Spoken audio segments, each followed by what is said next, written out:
Recording in progress. All right. Needed to hear our cue, and we'll certainly give a very warm welcome to everyone who's attending our council meeting this afternoon. And before we get too far, I'm going to ask our indomitable city clerk to read the instructions of how our fantastic public can join us during our meeting. So I will turn it over to Clementine. Yes, hi, good afternoon. The City of Monterey is committed to the safe attendance of its public meetings. Masks are strongly recommended for all who attend in person, regardless of vaccination status, except those who are younger than 2 years old or have a medical condition that prevents wearing a mask. Attendees in the council chamber, please keep your phones and devices muted to prevent audio interference. And there are 2 ways to virtually participate in today's meeting. You may join using the Zoom app on your computer or mobile device, and you can also call into the Zoom meeting. To join the meeting on Zoom on your computer, smartphone, or telephone, use the link or phone number on the agenda at isearchmonterey.org. To call in by telephone, dial toll-free 833-568-8864 and then enter meeting ID 160-772-9333 pound. And if prompted to enter a participant ID, press pound. Detailed instructions on using Zoom are available at monterey.org/public-meetings. To make a public comment using the Zoom app, you can virtually raise your hand by pressing the raise hand button at the bottom of your screen. If you dialed in by phone, raise your hand by dialing *9 and then unmute yourself when you're called upon by dialing *6. You will need to do both. Public commenters will be muted until it is their turn to speak. I will call on each public speaker in the order of their hands raised. Please stay within the time limit established for today's meeting. A countdown timer will be shown on the screen. If you're connected live on Zoom, the timer is accurate with no delay. Today's meeting is also streamed live on the city's YouTube account at youtube.com/City of Monterey with about 10 seconds delay, and on Comcast channel 25 with up to 90 seconds delay. We look forward to receiving your public comment. Okay, and as usual, very nice. And one more request, please introduce your caring city council. Yes, Councilmember Albert. Here. Councilmember Hawkeye. Oh, here. Councilmember Smith. Here. Councilmember Williamson. Here. And Mayor Roberson. Yes, and I am here as well. So thank you for that introduction to how to participate in our meeting. And the first thing we're going to do is call the meeting to order, and we're going to have a presentation from Central Coast Community Energy, otherwise known as 3CE. And I can remember very distinctly when this was first brought to our city council. It was instigated mainly by Santa Cruz. And come on, folks, I remember the supervisor, McPherson. Bruce McPherson. Yes, thank you. Score 1 for a senior millennial. And thank you for that smile. And look how far it's gone. It's been absolutely amazing how it's taken off and purchased a lot of green energy for us. And I know we're very pleased to have Catherine Stedman here, who will be making a presentation momentarily. But I must tell you, on a personal level, I was able to take advantage, and I encourage people who would like to do that, of a rebate program. So if you want to buy an electric car, in my case, I upgraded my electric bike and made an application and received a very nice contribution to my electric bike from 3CZ. And so thank you very kindly. And it would help a lot of people, I think, get in the door to get an electric bike, where otherwise, maybe if it's just a tad unaffordable, that would enable someone to do that. So with that, I'm going to ask our inestimable city manager, Hans, did you have any introduction remarks before we turn it over to Catherine? No, if Catherine looks familiar to you with the different organizations she's representing, I guess that's no coincidence. And with that, I ask to present, please. Well, thank you. Thank you, Mayor. Thank you, Hans, council members, staff. It's really a pleasure to be here. I'm Catherine Stedman, and I am the Director of Communications and Outreach for Central Coast Community Energy. So allow me just to share my screen here. Okay. Let's see. There, can everyone see the presentation? Yes, we can. Thank you. Great. Catherine, Okay. I see your Yeah. presentation, but we actually see it with your notes. Oh, I'm not sure if there's another window you could show so we don't see your notes. okay. Thank you for letting me know that. Let's see here. I'll try again. Okay, let's try. Those were very impressive notes, though. Those were very nice, all typed up and everything. There we Okay. go. Does that work? Perfect. Okay, thank you. Well, yes, it is really a pleasure to be here. And these are annual presentations that we do for all of our member agencies. And it's just an opportunity to update the council and the public on what's going on with our agency, and also take questions. So feel free to interrupt me, or we can take questions at the end, whatever works best for you.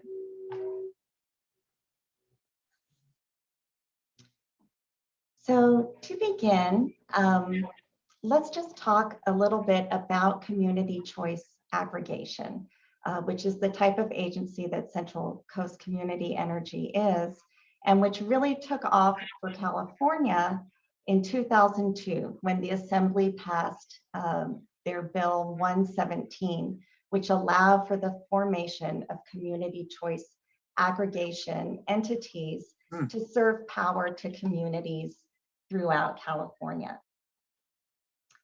So the way that community choice aggregation works is essentially you have communities come together and say, we really want to have more control over our energy. We want to make decisions locally about where our power comes from and how we charge for that power.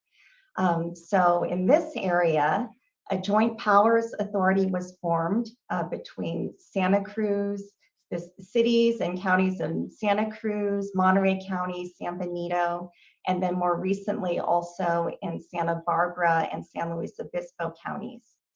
So our agency, which is made up of representatives from all of these communities, we purchase power, renewable power, but then that power is delivered to our customers through PG&E's transmission and distribution lines. The billing is also still done by PG&E, but the charges that customers pay for their generation rates come from 3CE on that same bill. So it's really a partnership relationship with the investor-owned utility to bring renewable power to our local communities. And today, we are actually just one of over 20 community choice aggregation agencies in the state of California. We're serving collectively over 11 million customers and responsible now for about a quarter of the load in California. So we've gone from really becoming what was just a concept to a major player in the way that energy is provided in this state. Catherine, there's the SCE in the delivery section. Could you describe what that is as opposed to PG&E? Yes, so it's about Solvang is the dividing line where our customers north of Solvang, the investor-owned utility in that area is PG&E, and then south it's Southern California Edison. So we have customers that are getting their transmission and distribution service from both of those utilities. Thank you. So this slide really shows the service area, and we are actually geographically the largest community choice aggregation agency in the state. These are the communities that we serve, and it's 33 total. But we actually just this year also had the city of Atascadero vote to join into the agency. So we will be bringing them in and starting service for that community next year. And our current customer base is about 435,000 customers. Our governance structure, we actually have 3 boards. We have our policy board, which is made up of elected officials from the cities and counties that we serve. And they make the decisions regarding strategy, rates, power procurement. Then we also have an operations board that meets more frequently. That is made up of the city managers and county administrators from our member agencies. And we come to them for more of the day-to-day decisions concerning the agency. In addition, we have a community advisory council, which is made up of a diverse group of representatives from all different stakeholders, underserved communities, local air districts. We have a variety of voices on that board, and they're really there to help advise the agency, to provide direct community input onto policies before they go to our policy board for decisions. For cities that are less than 50,000 in population, there is a shared seat that rotates. So the peninsula cities, Carmel, Monterey, and Pacific Grove share a seat. Currently, it's Council Member Amy Tomlinson from the City of Pacific Grove that is serving on our policy board, and City Administrator Chip Rearick serving on our operations board.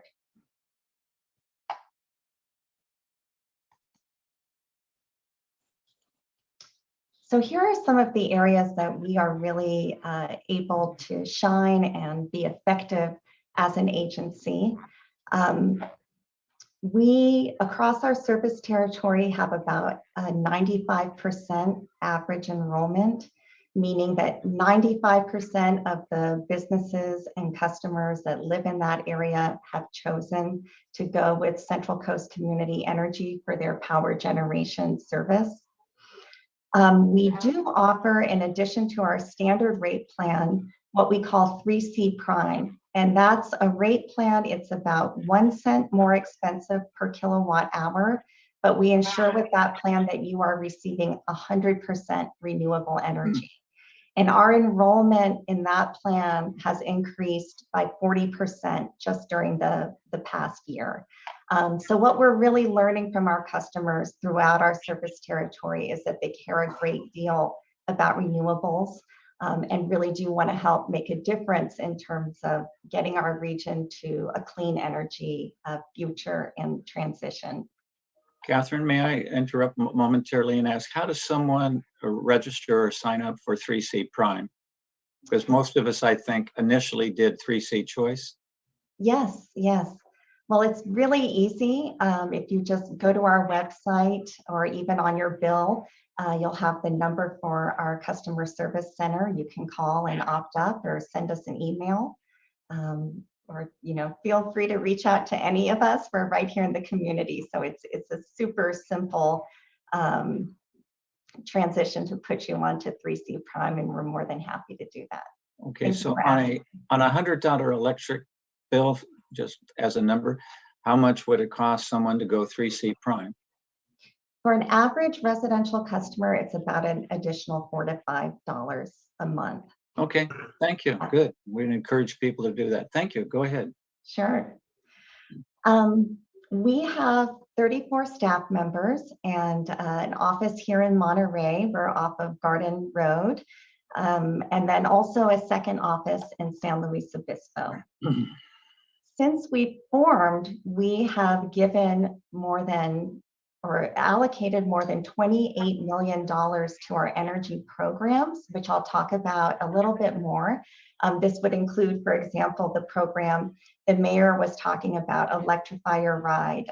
We have a variety of rebates and incentives that are all designed to help residents and businesses go electric in their vehicles and also in buildings. And I'll talk about that a little more later. We have saved our customers over $50 million when you look at the difference between the price of our generation rates and the price of Pacific Gas and Electric's rates over the time that we've been in existence as an agency since 2018. So substantial savings that we're bringing to these communities we serve. Also, we have increased the total amount of renewables in our portfolio by 49%. since our formation in 2018, and also increased the amount of battery storage by 23%. Finally, I will share that we received an A credit rating from S&P, and we were the first community choice aggregation agency in the state to receive an A credit rating. So a little more about just the city of Monterey. Your city is at 95.89% enrollment. You have more than 14,000 customers enrolled, about 12,000 residential, and nearly 3,000 commercial business customers. And to residents and businesses in Monterey, we have given nearly $80,000 in those energy program funds. So it's great to see residents in Monterey taking advantage of these programs. And of course, we are encouraging more to do so. There's a lot of funding still out there and a lot of great opportunities for people to take part in. Our goal as an agency is to reach 100% renewable power by 2030. So that is 15 years ahead of the state goal. California is currently on a pathway to be renewable by 2045. So this is a direction of our policy board, of the Central Coast leaders and elected officials. We would like to do better than that. We want to get to renewable faster. And that is really the driving mission of this agency. Every decision we make is trying to get us to this clean and renewable future.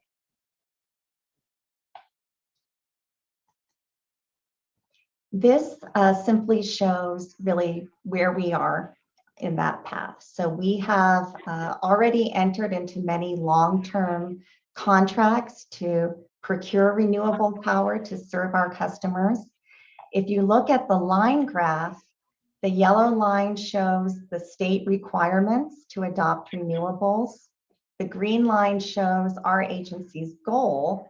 And then the blue line shows, given what we've procured so far, really where we expect to be. So we still have a lot of work to do, but we are currently on a path to get to 60% renewable by about 2025.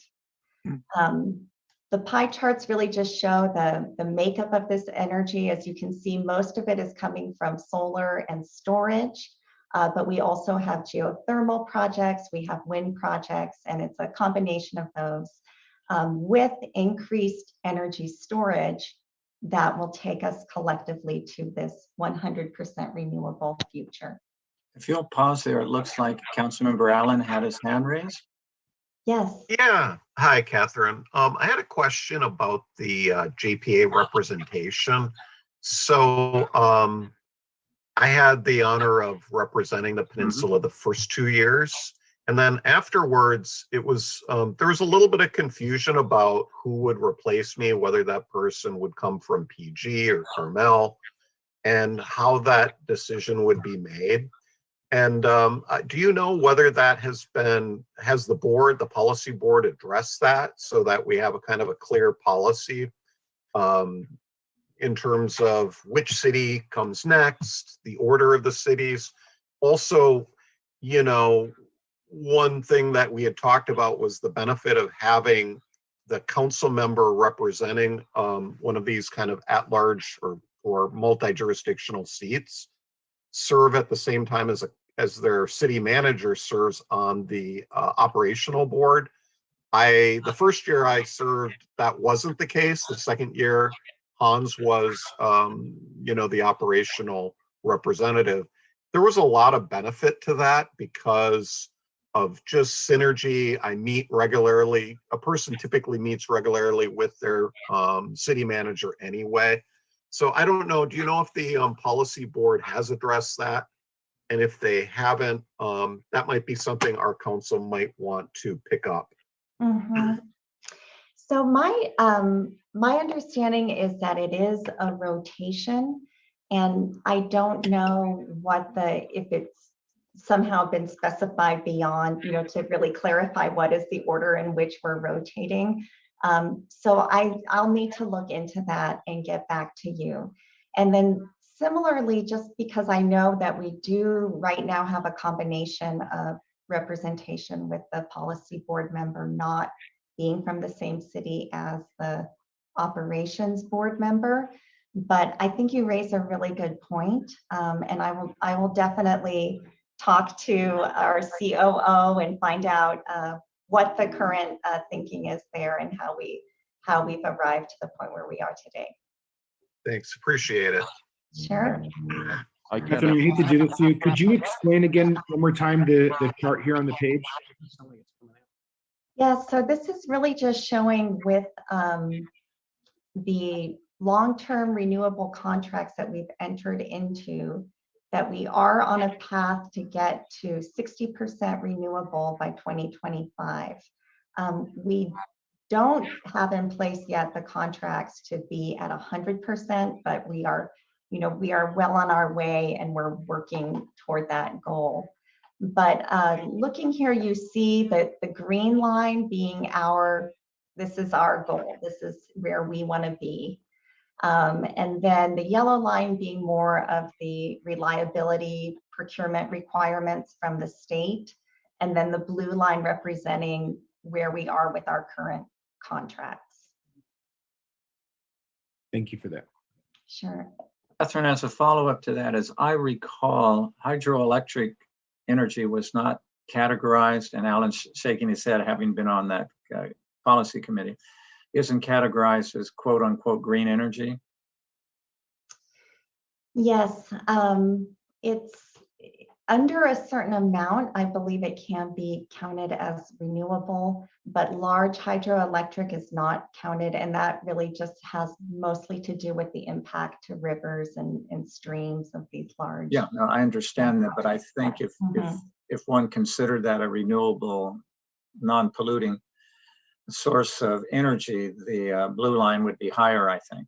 Yes, yes. And something else I should address is that we also made a decision to no longer count attributes. So you'll see certain energy providers will count, carbon offsets and attributes in their renewable, but our board decided that that was, not as transparent as we could be, that we really only wanted to count renewables when it was new energy that we were paying for that was making the grid cleaner as a whole. So we're, in a sense, only counting what is a true new source of renewable energy. Good, thank you. Could I ask one more question while you're here, because it actually ties into that a little bit. The goal is really clear. It's 100% renewable, but I think a lot of people get confused between that goal that's described and carbon neutrality. Could you describe that for the audience?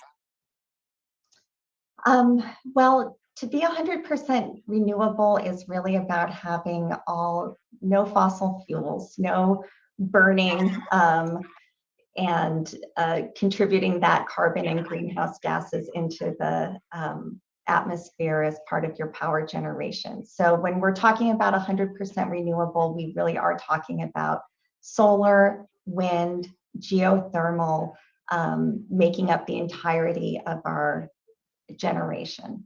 And this is why battery storage is so important, because as everybody knows, the sun doesn't shine at all hours of the day. The wind doesn't blow when you necessarily want it to or plan for it to. And so to get to this renewable future, we need to think about how do we supply energy during those hours when wind and sun aren't available. That's where the battery storage comes in. And I should have explained, the 889 megawatts is what we have procured for our renewable sources. And then the 261 megawatts are our local storage projects, all of which are in Monterey and Santa Barbara counties.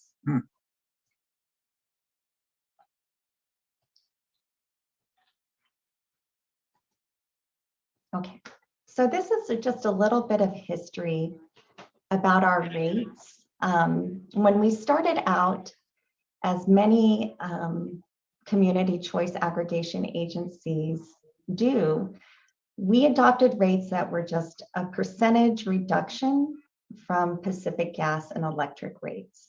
So this slide shows you how that functioned over time. We started off with a 3% less than PG&E, then we moved to 5%. And the other point of this slide is that during the pandemic, when it first hit, and I guess I shouldn't say during because we're still in the pandemic, but at the beginning of the pandemic, our policy board made a decision to discount our bills by 50% for 2 months. And I think that's just a really great example of the kind of decisions that get made when you have your local mayors and council members, board of supervisors, really leading the charge on energy procurement and rate making. We have since moved to a new system of designing rates, which is a cost of service model. And so what that means is that instead of discounting Pacific Gas and Electric rate by a certain amount and having that be what we charge, we're now basing our rates on the cost to serve customers. So we look at the cost of procuring the energy, of running our energy programs, the rebates and incentives, of the administrative costs of the agency. We put all of that together, and then we allocate those costs according to the different customer classes, business, residential. So we adopted these rates in March of this year, or they went into effect in March of this year. And our residential customers, for example, now the rates are 19% lower than Pacific Gas and Electric. It's just it's a system that allows us our rates to be more directly connected to our customers and the service that we're providing. It provides more transparency, fairness. We have less rate categories than Pacific Gas and Electric, less changes per year. So it's really having local leaders looking for a rate structure that is simple and fair across the customer classes. This slide talks a little bit more about that rate design process. So again, you can see we're adding up the costs of the agency, applying that across the customer classes, commercial, residential, making sure at a minimum that each of our different rate categories is at least 1% less than PG&E. But as I said, we now have residential customers 19% lower than the PG&E rates. And putting this into effect for the first time, March 1st of this year. This shows the various energy programs that we have in place. And our funding for these programs is shown on the left side of the screen. So as you can see, every year that we've been in operation, we've been increasing funding to these programs. This year, the board decided to dedicate 4% of our operating revenue, and that equates to about $14.1 million. We have programs to electrify cars for residential customers, commercial fleets, agricultural customers. We give rebates for electric tractors and pumps and other equipment. Also new construction electrification. So just last week, there was a groundbreaking for the second Chispa project that we've supported. Essentially, we are providing funding to make sure that new affordable housing projects are equipped to be completely electric. Electric stoves, water heaters, HVAC systems, and we have really been able to support many projects through that program.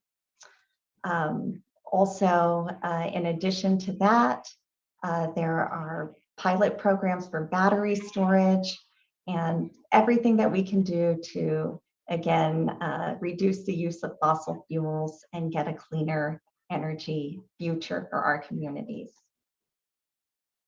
So just a little bit more about Electrify Your Ride, which is probably our most popular program.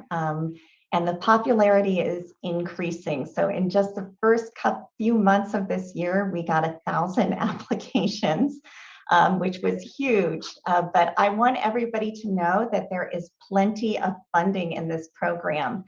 There's a lot of different rebates available right now for electric vehicles. And I think there's a perception that funding might run out, or maybe it's too late to apply. We still have a lot of room available to offer rebates despite the popularity of the program. So it's something that everyone should take advantage of. And it's important to realize that the rebate is not only for the vehicle. We also have a separate program that would rebate a charger. And then a third program, if you wanted to install a charger, let's say at your home, and you realize that in order to do that, you needed to undertake electrical upgrades, we also have rebates available to pay a contractor to do those upgrades for you. So all sorts of rebates to make the move over to electric vehicles possible. And finally, I would just say that this applies not just to purchasing new electric vehicles, it applies to used vehicles and also to leasing vehicles. So plenty of options to try and make this an affordable life choice for our customers.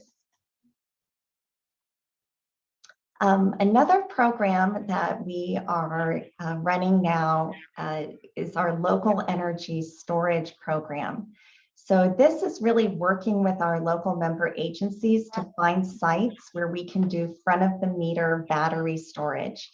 So that is putting batteries into place on the utility side of the meter that help us deal with those reliability issues I raised earlier, making sure that we can serve the grid and serve our customers in the hours that renewables aren't abundantly being produced, that we still have that renewable energy stored so it can be served in those other hours of the day.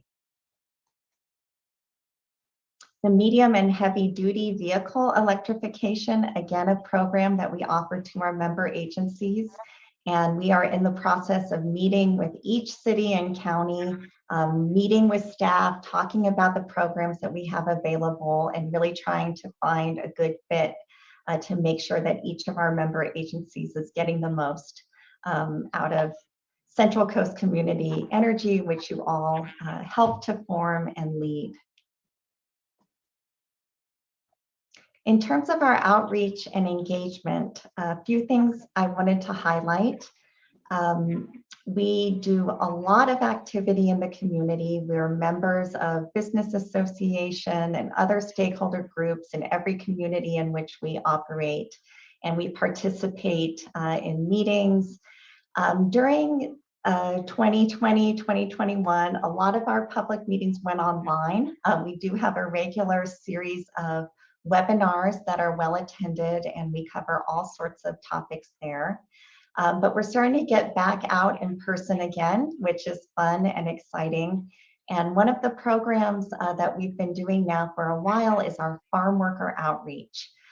So in this program, we're partnering with local Spanish radio and going directly out to meet with farm workers, let them know about our programs, let them know about payment assistance options, about electric vehicles, about the importance of renewable energy. And we've gotten a lot of help from local community-based organizations on helping us to figure out how to reach all segments of our customer base, because we have a very diverse service territory.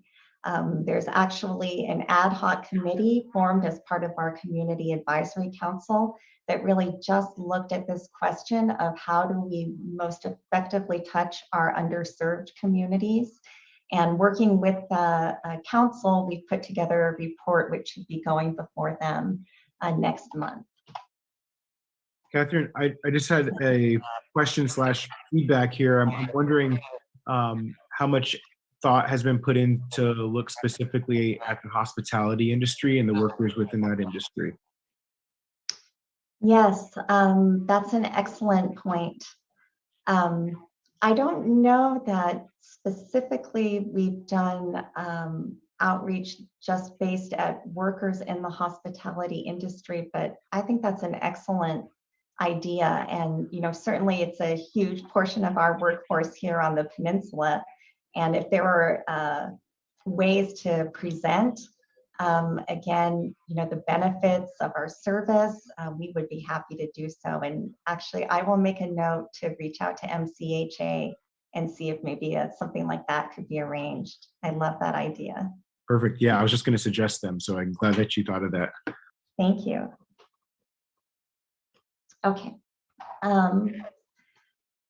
So last slide, really, this is something I just wanted to make sure that everyone listening today knows about. This is our local vendor registry. So we want to make sure that we are really working with as many local businesses as we can. We've developed this vendor registry, and this is for any business that we might need to partner with, be it marketing services, catering, any kind of work at all. So if you have a business and you would like to work with us, please register, and we're more than happy to help you do that. But it's really a great way for us to ensure that we're touching our local, diverse, small businesses and trying to direct as much of our agency revenue to make sure it goes back into our local community. So with that, I will close. Here's our contact information. Please follow us on social media. We've got a lot of great stuff going up there regularly. And we just look forward to engaging with the community, our customers, the council. So please reach out, and yes, we'd love to collaborate and share. And thank you so much for your attention today. And I am happy to take any additional questions. Catherine, thank you for your inspiring presentation. What I'd like to do is find out if we have any public questions or participation at this point. Bring it back to council for final comments. Clementine, do we have anyone? There are no hands raised online, Mr. Mayor. I'm not sure about in the chamber. And how about the chamber? Oh, we No one just here. got one hand. Yep, no one here in the chambers on this item, Mr. Mayor. Okay, then Clementine, did you say, thank you, Nat. So did we have someone who raised a hand, Clementine? Yes, we have one person requesting to speak, so I'll let that person Okay. go ahead. Hi, this is Nina Beatty. I have a couple questions. I didn't hear any mention about energy conservation measures. It's been lately reported widely that we're going to be having power shutoffs because there is an energy shortage, and so conservation seems to be a really critical element in all of this. I also wondered if there's any environmental review of impacts from projects before purchasing electricity from those projects. And any investigation of innovative small-scale projects, not necessarily the ones that get the big investor incentives, such as the industrial wind turbines, but the smaller scale that would have a less big environmental impact. I'm also wondering what the 3CE's position is on nuclear at this point, and if that's a set policy or if that's in a state of discussion or change. Finally, I'd like to talk about the battery storage because there have been issues that don't seem to be addressed at the county level, certainly, and I'm not hearing about it in the media. The battery storage that's at Moss Landing right now is lithium-ion batteries, which have already had an overheating problem. These are explosively flammable batteries. They react to air, water, and heat, and also have problems with thermal runaway under certain conditions. And once a fire starts, it cannot be extinguished by normal measures. The battery storage units are being built or have been built in a corrosive marine environment next to the ocean and the slough in a tsunami and sea level rise zone, and also next to major earthquake faults under power plant towers. So this seems to be, there are some issues that significant issues that have not been addressed I know that there are other battery storage facilities that are using vanadium, which I don't know what the environmental issues are regarding that, but it seems like this is fraught with problems, and Vistra and PG&E have already applied to have the battery storage facility expanded with the CPUC. I don't know whether the CPUC has decided yet. So it seems like there's environmental issues and health and safety issues that sure, battery storage is essential to put these fluctuating energy supplies, put the energy they develop into a storage facility. But if it's creating an additional problem, a new problem, that would not be really wise. Thank you. I'd appreciate the answers to these questions. Okay, so is there anyone else? Clementine? No, Mr. Mayor. Okay, we'll close that. Catherine, I think Nita asked some really excellent questions. If you don't mind responding to those as well as you can, and what you don't know, you can get back to us, and we'll make sure that it gets out to the public. Sure. I'm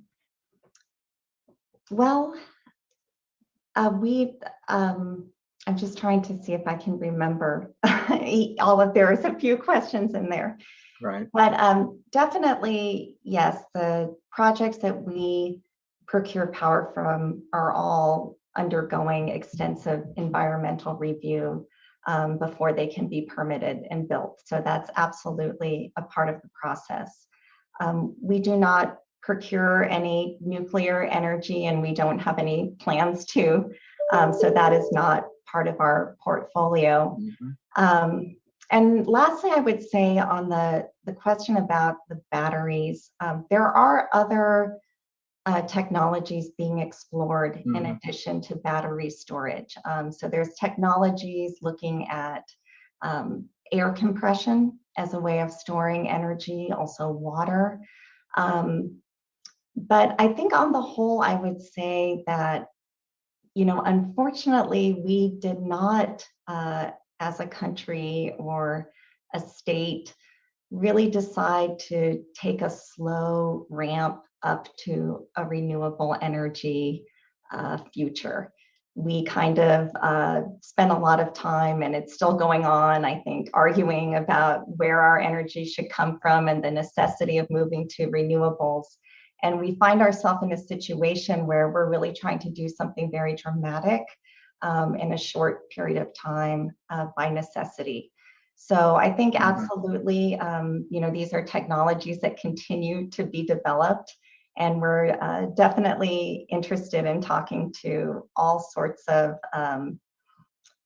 developers of projects that are looking at the latest cutting edge technology and trying to resolve these problems in the most environmentally healthy way. I think that's a really fair answer, because the lithium batteries not only usually have to be mined, the lithium has to be mined, and then the batteries are created. And then when you're done, what do you do with them? It's not like you recycle your little batteries, your AA's and AAA's. It's the whole question of what do you do with the waste? And so, and I've heard that there is other better battery options out there. And hopefully, but that's the reality, that it's as we electrify, we absolutely have to make sure we don't create all the waste. Right. Yeah. And another thing that she asked I thought was good, and that is, all questions were excellent. And you've got an incentives towards electrification, for example, of I could put in my house, in my bike, etc., charging stations. And what about the whole idea of small projects, a neighborhood windmill versus a turbine? Or what can individuals do? Are there programs that 3CE could look at, if they're not, about what we can do? Just, I live on a very hilly, a windy hillside, and I've often thought a willy hillside, a windy hillside. And I've thought, I bet I could generate some energy. So what about just individuals? Is it inefficient? Is what's going on that field? Yeah, I would say, right now we are focused more on those utility scale solutions to try to address the, broader region. But The goal, as I said earlier, is getting to 100% renewables. And I think the agency is interested and open to any pathway to that future. So this is an area where I would just encourage people to participate in our meetings, because I think our board is extremely open to ideas and definitely wanting to be responsive to the desires of the local community. Right, but perhaps if you could, on behalf of me, and if the council agrees, is just to mention that we'd love to see the board, policy board and operations board look at incentives and possibilities of small scale renewables on a property by property basis or a neighborhood by neighborhood basis. I think there's a great potential there. Yes, absolutely. Thanks. Any other comments before we let Catherine go? Yeah. Councilmember Allen? Yeah, I'd just say, Mayor, that when I was on the board, there was a lot of talk about what you're bringing up. In other words, kind of supporting microgrids, supporting local generation, even at the household or business level. And I think there was support for that on the policy board. I think the staff is maybe more interested in large scale kind of projects, probably because, especially they're concerned about how do they, where do they purchase the energy for all of these customers. So, but I don't know about the current board, but I think they're kind of two different philosophies, and we probably need to do both. But at least initially, just because of the financial constraints at that time, there was a focus, there was less of a focus on that than I would have liked. So I totally support your idea. Maybe we even want to make it a formal resolution. Oh, good. I like that. Okay. Anyone else any more comments? Mayor, this is Ed. Yes, Councilmember Ed, yes. Yeah, In the thank council chambers. Yes. Look forward to seeing everybody back when we can. Catherine, thank you very much for your presentation, and very enlightening and very helpful, and I appreciate that, and congratulations on your new position. I love the name of the agency. It rings true because it really includes the coast, the central coast, and the community. So appreciate that. I was trying to locate on the website, and I did. That was the Understanding Your Bill. And I was able to navigate to a video. So I just wanted to hone in on that, that the video seems to be a little hard to see, a little fuzzy. It may be the internet tonight, but it's hard to see. But I think from feedback I've heard from the community members is sometimes there's confusion reading the PG&E bill, knowing what the actual benefit is and how that comes back to the consumer. I'm sure on the commercial side, they have folks that are skilled and looking for that because there's a substantial savings on the commercial side as well. But on the residential bill side and understanding the bill, I think that there's still a continuing outreach challenge to educate folks, to convince them that it's not an extra bill, but it is showing as a line item that then is charged and then comes back, and that there's a savings. So I think anything on the website that can show what we see when we open our PG&E bill might be helpful to point folks to see how their bill looks like the bill that we're seeing on the website and understanding our bill. I just think that the overall goal is still, yes, to save in the environment and the impact, but also savings to our residential customers in Monterey is a focus for me, and commercial properties as well. But to push anything in Monterey to make sure that we have 100% participation, because if they're able to save money with participating, I think we went through the first year of opt-in, opt-out, understanding that, and some folks just said, it's more complicated than I want to get. But I think now as the agency's matured and is filled out and has all the parts and is now actually expanded and probably doubled the population. So I think there's a real opportunity to get more of the compliance where people can take advantage of those savings. So good job. Thanks for joining a very important outfit, and look forward to hearing more about it in the future and how we can serve all of Monterey County, but especially the residents of Monterey. I'd love to see them save more money. Thank you, Catherine.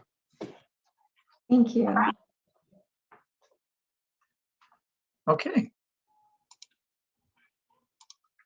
Then we appreciate you being here, and we hope to hear back from you as anytime you'd like to share with us. And in my opinion, the climate action and global warming has got to be our #1 priority. If you take a look at hydroelectric, getting back to that, and certain amount, the Lake Mead and Lake Powell, where they have to maintain a certain amount of water in order to drive their hydroelectric energy. And so we're in the midst of a 1,200-year mega drought, and everything that we could do, sometimes it seems hopeless, but I think from 3CE and your presentation tonight, it gives us a chance to be hopeful for the future and show that what we can do. So we thank you so much. Thank you. Mayor, I also just wanted to say I'm happy to see Catherine in her new role. It's good to see you, and wishing you all the best as you continue to transition into the role. Oh, Yes. thank you. Thank you very much. Okay. All right, we're going to move on to our consent agenda. Was there any one member of the public who wanted to pull any of that or speak on any of our agenda items that we know of on the consent, Clementine, Nat? No. Hans? No? All Sure. right.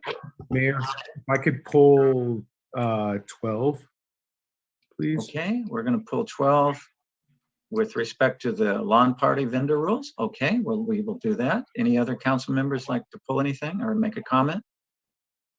I'll go ahead and make a motion to approve the rest of the consent agenda. All right.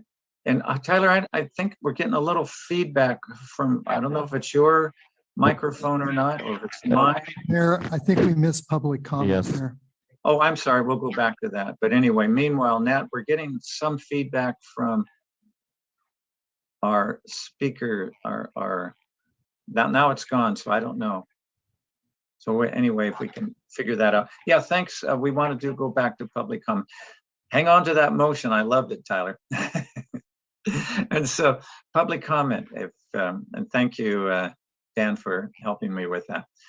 And that is, we welcome any public comment that has anything. In council chambers, Mr. Rick Johnson. Okay, we'll get Rick in a moment, but public comments, anything not on the agenda. If you want to speak to an agenda item, please wait until that comes up. So let's go ahead with our good friend, Rick Johnson. Thank you very much, Mr. Mayor, members of council. I'm here following Catherine, who talked about energy.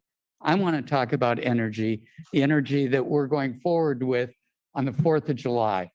After not having the parade for a couple of years because of the pandemic, I'm so happy to announce that the partnership between the Old Monterey Business Association and the city on behalf of our residents is going forward, and we'll be celebrating again this year. So please mark your calendars. I also want to thank very much our city manager who met with me this morning, and for your support and enthusiasm. Thank you very much.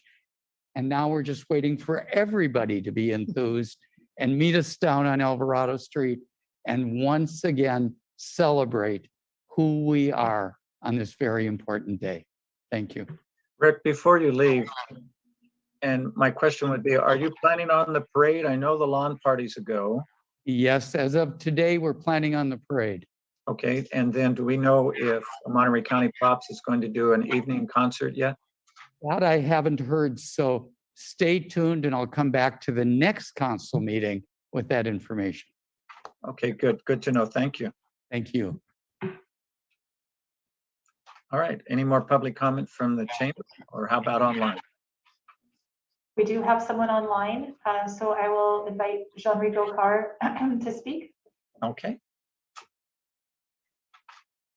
Go ahead. Hello, City Council. On May 2nd here, I CC'd each of you in an email to Kimberly Cole, the city's principal planner. requesting an update on an appeal that I filed that's been held in abeyance. What is the current status of that appeal? Is this city still ignoring me? Because I've had very hard issues trying to get in contact with you guys directly. Why am I still being denied my due process? City Council, please respect due process and instruct the correct person to respond to my email. I only emailed because she is the person who received my appeal back filed and is currently still in by the city. I do appreciate all the work you're doing. I just hope that you guys will kind of look towards what I have going on. Thank you for your guys' time and keep up the good work in the city. All right, thank you for your comment. Mr. Mayor, I'd be happy to answer his question if you would like. We'll do that when, sure, at the end of public comments, sure. Thank you. Anyone else, Matt or Clementine? Not online. And not in the chambers either. All right, and let's hear from our insightful city attorney who may be able to answer Mr. Carr's question. Yes, thank you. There is no planning application appeal pending. And Mr. Carr's appeal that he filed challenging a court decision, they did not prevail in that, the city prevailed. So in a nutshell, there is no planning application pending for him at this time. All right, thank you. All right, thanks. We'll get back to the consent then. And Councilmember Tyler did want to pull number 12. Any other council members want to pull anything or make a comment?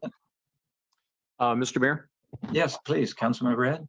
Yeah, just item number 9, I'll abstain from that vote as I have an office in that area. Okay, so noted in the motion.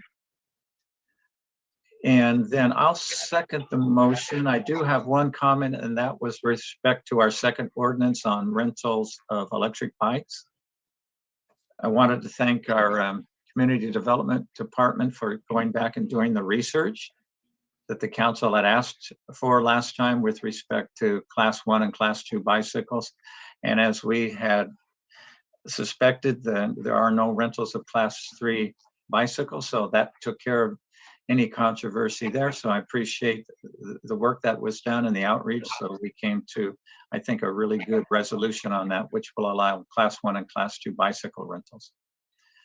So roll call, please, on the agenda, with understanding that Councilmember Ed's abstaining, and we'll look at 12 in a moment. Sounds good. Councilmember Smith. Yes. Councilmember Hoppa. Yes. Councilmember Albert. Yes. Councilmember Williamson. Yes. And Mayor Roberson. Aye, that carries 5-0.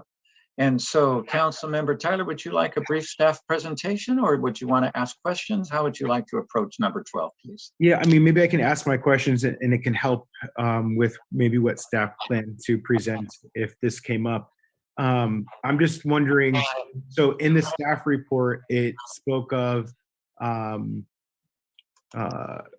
of the restrictions associated with the 2007 rules that were established, like the prevention of private vendors coming in on the lawn and being able to have like a private food truck. And I hear that feedback too, Mayor. I don't know what that is. Yes, okay, I don't know, yeah. But nonetheless, I'm wondering, is there anything outside of allowing private vendors to come in that's having us look at removing the rule, or is it just that restriction? Okay, so our city manager, did you or staff want to address that for us, please?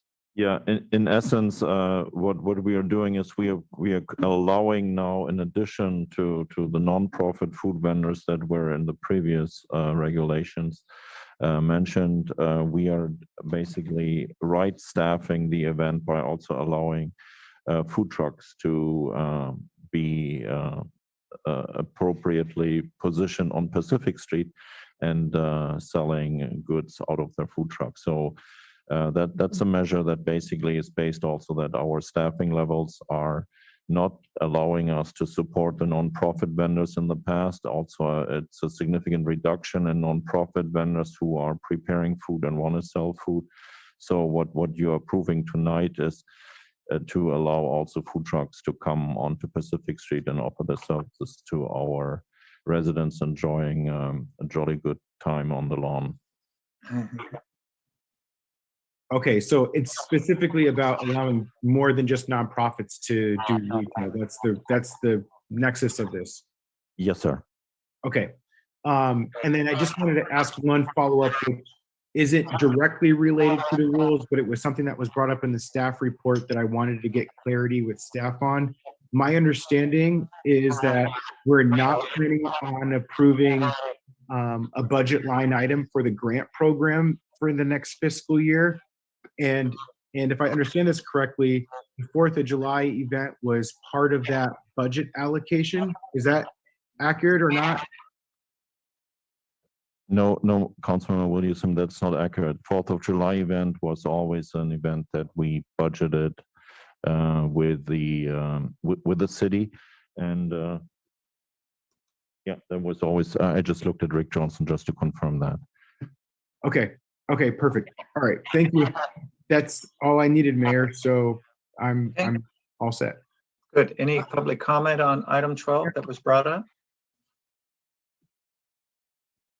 Not here on Zoom, Mr. Mayor. Okay, nothing online, anyone in the chambers? No comments here in the chambers. Okay, we're good. So we'll entertain a motion then. Mayor, I have a comment first, Mayor. Yes, please, Councilmember Dan. I'm willing to support this. However, I would definitely, and after the event is over, to make sure that none of the nonprofits that want to participate can participate. I think that's extremely important to their budgets, because nonprofits use these kind of events to raise money for their own causes. And so I think that's very important that the city continues that. So in the future, next year, if we can just have a report on how well that went, so that we can either look at it again or continue the current practice. That's it, Mayor. Thank you. Good point. Thank you. Move approval, Mayor. Okay, we have a motion. I'll second it. Roll call, please. Councilmember Williamson, Yes. Councilmember Albert, Yes. Councilmember Hoffa, Yes. Councilmember Smith, Yes. and Mayor Roberson. Yes, that carries 5-0. All right, let's go to our public appearance item. And that authorizes the city manager to execute an economic incentive agreement with Lake Shmi Hotel. And this is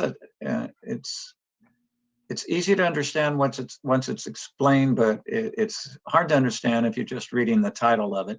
And so with that, I would like to go ahead and turn it over directly to our inestimable city manager. Thank you, Mr. Mayor, and our Community Development Director, Kim Cole, will present this agenda item. Okay. Great. Thank you, Mayor and council members. As the mayor introduced, this afternoon, you're considering an economic incentive agreement with Lac-La-Machine Hotel Partners Incorporated for a project site located at 2101 North Fremont Street. And previously, that site housed Caruso's Corner, which was a restaurant, and the Casa Verde Inn, as shown in this photograph. And our recommendation this afternoon is that the city council adopt a resolution authorizing the city manager to execute the agreement with Lac-La-Machine Hotel Partners. And I'll get into the financial specifics here in just a moment.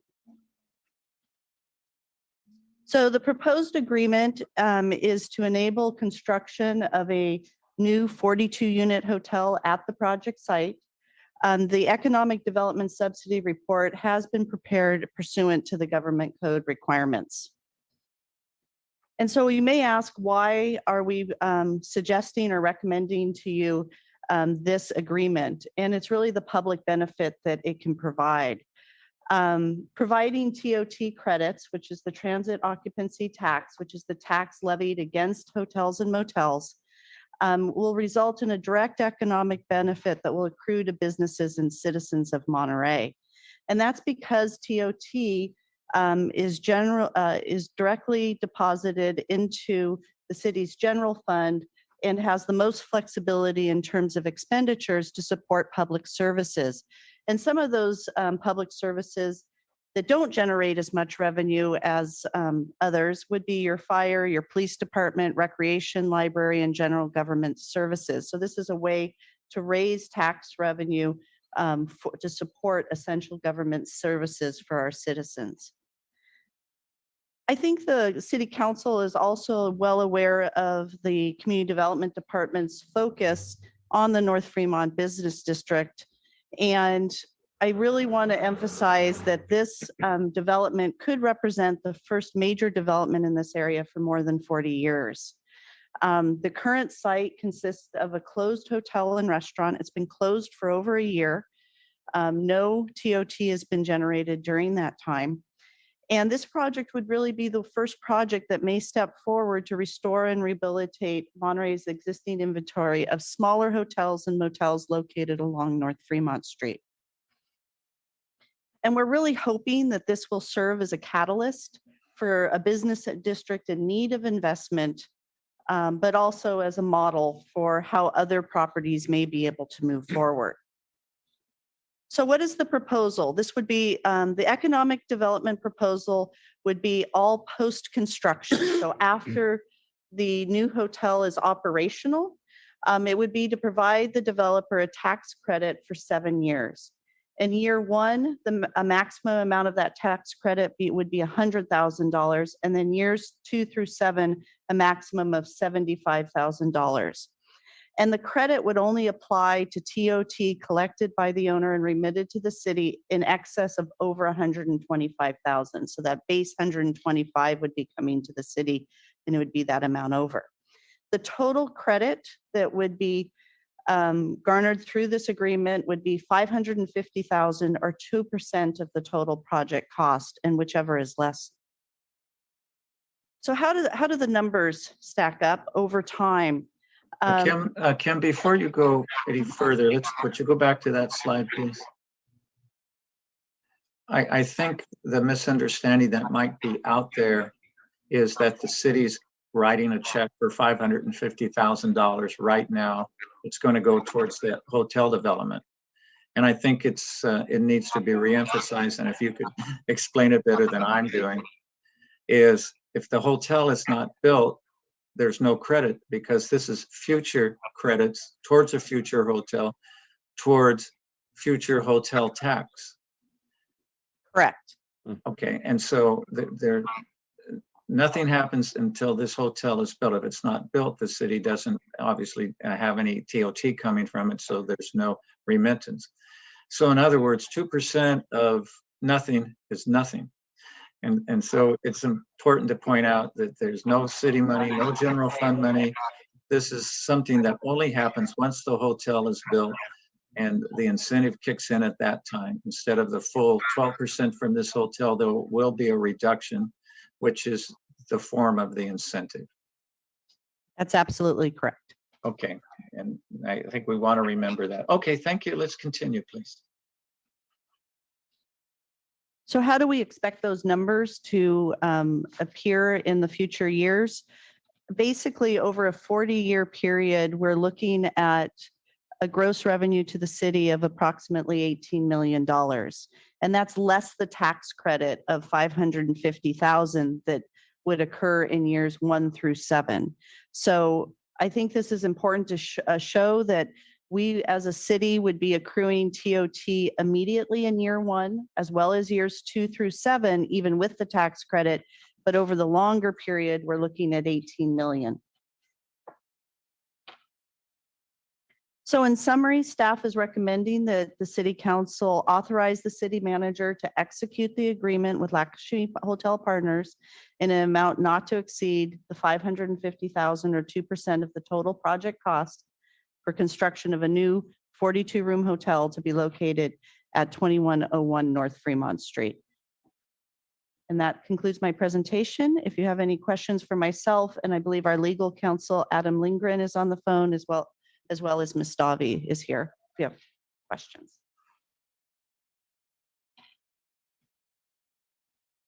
Thank you for your illuminating report. And did we have questions from our council? Okay, not at this point. Let's go to the public comment. Do we have someone in the council chambers who'd like to address us, please? We do, and she is walking to the podium. Good afternoon. Good afternoon, everyone. Thank you for listening to me. I Hello. am a resident in the neighborhood of North Fremont Street, and my name is Mary Pendlay. I've lived there 40 years now and enjoyed the fact that you've taken down Eddie's, what was it? It wasn't even a bar. It was just like a nightclub. And you're trying to renew this neighborhood. Good for you. However, this is too big of a project, I believe.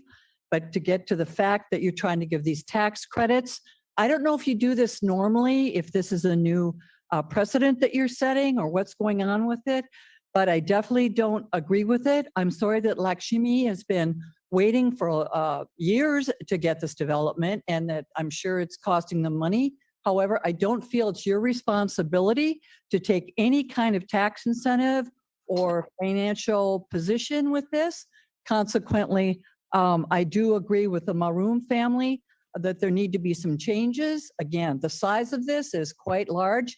What about affordable housing that we might have that would be apartments, just like the apartments right next door? There's other things you can do with this property. I understand that this is what has been cited for this property, and that's what, you know, Lakshmi Partners want to do. However, you don't owe them anything, okay? You're the city of Monterey, and you can say, well, we're not going to allow this tax credit.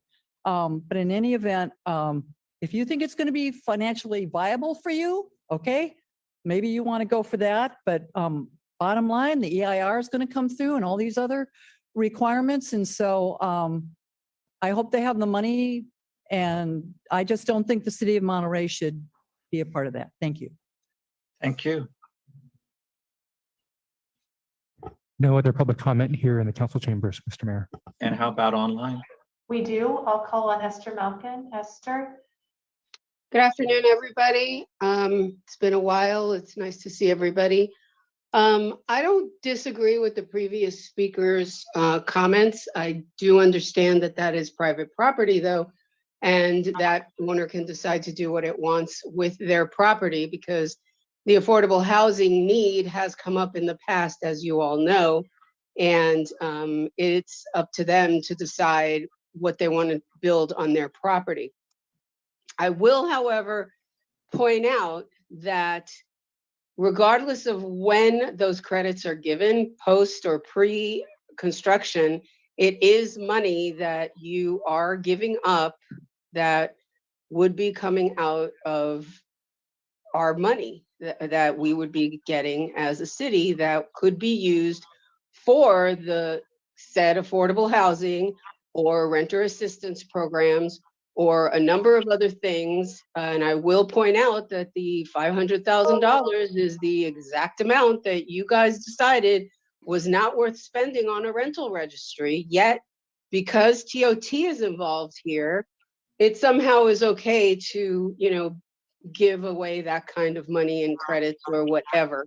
So, you know, you guys continue to back burner the needs of the majority of the renters, the residents in this city who are renters. And, you know, I've asked you guys to bring in a consultant, as you've done for a plethora of previous projects, to help us figure out how we are going to be able to address this ongoing worsening problem that we have with renter issues, not just affordable housing. This kind of financial dollars that we're talking about could substantially help in this arena. And we all know that the problem is going to get worse. And by the time this hotel is built and you guys start giving them credits, the rents locally are going to be easily double and triple of what we've seen. And AB 1482 is going to expire in less than 8 years. And then we aren't even going to have that to protect renters. So while I understand that that property cannot be designated for housing, I will remind you that that money in credits or otherwise is not being given to the number one issue on everybody's agenda that you surveyed, which is affordable housing and homelessness. So I think you need to start thinking about ways that you can support the renters, not just the properties that are giving you TOT. Thank you.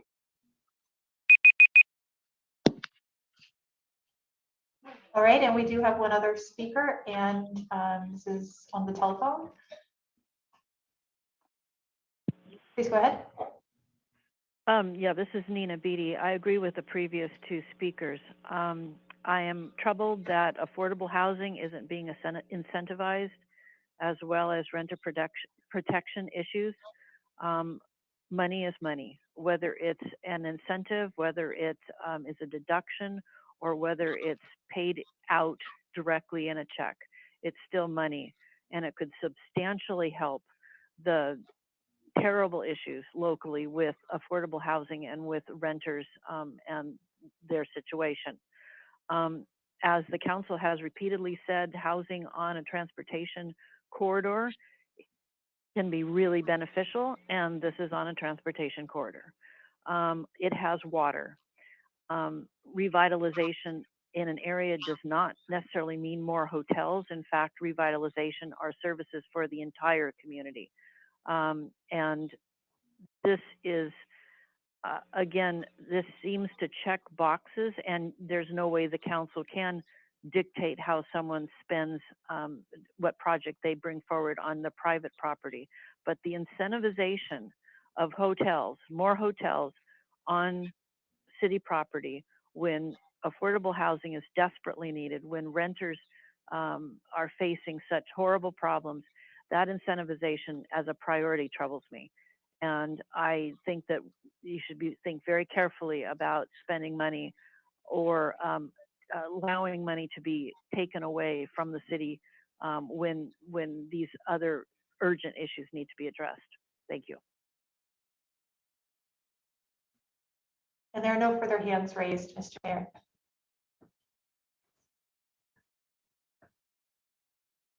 You're muted, Mayor. Mayor, we do have a public comment Yeah. from the council chambers. I'm sorry. Go ahead. Gracie was making her public comment, so welcome, Mr. Lombardo. I think that's you behind the mask. Yeah, I'm not sure if I can take it off or put the. There you go. Sound garbled in any event, but I'll be less garbled without the mask. Good afternoon, Mr. Mayor, members of the council. Good to be back, so quasi live. I represent Lakshmi Hotel Partners, which is the what's before you this afternoon. Just a couple of comments. This project will go through a full public hearing process after the project EIR is completed. The issue about whether the project's too big or has some elements that need to be changed is obviously completely within the discretion of the city, and that'll all be resolved in the public hearing process. As to the second comment, we're talking about 500,000, roughly 550, versus $18 million in revenue to the city. So we're talking about 3% of the revenue stream over the period that Ms. Cole showed you previously. And finally, one other point of interest is, of course, since this is properties located in the visitor accommodation zone, it's not possible to build anything other than a visitor accommodation without a ballot initiative. So it's the alternative discussion about what some alternate use might be of the property would, of course, isn't really relevant to a property that's designated in the visitor accommodation zone in the city of Monterey. So with that, I would like to thank the council for considering this. Looking forward to getting through the entitlement process, which we're 2 years into now, resolving the issues that have been raised, and hopefully getting a project under construction to do all the good things that Ms. Cole mentioned. Thank you. Thank you, Anthony. No other comments here. in the Okay. minutes. And we will close public comment and back to the council. I think Councilmember Tyler, you were ready to make a comment? Please do. Yeah, so I hear the comments that were being made during public comment, and I completely agree with the idea for the city's need to focus on affordable housing projects and renter issues. But to me, this is a completely separate issue. We can do those things and this. And I think by us moving down this path, by not moving down this path, it'll prevent us from being able to help with that revitalization effort that we're trying to achieve on North Fremont. And so, I want to be able to see businesses and housing development opportunities flourish on North Fremont. And I think the proposed plan can really help achieve that. So I just kind of wanted to help clarify some of those differences between those affordable housing opportunities, which my hope is that this can be an example of potentially what the city can look at doing in the future to create partnerships with developers, particularly on North Fremont, to help stimulate and move us in a positive direction towards creating more affordable units and providing opportunities for our renter community in the city of Monterey. So I'll stop there for now, and I'm interested in what the rest of my colleagues have to say.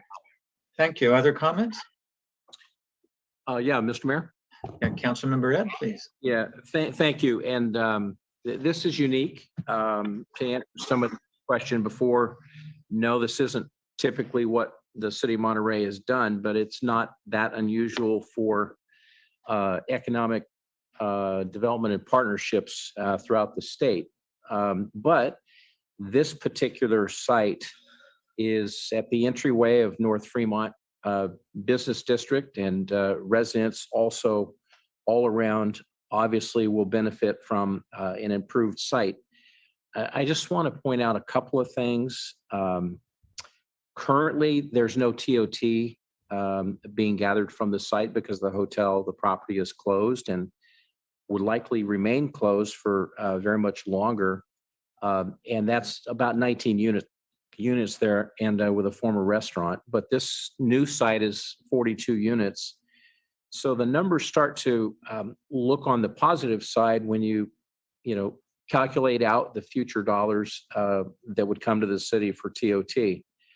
But currently it's zero.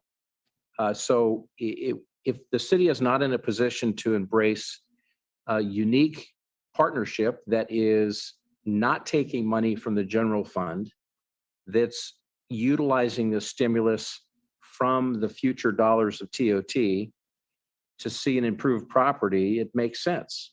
And so, that site, and many of you that were, here many years ago when I was a kid, I remember, not when the hotel was built, but I remember Highway 1 when it was being built, and North Fremont was Highway 1 business strip. And that hotel was a remnant of the former sites from the 40s and 50s and 60s that is small, right on the side of the street, and is essentially underdeveloped in terms of size.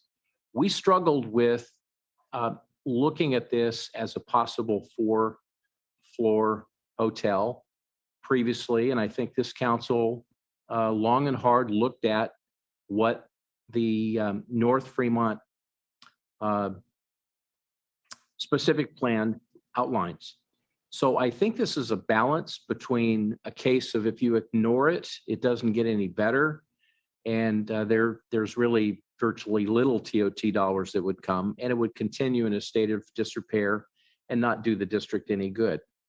So I think it's an opportunity for an improvement. It's an economic strategy, It's a stimulus. It's a lift up to get this property developed and see future TOT dollars be where they should be, and also serve in an area that's got a lot of hotels already there. And it is zoned, as it's been indicated, as a vacation accommodation area. So it's not changing the use. It's what it's designed to be. One last thought is the private sector owners of the property have a choice to do what they want to do with their property within the zoning and within the permitting allowed. It's allowed to be a hotel. So the conversation about, you know, it could be housing, it could be apartment, I think that's a non-starter because of what this property is zoned for. But also I think that the answer to having dollars for people to be able to afford rent is to have a job. And this hotel will offer several jobs. So anytime you see an opportunity that comes with jobs and improved property and folks being able to go to work and be able to afford their rents, I think we have to look at the private sector that provides the jobs. And so this is an example of the private sector will build and employ. And one last thought is that the new employment that comes from that helps the rent for anybody who is trying to pay the rent in this area. And the $500,000 that's the limit is not a magical number tied to anything else other than that we feel with this 7 years and this piece of, I'll call it legislation because we're acting on that tonight with a vote, is the right mix that puts the responsibility on the building owner, the property owner, to provide a building that can generate the TOT dollars that makes sense for them and makes sense for us. So I've talked long enough. I'll yield time to everybody else, but I'm going to support this. We don't have a motion yet, but it makes economic sense because it's an economic stimulus, and many other cities have done models like this. So I'm going to support this staff recommendation. All right, thank you. Anyone else? Councilmember Allen? Thank you, Mr. Mayor. I would just say to the community members who spoke, when this idea was first presented to us, my reaction was very similar. In principle, I don't like the idea of the government subsidizing private enterprise and private profit making. So, you know, philosophically, it was not something that was easy for me to accept. And if we were being asked to kind of pre-fund this, if there was money that we currently have that we were being asked to provide to incentivize this, I absolutely would oppose it. What makes this sort of palatable for me is the fact that right now, as others have noted, that property is generating zero revenue for the city. And it is likely to continue to generate zero revenue for the city. That's zero revenue for public safety, zero revenue for our parks and recs programs, zero revenue for our housing, zero revenue for anything that we would like to do. But by making this investment, if you will, in the future, we will generate $18 million for public safety, $18 million for parks and recreation and housing and all of the other things that the city supports. So, you know, if somebody told you today, you don't actually even need to invest any money, but if you will simply give up 2% of your future profits, and in return you can make 98%, that's a pretty good deal. And that's essentially what we're doing. If this doesn't get built, it costs us nothing. And so it's not like there is a real cost in that sense. It's just our future earnings are reduced to help make it happen. And it wouldn't happen. We have reason to believe it wouldn't happen if we didn't do this. I would love to see housing there.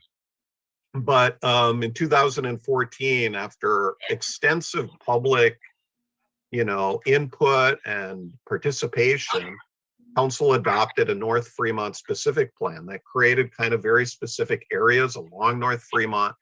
And that area is part of the visitor serving area. So if we wanted to, it would not be at all easy. It would not be very quick. The likelihood of it happening is not very high that we could somehow turn that into housing. So if we could, I would be all over that. And I believe the council would.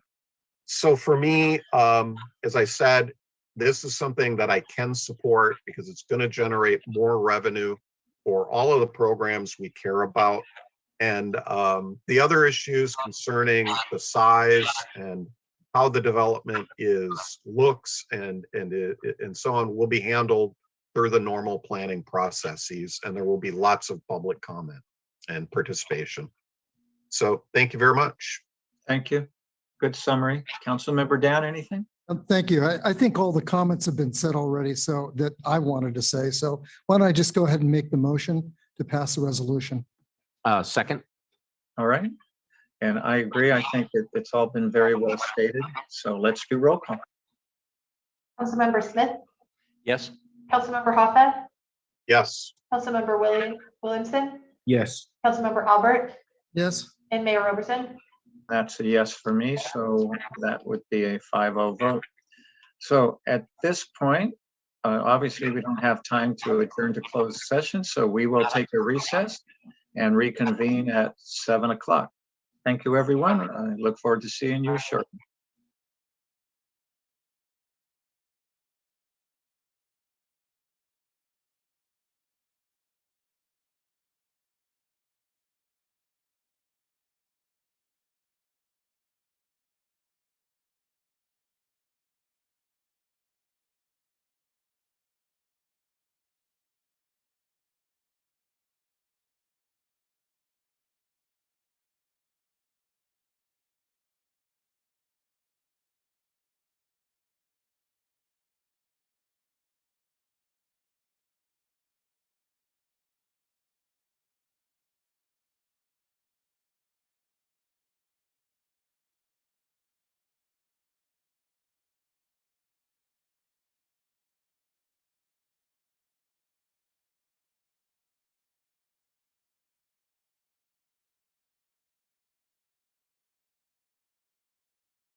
Recording in progress.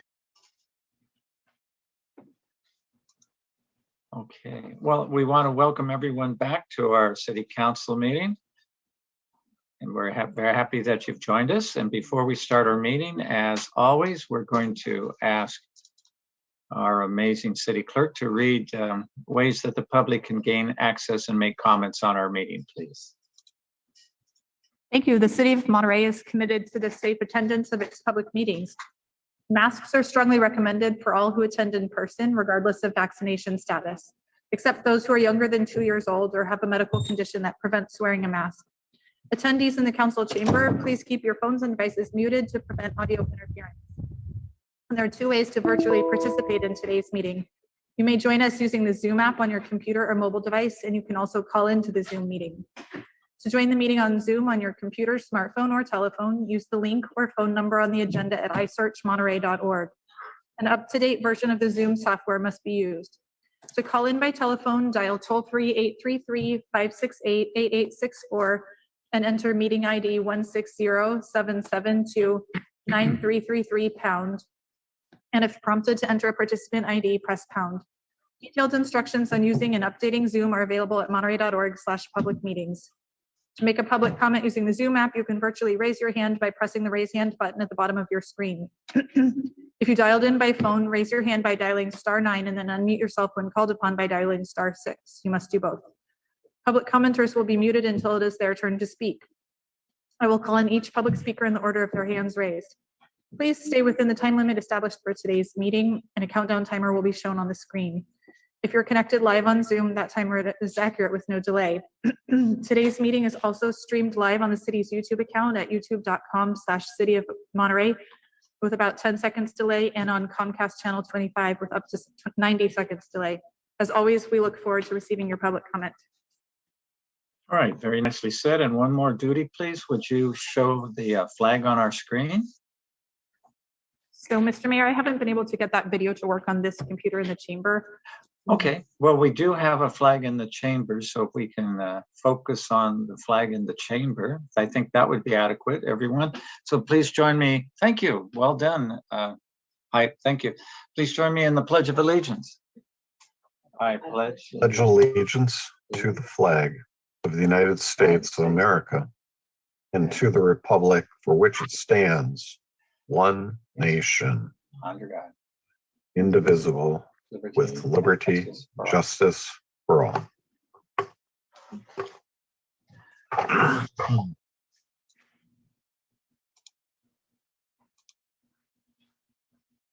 Very good, thank you. And so let's go to continued public comments. If you had a chance to do public comments this afternoon, you had your turn. This would be for anyone else who would like to share anything within the jurisdiction of the City of Monterey, please. And as always, if you need a reply, you will get one from our amazing staff. And so with that, let's find out if there are any public comments in our council chambers, please. Not on the agenda. No one is stepping forward, Mr. Mayor. Thank you. And anyone online for public comments? Yes, there are a few. So I will. All right. Let's welcome them and go ahead and queue up, and we're happy to hear what they have to say. This is a phone caller with the last 3 digits, 564.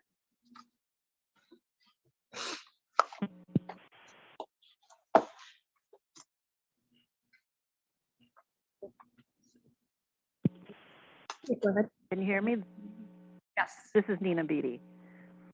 I have a comment that sort of segues onto an earlier item on the agenda, but it's on a general, the general idea of when about subsidies. We are in a free market system, we're told every day, and subsidies seem to fly in the face of that. In addition, when we subsidize as a city out of town businesses versus not extending subsidies to local businesses, it tilts the playing field against local businesses. Any type of proposed or looking to the future idea of somebody earning or money coming into the city is uncertain. And in today's climate in particular, with all the shutdowns and the societal changes and people not coming to the peninsula, that there would be any sort of guaranteed money, TOT or otherwise, is not certain at best. When a particular industry, such as the hospitality industry, is prioritized, these are low-income wages for most workers in the hospitality industry. There are at present, as far as I know, no protections and no housing dedicated for hospitality workers. And in the off-season, they are often homeless. They cannot afford the rents in this area that are rising rapidly. They certainly cannot afford to own a home. So bringing jobs that are living wage jobs that will allow people to rent homes, to buy homes in this area, that's a priority. That should be a big priority for the city and for the city council. Bringing more barely scraping by jobs where people have multiple jobs to just keep a roof over their head, an inadequate roof over their head, to keep food on the table, to pay bills.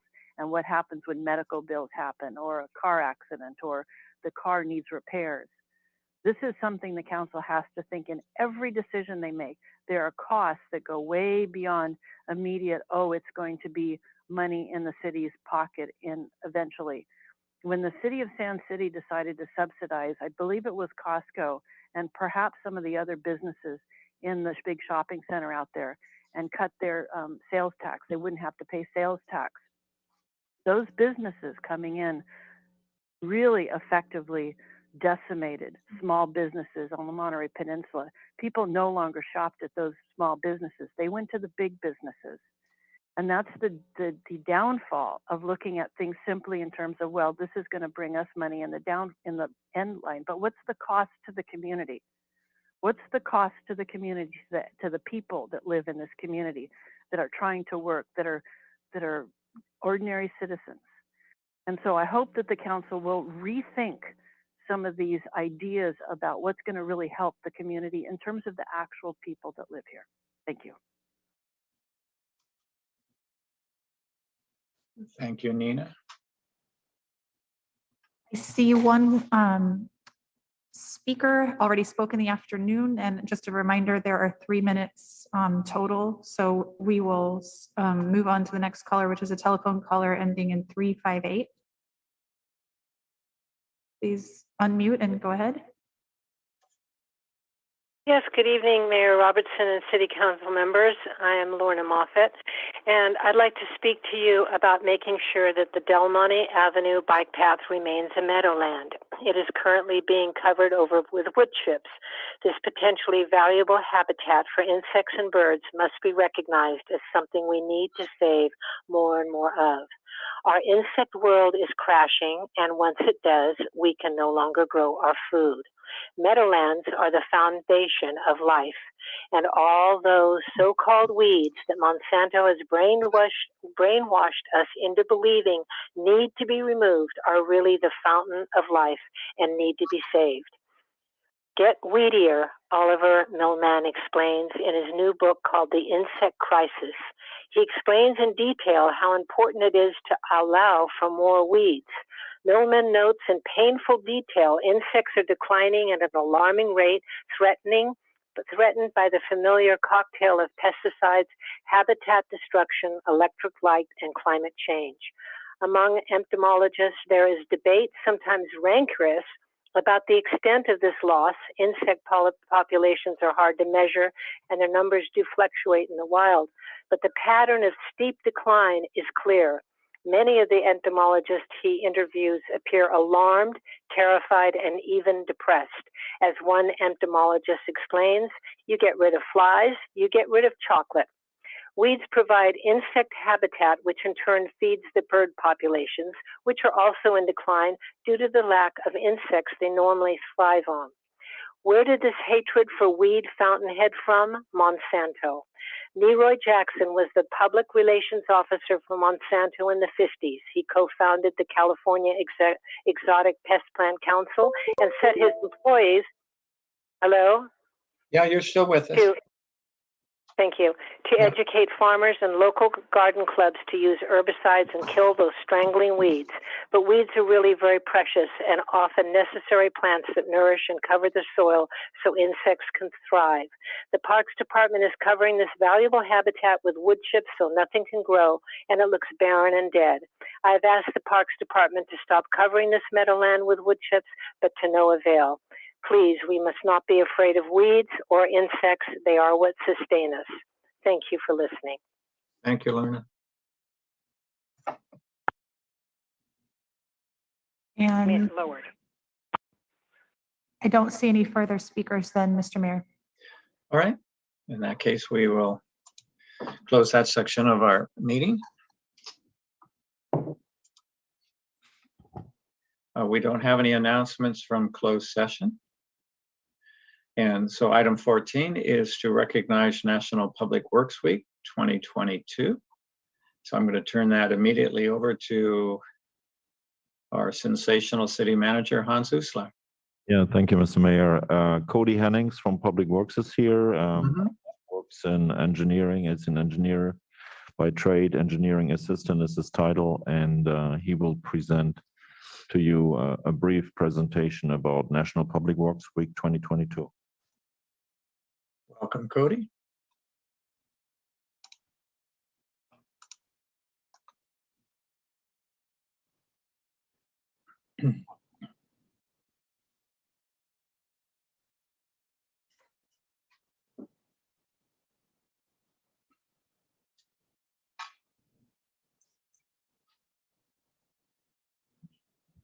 Thank you, Hans, and thank you, Mr. Mayor, and thank you, Council.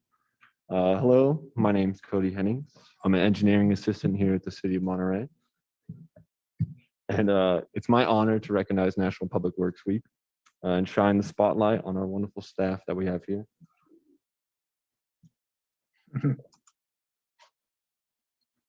So since 1960, the American Public Works Association has sponsored National Public Works Week. Each year, the APWA likes to include a theme that they feel encompasses what it's like to serve one's community. The theme for 2022 is Ready and Resilient.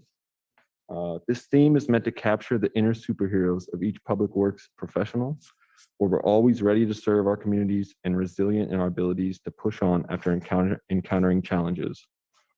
So minus tights, you're looking at a real life superhero.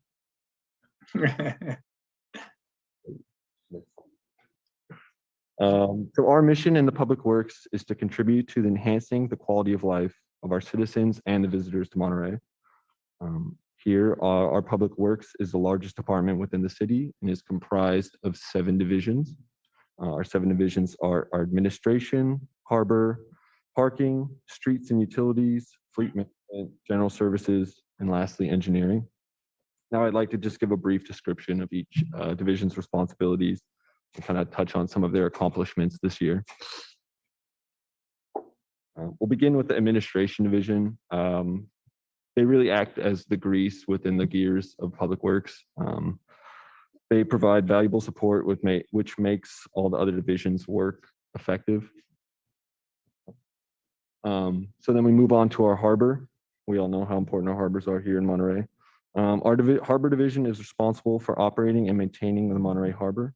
This includes the Municipal Wharf, Old Fisherman's Wharf, Municipal Wharf 2, 2 trailer boat launch ramps, 1 public hoist, outer harbor moorings, and an east mooring. Some of their achievements from the last year include the replacement of decking on 143 berths. Another big achievement they got was they were issued a new Army Corps of Engineer and California Coastal Commission 5-year permit to perform the maintenance, the dredging maintenance, and also our beach nourishment program at Del Monte Beach. Next is our parking division. This division operates over 30 parking facilities with approximately 3,500 off-street parking spaces.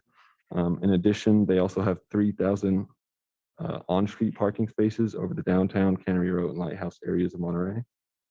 This past year, the parking staff completed a comprehensive facility maintenance project in the downtown garage, our Cannery Road garages, our lower lot 7, and this included cleaning, painting, and just general repairs. They're also in the process of updating a lot of our parking equipment, pay stations, things like that to make sure they're running smoothly. And one last achievement they had was establishing a new 2-hour zone in downtown to better meet the needs of our city. The next is our streets and utilities division. This division maintains the city of Monterey's roadways, sanitary sewers, storm drains, signage, traffic signals, and related infrastructure. Some numbers here. They maintain over 100 miles of roadway, 104 miles of sanitary sewer, 43 miles of storm drain and culvert. And we have over 56 signalized intersections that they maintain, which are all important. These guys are on standby 24 hours a day, 7 days a week, 365 days a year, and they're there to respond to our sanitary sewer overflows, our vehicle accidents where infrastructure is damaged, and also support our public safety. And along with the work they do within the city, these street crews also have the responsibility of work orders from our Defense Language Institute. They've mitigated numerous sidewalk uplifts, keeping the city safe, repaired and regraded Huckleberry Hills fire roads, and they've repaired and replaced over 200 street lights. Next, we have our fleet management. Our fleet services division provides maintenance for our city-owned vehicles and equipment, which all of our staff uses to perform their duties. This past year, they put 3 fire engines into service, one of which was a wildland engine. And a major goal of this division, which I think is pretty important, is just to electrify the fleet, which will kind of move us forward.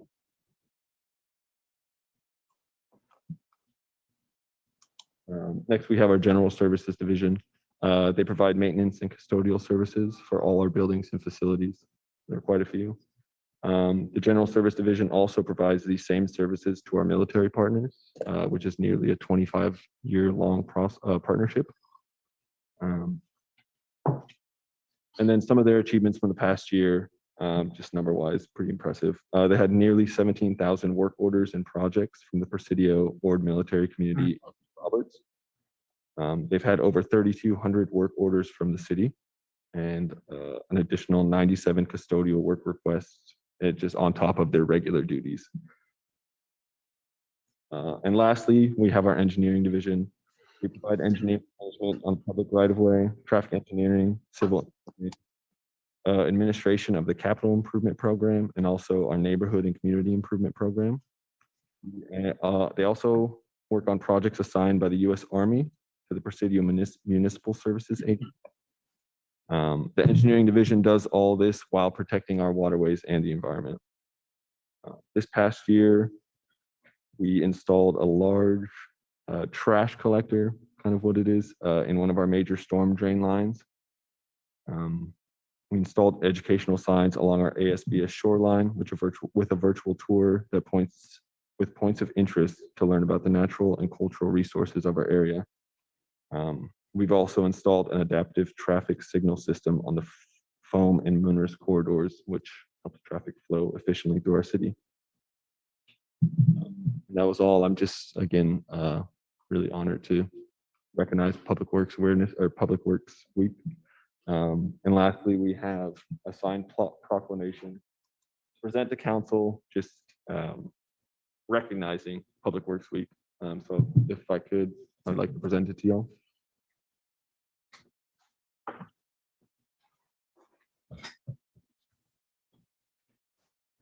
I think we're going to get some pictures here. Yeah, thank you. Hans, we want to get a picture of Cody and recognition of the entire Public Works. You want to go down? No, this is fine. This is fine.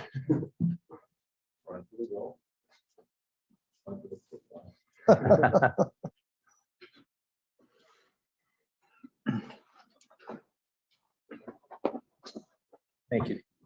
Oh, we don't get to keep it? That's very good. Cody, thank you very much.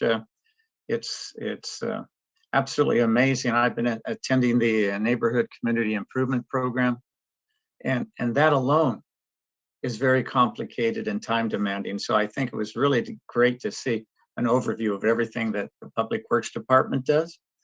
I had a chance yesterday to greet the Roundabout Conference, which is in the city of Monterey this week. Talked to lots of engineers. I didn't recruit. I was tempted to tell them come work in Monterey, but the amount of enthusiasm and the work that people did was it was just amazing. And what a great group of people from all over the world who came to this conference and from Public Works. And at this point, my grandson is very interested in being an engineer. I've talked to him about civil engineering, so we'll have to bring him down on Take Your Grandson to Work Day and give him a chance to see all the great work you do. And the proclamation I'd like to share just briefly, and it's proclaiming and recognizing National Public Works Week, which is May 15th through 21st. And it acknowledges public work professionals who focus on infrastructure, facilities, and services that are of vital importance to our community, as you pointed out, and our quality of life. It doesn't say it in the proclamation, but probably the most visible public works for residents is Measure P and Measure S. All of the effort that's gone in from our 1 cent sales tax that has gone to our street improvements, our storm drains, our ADA, and our sidewalks. And that's an ongoing program. And I think it's really a testament to the faith that our community has in our Public Works Department, where I believe I hope Richard's on the line, but Measure S, when we renewed it, was 75 or 80% approval rate, which is absolutely unheard of statewide. And so when you talk about all of our public works professionals who are engineers and managers and employees on all levels, and our nation's transportation, our water supply, water treatment, solid waste, all of those that the city of Monterey participates in individually as well as collectively, our public buildings, and everything that's essential for our citizens. So it's really important to take this time to educate people and to know that all of our young people, as I said, my grandson, I will be sharing this with him, so he gets a sense of the great work that can be done in working for cities and counties and government.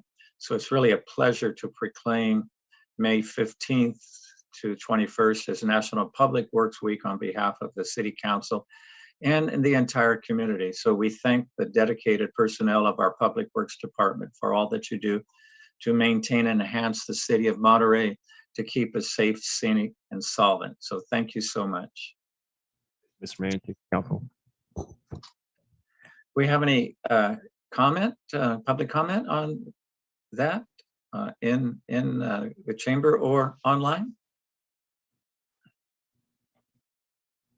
Mr. Mayor, I don't see anyone in the chamber, and there are no hands raised on Zoom. Okay. Very good. All right, so let's go ahead to the two other items on the agenda, all of equal importance, and we're going to receive a report and provide direction on negotiations with selected affordable housing developers at 4 particular sites: 417 Figueroa Street, 442 Adams, 438 Calle Principal, and 424 and 450 Madison Street, as well as 587 and 593 Van Buren. That is 4 sites with multiple addresses.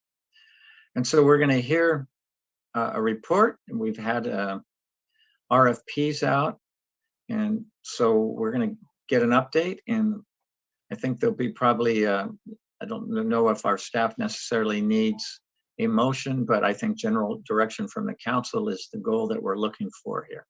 So with that, back to our city manager and his recognized superior staff. All right, thank you so much, Mr. Mayor. Basically, we are asking today for your guidance, your directions, your opinions, and also hoping for soliciting input from the public regarding our 4 properties that we have identified. And as you pointed out, Mr. Mayor, we have been working with Mid-Penn Housing and also with First Community Housing to draft our exclusive negotiating agreements with each entity, each of the agencies. But while we were working on that, we encountered a few challenges that will definitely impact how those sites will be developed. And so tonight we wanted to share with you what those concerns are, and also hearing from you what the council is thinking, or if the council has other ideas that they think we should pursue. Another item that popped up over the past 8-9 months more and more was that residents let us know, spoke up that they would like to have those affordable housing projects that we are pursuing dedicated to just folks living and working inside the city of Monterey. That's generally known as local preference policy. And we wanted to also run this by you and show you also the pros and cons that we see about developing a policy like that. And of course, we were also guided, advised by our partners from Mid-Penn and First Community Housing. Last but not least, there was also the request made by those two developers to see if the city would be willing to help and support them in actually building it. That is in addition to the sites that the city makes available to them, that they might have the need for additional financial support in certain areas. And we also wanted to bring this forward to you and discuss that with you as well.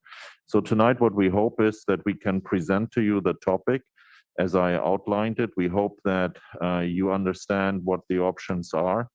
Water is the main factor, and the city has a little over 5 acre-feet of water, but to build all those sites out would require something 17 acre-feet of water. So it's probably a good idea to listen to our presentation, listen also to Mid-Penn and First Community Housing, and then hopefully we have some idea what the council thinks, or maybe you have other ideas that you want to share with us.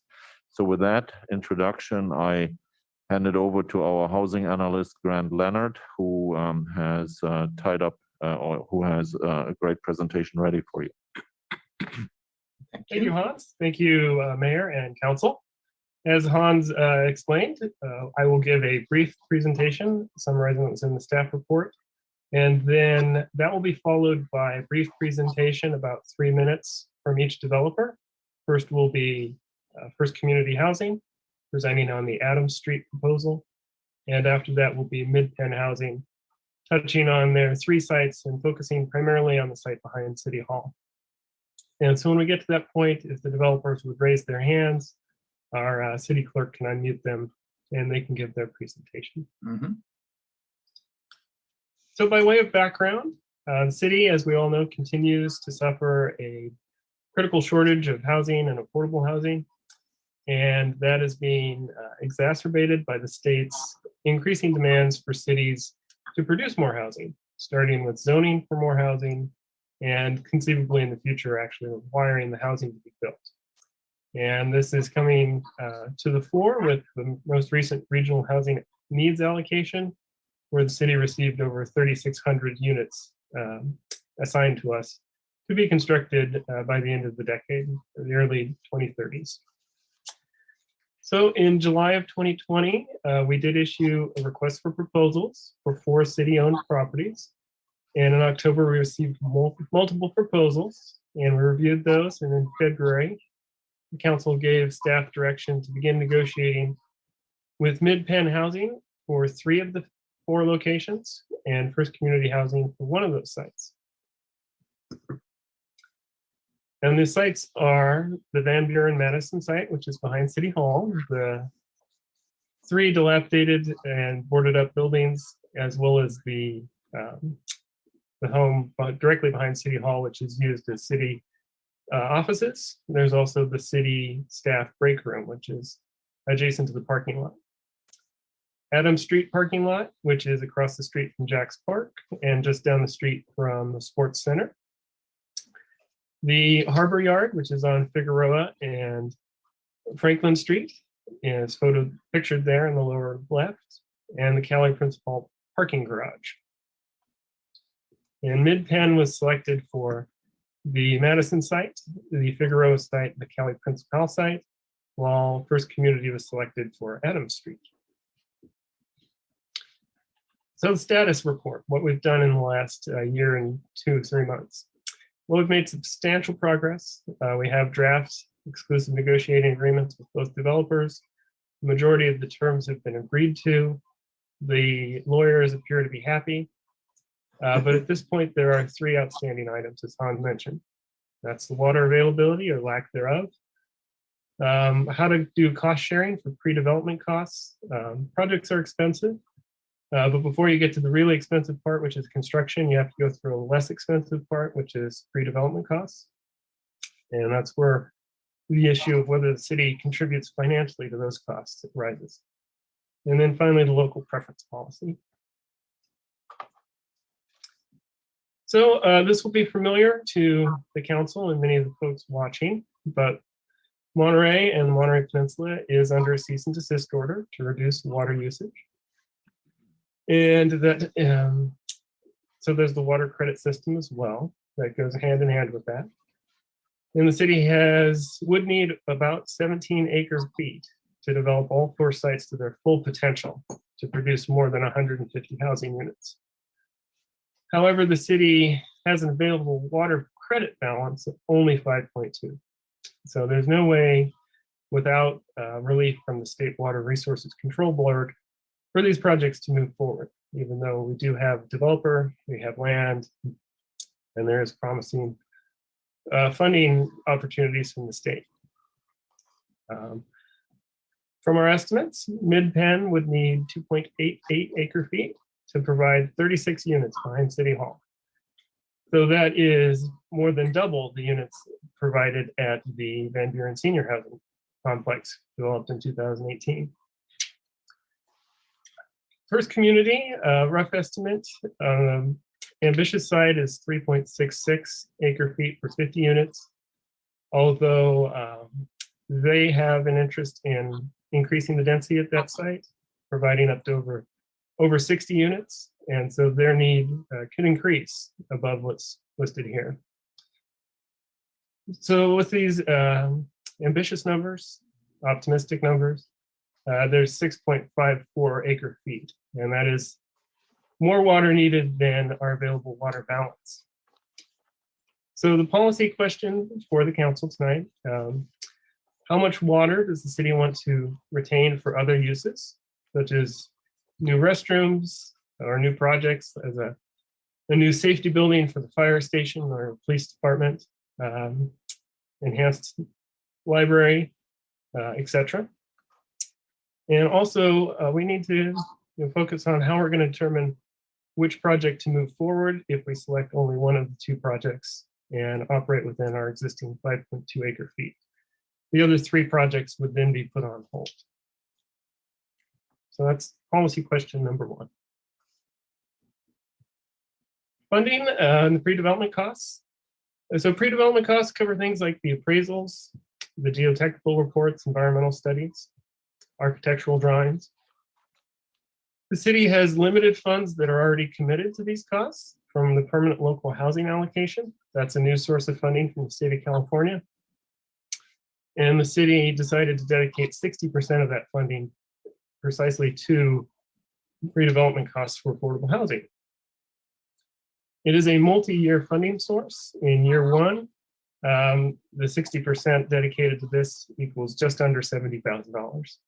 And as I said, year 2, year 3, year 4 are still to come, but it is going to be a small amount of money relative to what's needed to construct these projects. And you'll see budget numbers for both projects shortly from the developers. So the question is, should the city pursue state grants as an opportunity to help the developers? Or should the city look to contribute our local housing funds, our community development block grants, or our successor agency redevelopment fund? Again, both of those are small pots of money, but if you combine several small pots, it does equal a larger pot of funds. So that is a question for us here to get some direction on. And then the third one is the idea of local preference for city residents or workers within the city. So these are all 100% affordable housing that's being proposed. And the idea behind this type of policy is that it benefits the local residents and the workers of the city by making sure they get the first bite of the apple. You wouldn't deny people from outside the city if no one from the city applied, but people applying from the city would have first right of refusal, so to speak. However, this requires extensive studies to determine its feasibility and to ensure that it doesn't violate federal fair housing laws. It also impacts the funding strategies because many of these funding sources for affordable housing do not look fondly on local preference policies. For instance, the Van Buren Senior Housing relied heavily on vouchers from the County Housing Authority, and those are required to be open to the county-wide list. So those would not be in compliance with the local preference policy. So pursuing it, if it was deemed feasible and not in violation of fair housing laws, could still affect the financial feasibility of these projects. So the question is, should the city pursue that policy? We do not have one currently, or continue with our current approach of just maximizing the potential of delivering new affordable housing within the city. So just to wrap it up again, we're really almost there on these exclusive negotiating agreements, but we have those 3 outstanding policy directions that we need related to water, related to funding, and related to local preference policy.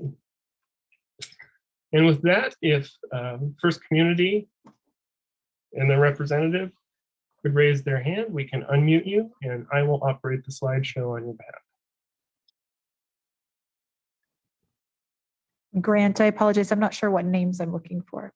There are a few hands raised.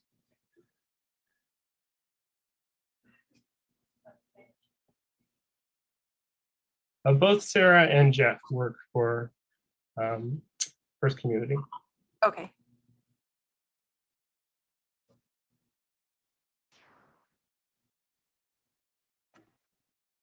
All right, Sarah and Jeff are both unmuted. So, members of City Council, good evening. This is Jeff Morgan here from First Community Housing. I just wanted to let you know we appreciate the opportunity to do this. I actually worked as a former veteran on some of the base reuse years ago, and it's great to be back. We have next slide, please. So, you know, we have a lot of experience in affordable housing. We have half of our portfolio of the 4,000 or so residents we serve are LEED, U.S. Green Building Council LEED, most of which are LEED Platinum. So we've done a lot of work in conservation. For example, the property we have, next slide, please. You know, the property that we have, oh, actually, I'll go back, I'm sorry. Then we have properties, for example, in Capitola, where we've worked with Soquel Creek Water District to reduce by a couple of acre feet via conservation measures there.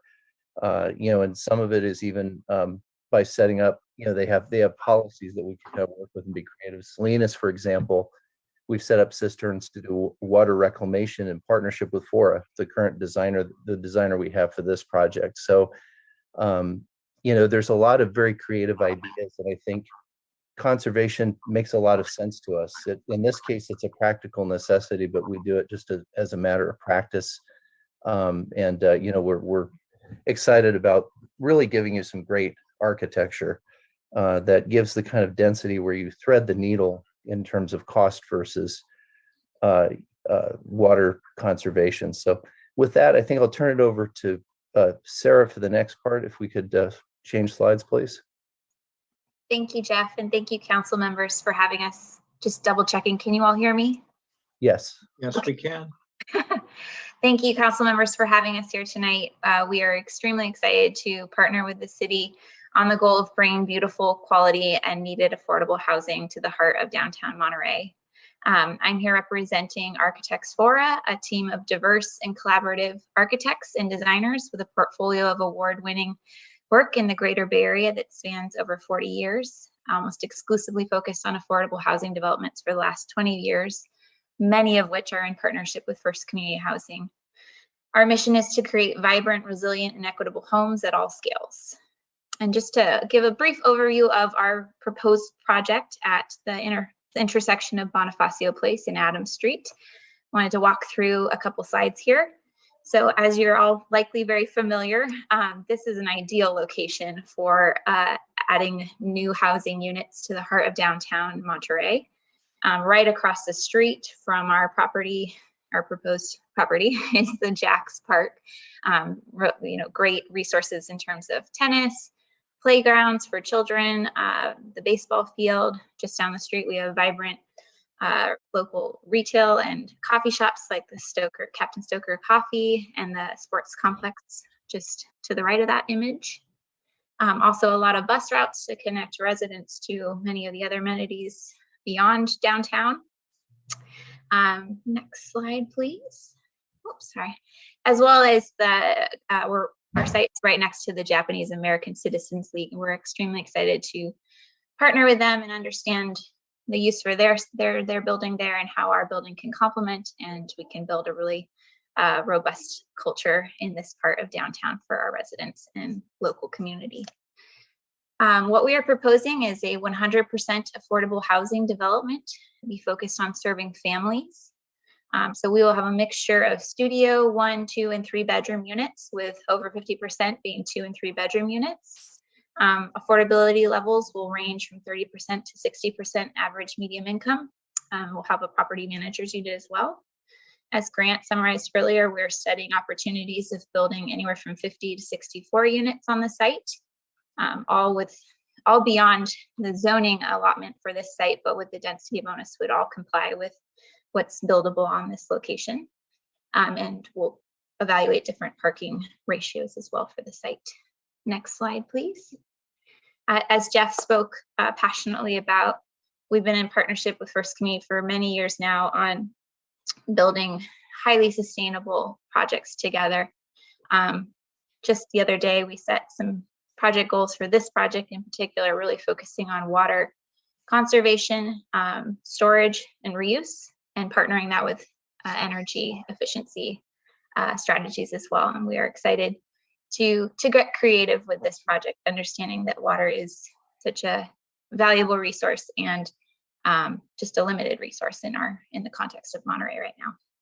Next slide. Passing it back to Jeff.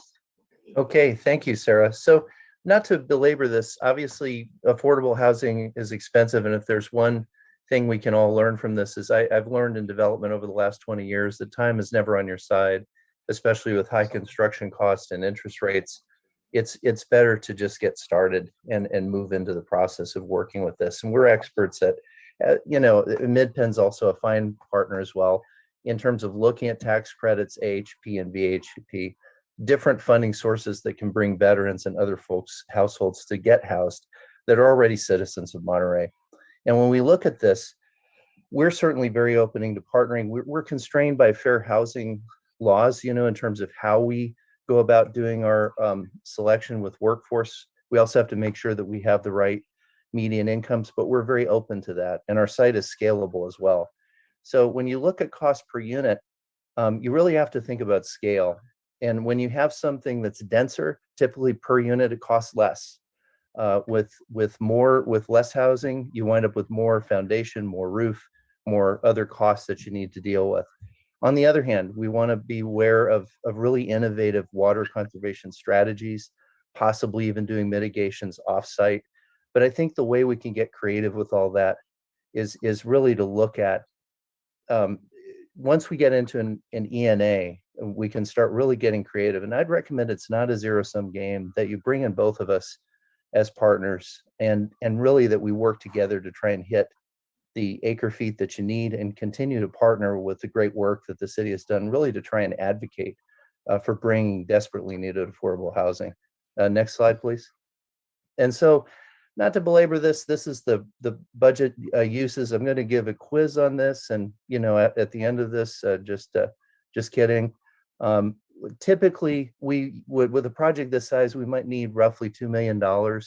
And what that means is that pre-development is essentially the expenses for just architecture, studies, everything that you do to get from here all the way to construction loan closings. And that's typical. And so we can come up with other sources. The funding that the city of Monterey provides can at least get us a good start. But, there's obviously a lot more. And so we can't secure against the land, but, there's still an opportunity to go ahead and put that money, other resources available. And we're experts at trying to bring in funds to help us make the investments we need to create this community. So the bottom line is that we are flexible and scalable. We have a lot of creative resources that we can bring to our disposal. And we're excited to partner with the city of Monterey. I know you're trying to solve a water issue but also faced with a people issue about how do you serve some of the least of these in the city of Monterey. So with that, thank you very much. And that concludes our presentation. Okay, thank you, Jeff. Thank you, Sarah. If you stick around, but stay muted, we'd appreciate it. And with that, we'll move on to Mid-Penn. And if you could raise your hands, please. Mid-Penn is actually in the chamber. Excellent, even better. Person Grant, hi. I don't know if you can hear me. Yes, we can. You're coming in loud and clear. Thank you. Good evening, Council. My name is Vanessa Diffenbaugh. I'm a project manager at Mid-Penn Housing. I also have my colleague Betsy Wilson here to help answer questions if needed. And I'm happy to be here tonight to share a few updates on our RFP response. So I believe many of you are familiar with Mid-Penn, but just a quick overview in case any of you aren't. We're an affordable housing developer. We were founded in 1970, so we have more than 50 years experience. Our mission is to provide safe, affordable housing of high quality to those in need. We have to date developed or rehabilitated over 9,000 affordable homes with an additional 3,000 in our pipeline. We work in 11 counties and have received over 150 industry awards. We also have a very strong track record of public-private partnerships. Next slide, please. So one of those public-private partnerships you all should know very well. We did partner with the city of Monterey to build Van Buren Senior Housing, which serves seniors over the age of 62, earning up to 50% of AMI. And the amenities in that development include a fitness center, a community room, and an outdoor courtyard. Next slide, please. Sorry, they did a little editing. It looks great. Just a quick overview of our response to the RFP. We did respond to all 4 sites. We worked with local architect Paul Davis Partnership and Justin Pauly Architects. And we proposed that we have some commercial space on the first floor of the Calle Principal garage for the Youth Arts Collective. Our proposal paired for financing purposes the Madison Street site with the Figueroa Street site as a scattered site project. And so as part of that proposal, we were awarded 3 sites, the Madison Street, Figueroa, and Calle Principal garage. So we've done a little bit of work since we were awarded those 3 sites, of course, and we wanted to talk to you about some big picture constraints as well as some specific site constraints and opportunities for each of those 3. The first big picture constraints, I don't think I need to belabor. We do have limited water here in the city. The second one is the limited pre-development funding, which has also already been discussed. The third one really is this idea of shifting priorities around affordable. So we proposed 100% affordable developments at all 3 sites, which would serve residents up to 60% of AMI. There's been a lot of conversation since then about the city potentially wanting to serve this sort of so-called missing middle and potentially have employee housing. That is just an additional complication and something that we will need to continue to discuss with the city.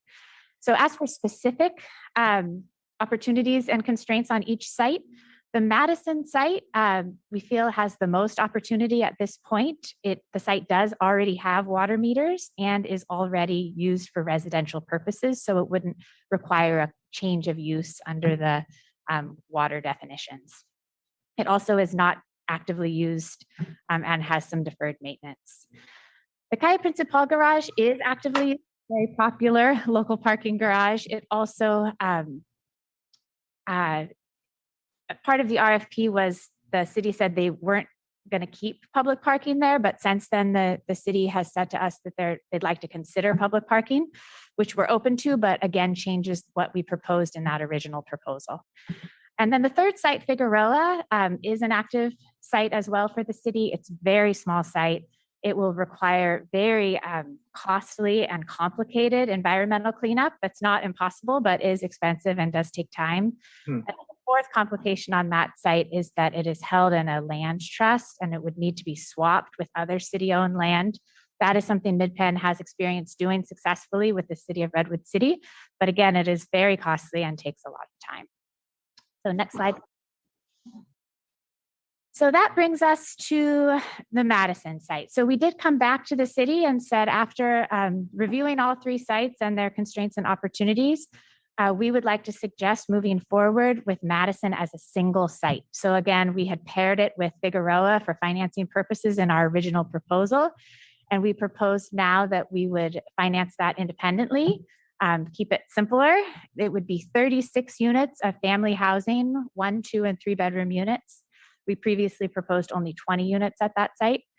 We would propose 3 stories instead of 2, a garden style apartments serving residents between 30 and 60% of AMI. We would propose a shared parking agreement with the city so that our residents could use the city parking lot in the evening hours when they're not used by city staff. And that's something we've done on a lot of our public-private partnership projects. We would consider doing a live-work preference, of course, within what's possible given fair housing laws. And our total water demand is estimated to be 2.88 acre feet. But one important note there is that we don't yet have a water audit for that site. So when we did develop Van Buren, there was over an acre feet of water credit already at that site that we were able to apply. So that 2.88 really, at least an acre foot should be deducted by that because we believe that's what's already on that site. Next slide, please. A bit about financing. I'm sorry those numbers are so small, but what we would be looking at with this project is about $24 million total development cost. That would be paid for with about almost $17 million in tax credit equity, a mortgage of about $4 million, and then we'd have a local gap of about $2.9 million. So there are quite a few state sources. I'm sure you've heard the governor is really trying to put money into affordable housing, which is great news. But one really important note for the city on that is that most of those state financing sources, if not all, are really tied to serving specific populations. So for example, No Place Like Home is something we could absolutely go for and could potentially get a 2.9 million size gap. But that would be to serve formerly homeless individuals. So what we're proposing here right now is a straight family project, and very happy to apply for state financing, but it would probably require serving special populations as well, at least in some of those units. And then a few other additional challenges. These numbers do assume project-based vouchers, which are not currently available through the Monterey County Housing Authority, but that's something MidPen's really willing to work hard on with the Housing Authority and hope that over some time we could solve that challenge. And the last thing is that these small projects really are very inefficient to operate, and that makes it for a challenge for us as developers. So we're having some hard conversations internally to try to come up with some creative solutions there. Next slide, please. So we're really on the same page as First Communities and that we would strongly recommend that the council moves forward with both developers. We do understand that water is a #1 challenge, but we really feel like that's only one of the challenges. These are complicated sites, and you have before you tonight 2 respected developers with a lot of experience between us and a lot of different creative ideas. So as I mentioned last time I spoke before you, I think the city really wants to get points on the board here. And I think you'll have a lot greater chance of success if you move forward with both developers. And then the last thing I'll just say is we really are still interested and hope to work with the city on both Calle Principal and Figueroa. We just see those as having longer timelines and would recommend those for a phase 2 or a phase 3. Thank you for your time. And I'm here as well as Betsy if you have questions. Thank you, Vanessa. Yeah, please stick around and for questions. Okay, Grant, is anyone else making a presentation?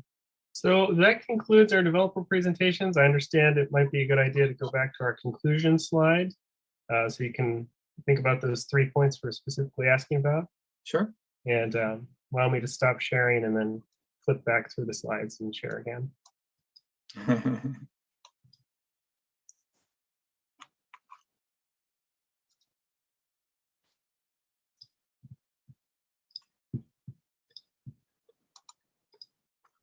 Okay, and with that, we're happy to have the conversation now and then go out for public comment.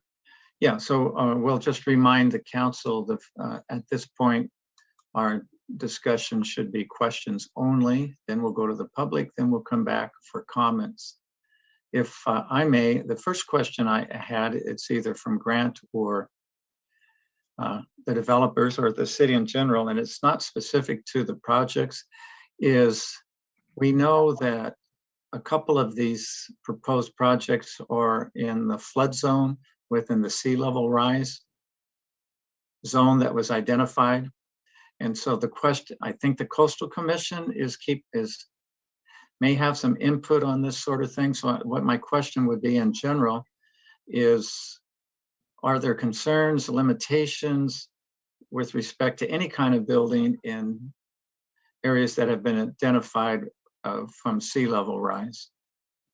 And does the Coastal Commission have a role here? Oh, I'm sorry, Grant. I might take that question. I was just going to defer to you. We like to punt around City Hall. Collaborate. We call it collaborate. Okay. So a good general guideline is Del Monte Avenue is our coastal zone boundary. So all of the sites that we're looking at are outside of the coastal zone review area. Saying that, in the long term, the one site that will need to think about that more than the other sites is 417 Figueroa, the harbor yard. In the future, Lake El Estero and may flood under the 500-year scenario. So we'll need to look at that. And, strategies we can use that were used on recent buildings in Cannery Row is placing all the mechanical equipment on the upper levels to make sure that, if buildings are damaged on the lower level, you're not irreversibly damaging them and with very costly impacts. Okay, as a follow-up question, then I'll defer to the council. I was looking at the cost per unit. On Madison was $675,000, more or less, per unit. And Adams Street was $704,000 per unit. And that would be total construction costs for the units. So then my question is, I guess I don't know if I have a question or I'm just astounded it would cost that much per unit to build housing. Even when you look at going out and purchasing a single family dwelling or an apartment complex, existing complexes, the cost doesn't, I guess my question is, why does it cost so much? And I guess that's it. I don't know if everybody else was astounded, but that is a lot of money per unit when you consider how dense they are. So help me with that, please. Yeah, absolutely. And certainly if one of the developers wants to chime in, they're welcome to, since it's their projections at this point.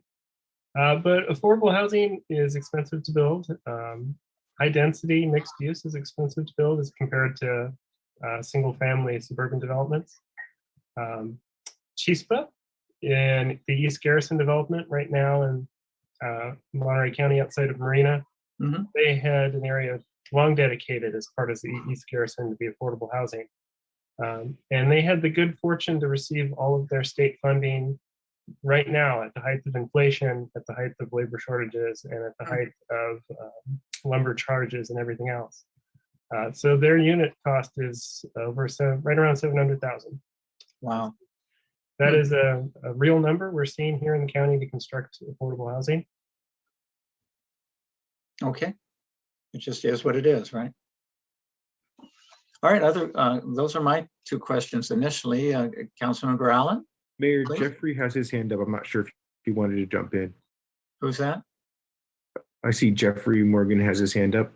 Okay, I he don't put it down. see, why am I missing that? I think he just put it down. Oh, and Oh, okay, it's back up again. Okay, Mayor, in the council chamber, Dan and I are both going to have some questions. yes, okay, good.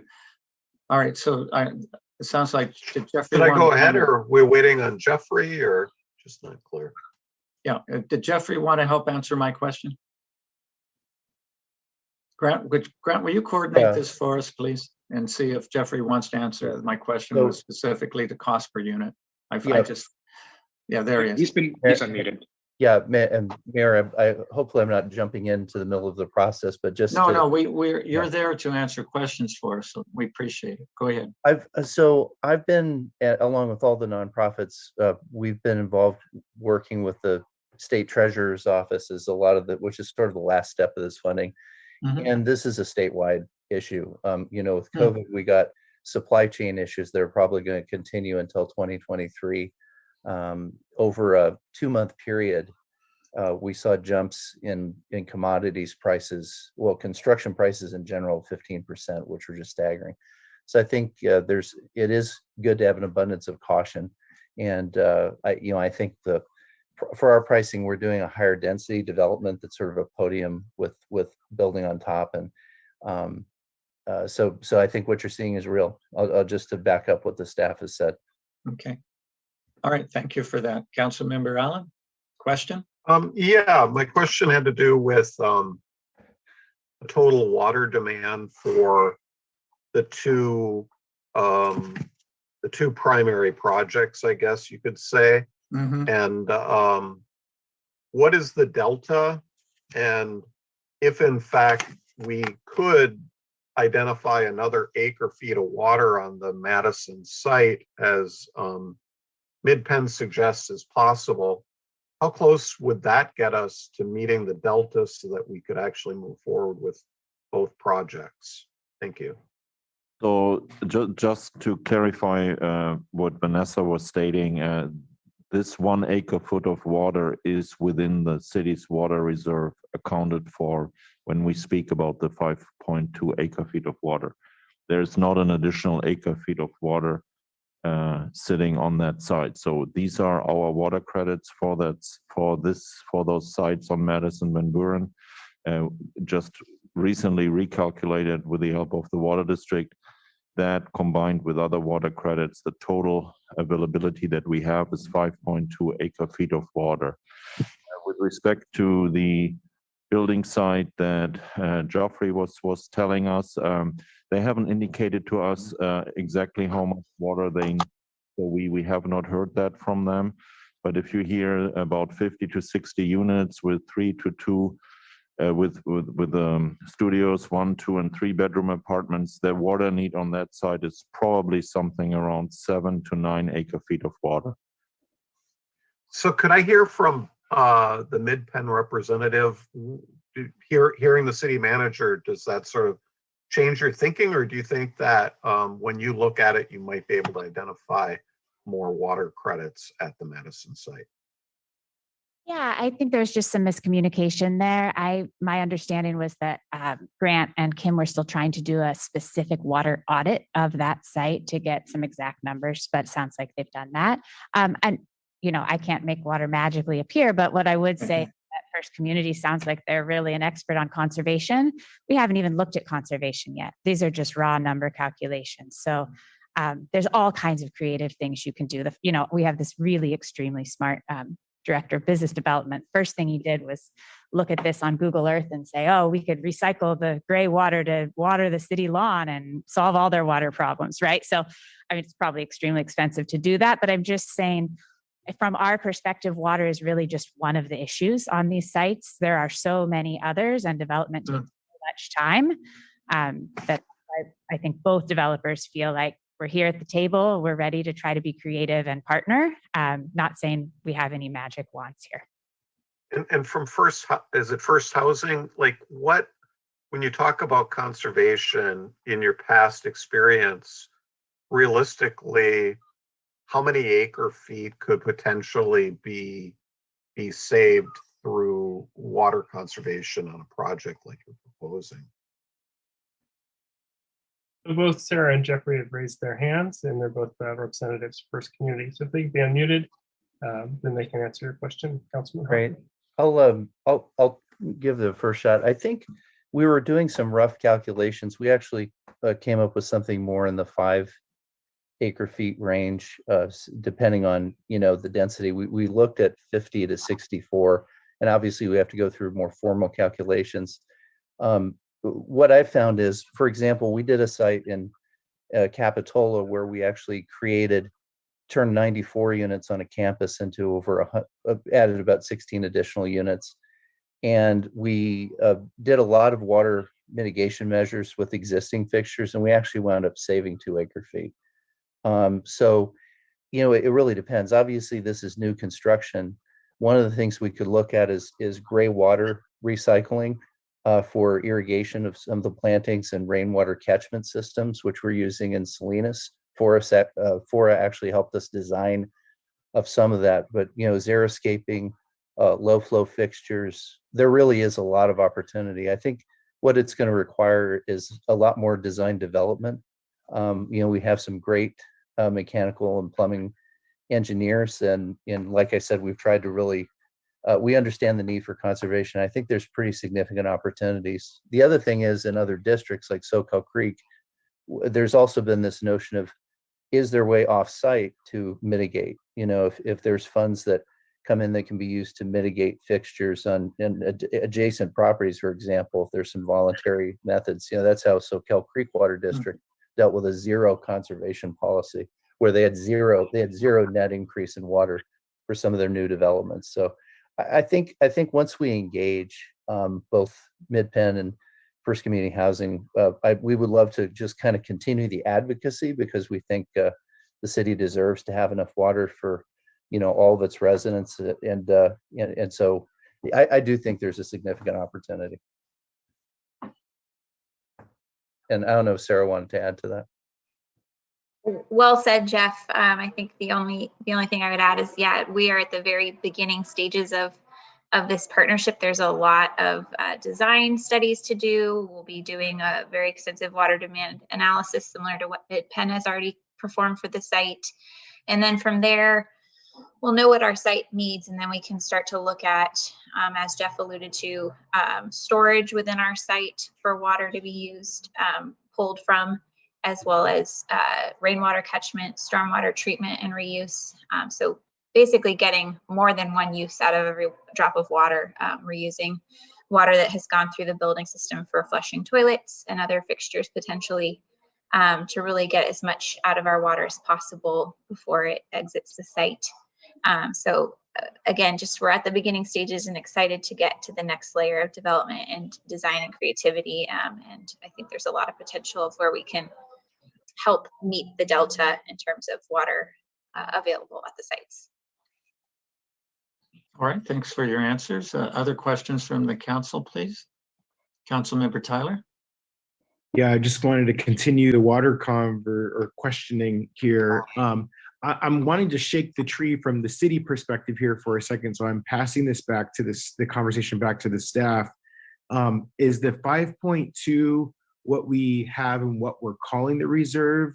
Does that include all available water anywhere throughout all of our sites? So other projects that there might be something already allocated for that hasn't been used yet, or other properties? Yeah, it contains all the water we have right now. Okay. And then, as the conversation was going on around the water and water reuse, I'm wondering, is there a potential opportunity, particularly with the Adams Street project being so close to the sports center? I imagine that there's a lot of water that could be reused out of there. So could there be some level of partnership with the city's ownership of the sports center to help support affordable housing project? I don't know what that might look like. Yeah, that's a great suggestion. We can absolutely look into that. It will entail with respect to engineering costs. I thought you were for a moment proposing that they go across the street to take a shower. Or that, whatever we need to do to build the units. Okay, I'm gonna go through a few more questions here.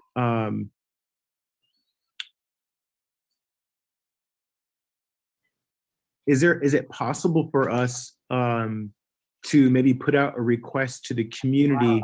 And I don't fully know all the restrictions around moving water credits around. My limited understanding of this topic is that we're limited from moving commercial water credits to residential and vice versa. But is it possible for us to put something out to the community to say, hey, are people willing to donate or offer or some kind of trade, something where they can give us water credits to help us meet our delta in order to move forward with these projects? Is this also for? Could be a rhetorical question. I'm just throwing it out there. I'm not sure if that's something that's possible for us to do.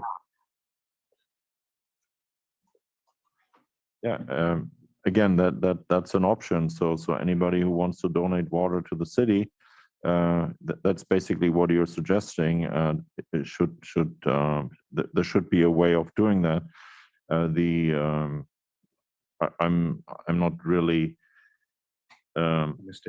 firm on this topic right now, but I think there might be also some legal obstacles to just give water away from private to someone else. But of course, that's an option we can look into it as well. So that's a creative idea. Okay, and then in the staff report, there was discussion around there being issues with uncertainty around the water meters on that site. And so I just was hoping to get some clarity there, because it sounded like it may not be an issue during the report. So what does that look like, and how much work is it, if it is an issue still, for us to kind of clarify that and being able to remove that as a barrier for that project to move forward? So as part of the current restrictions that are imposed on CalAm as part of the cease and desist order, CalAm is not allowed to set any new water meters. Having said that, we have water meters at the Madison site, probably, I want to say 4 or 5 different water meters. And so there are ways of creating, of building projects without violating that rule that is imposed on CalAm of not setting new water meters. Of course, we are hoping that by the time that the buildings are being constructed, that we have a more favorable environment that will allow us to actually put the rightly sized water meters there. Right now, it's a water meter game, where basically the engineers figure out how they can tie water meters together and create enough water pressure on the site to allow construction for larger scale projects. So we hope that in 2-3 years we have a more favorable environment for that as well. But there are water meters on the sites. I'm not sure if we have a water meter at the Adams Street. It's across the street, so and the street is ours, so we can probably legally connect those 2 sites. Okay, and then my last question is for both of the developers around the topic of the local preference.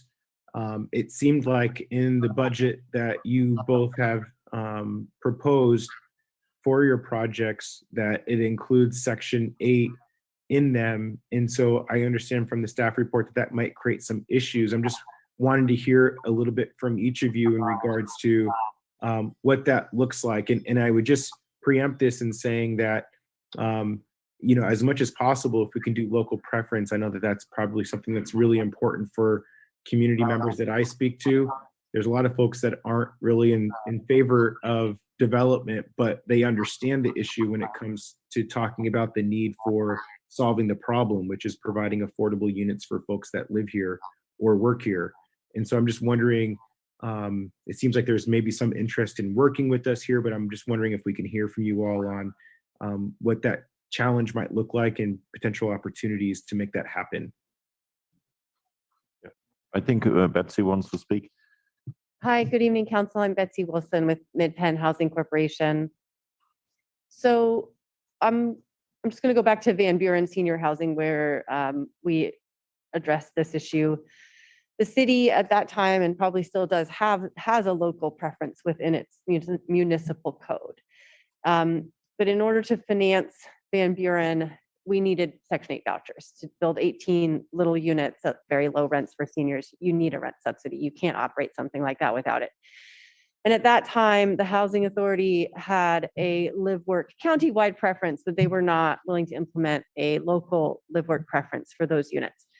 So Van Buren Senior Housing has a county-wide live-work preference. And I think in the end with that lease up, we had, I think a third of the folks had already lived in Monterey, a third lived on the peninsula somewhere, and then another third came from other parts of the county. So that was sort of how the lease up actually happened. Because there's the preference and then there's sort of the reality of who moves in.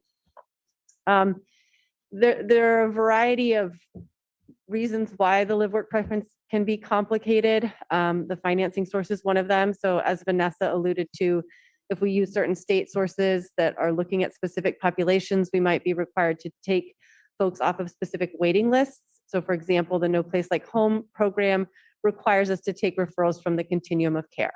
So that is a countywide managed list. That's where folks need to come from if we're going to use that sort of financing.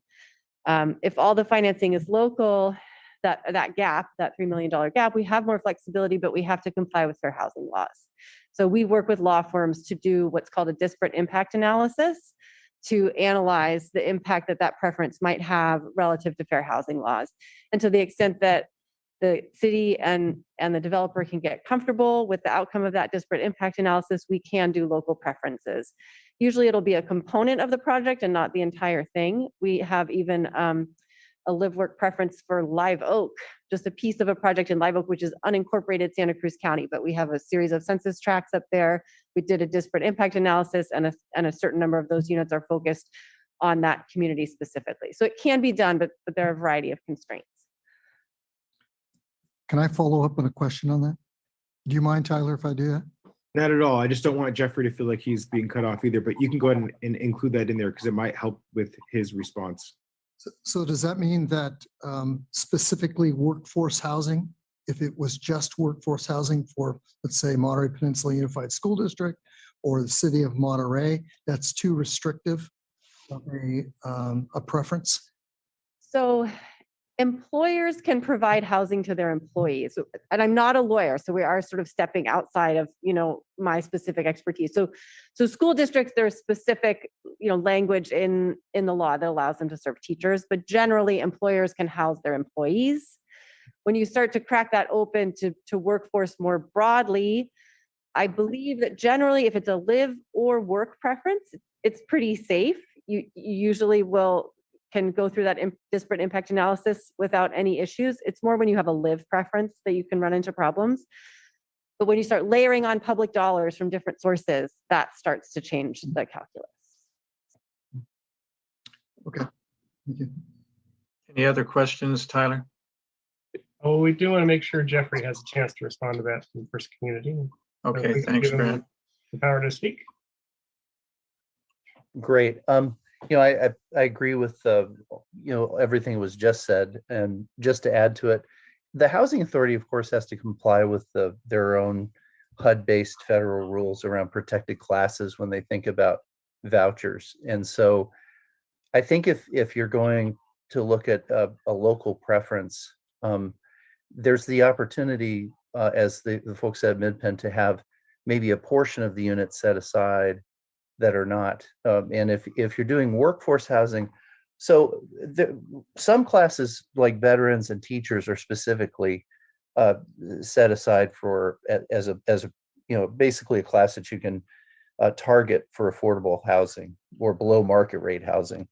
What I've found is that teachers tend to get paid more, and some of the local agency employees get more than they would normally be eligible for through low-income housing tax credits. And that means that you'd have to make up, about a third of the project costs that are normally paid for out of tax credits. That said, you've got janitors, you've got some other workers that really get hit hard that also work at the city and work at, in agencies that could be eligible. And one way to at least do some targeting is just where we advertise. So if you think about the marketing plans and really putting out specific notices, then maybe it gives a bit of a leg up in terms of focusing on local preference. But in any event, the Housing Authority is very constrained just because of the rules around Section 8. And obviously all of us need to comply with fair housing laws that exist. But like I said, we're certainly able to be very creative about it and continue to explore ways that we could try and bring as many of the folks in Monterey and some of the city employees perhaps as we can. Thank you both for the response. That's it for me, Mayor. Thank you. All right, you're certainly welcome. Let's go to the council chambers. Councilmember Dan, question? Councilmember Eds, questions? Pretty much all the questions that that both Tyler and Alan asked were my questions, but I do have one other question. And that's in thinking outside the box, if we have water for a percentage of one project, is the developers willing or think about outside the box doing a phase in based on water? So whether you build maybe half the units and then build in the second half of the units when we get water, because if we do have water for the Madison site, I hate to just sit on it if we already have plans. So the question is that kind of out of the box thinking that you've done somewhere else where you phased projects in? Right, let's get our guest to respond to that, please. So Jeffrey, if you could please raise your hand, and then I'm not sure if Betsy or Betsy's at the chamber. It might be a rhetorical question and that it can't be answered. Creative. It's like making my brain hurt. These financings are so complicated. We do things in phases, but we're talking about 36 units. Yeah. The idea of phasing that just doesn't work. Sort of makes me feel like I need to lay down. So, I mean, we'll think about it. I appreciate all the creative ideas that you guys have. So nothing should be off the table right now. But I haven't done a deal that small in phase. Okay. Yeah. I would just say that, we certainly can look at scale and opportunities. I think the biggest thing is just to get engaged. This is a lengthy process. Time in this case, we have to, it's been my experience, these projects just take years, even to get to construction loan closing. So if we've got a few years, 2 or 3, that we can keep working through the credits and keep focusing on the advocacy, and also look at policies around how, for example, I really love the idea around, is there the possibility of swapping credits or working with the city? So time is a great thickener of things, as they say. And I think that we can firm up some plans. I think the big thing is was that you? I don't think so. No. So I think the big thing is just to focus on some creative approaches once we're engaged. I don't think it makes sense to just be limited based on the existing count that we have now. That's a base to start from. And I think from there, let us get to work, and we'll get creative with you on it.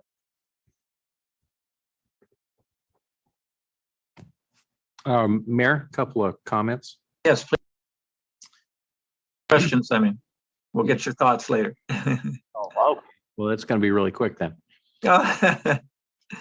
Is there any assessment of the cost of the land? Because the city's offering to deed over the land and partner with potentially 2 low-income housing developers. So is the cost of the land factored in anywhere? Is one of the questions. And specifically to the project that is First Community, the one on Adams Street. It looked to me by the presentation, we were talking about 5 floors. Did that include parking? And if parking was included, how many spaces?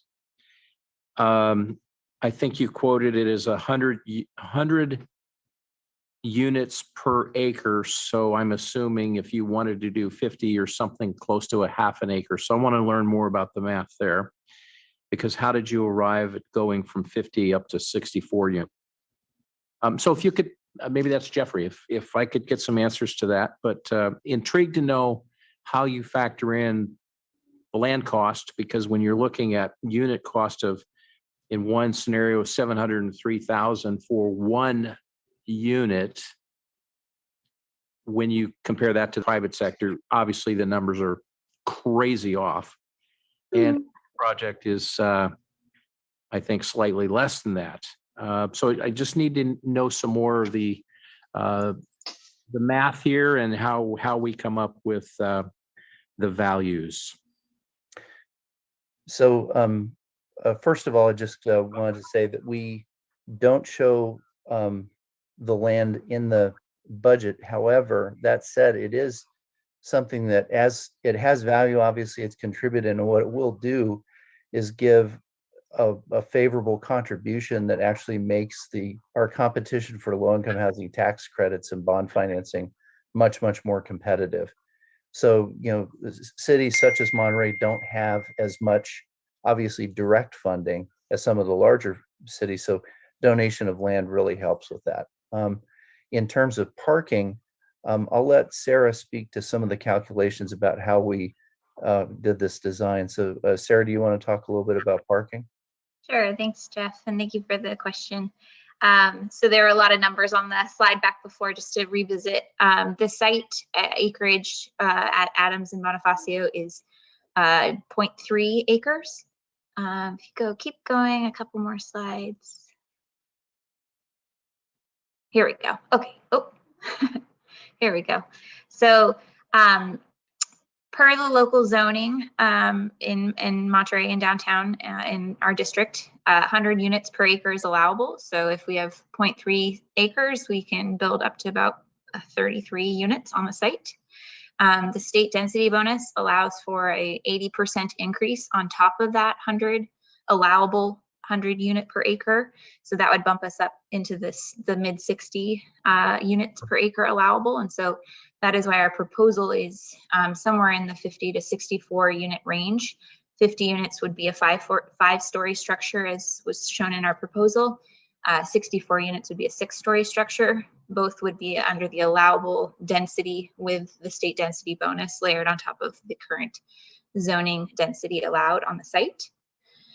So then talking about parking, the city has a maximum parking space per unit of 0.5 spaces per unit in the downtown district that we're building in.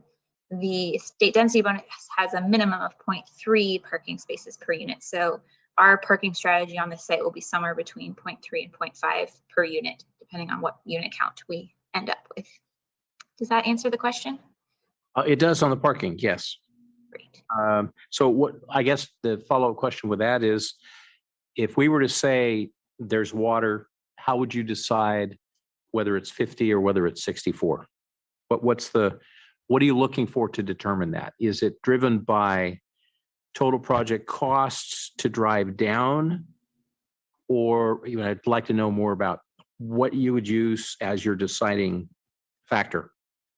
Yes, great question. So when we launch into our feasibility study, which is going to be the next couple months, we will be looking at these 2 unit levels and how we would finance the construction of a 50 unit complex versus a 64 unit complex.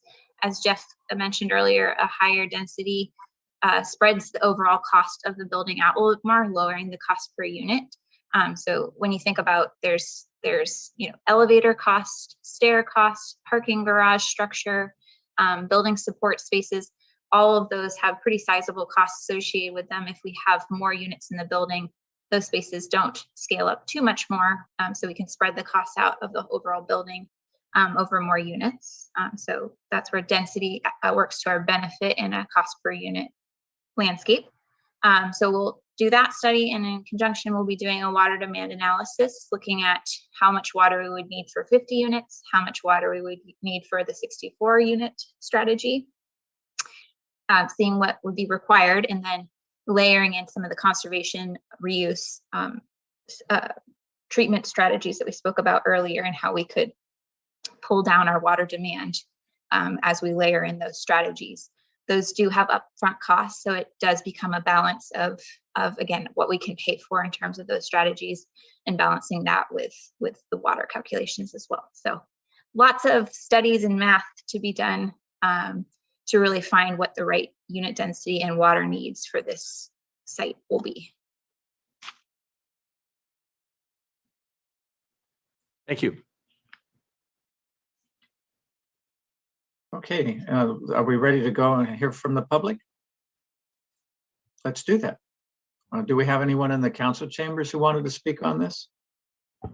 Yes, someone is approaching the podium. Thank you. And meanwhile, we encourage people to queue up online if they're going to speak or by phone.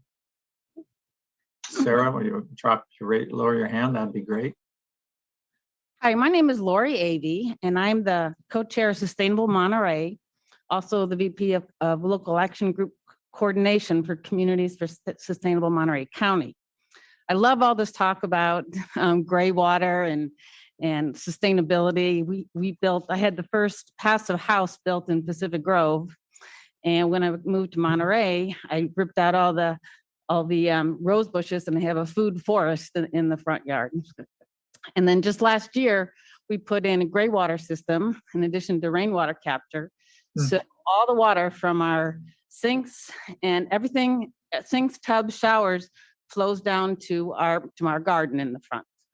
So I would be considering if water credits were measured by the water usage, I'd be a candidate for offering one of those water credits to this development. But I'm here because as our organization manages the community garden that's in the Madison area, and I wanted to express my extreme gratitude to the city for giving us that space and the water over the last few years. This garden has grown to be a valuable resource and inspiration to the whole community. And in this last month, a new volunteer, a doctor, in fact, upon seeing the garden, reached out to us to ask how he could support and expand the community gardens to address climate change and food insecurity in our communities.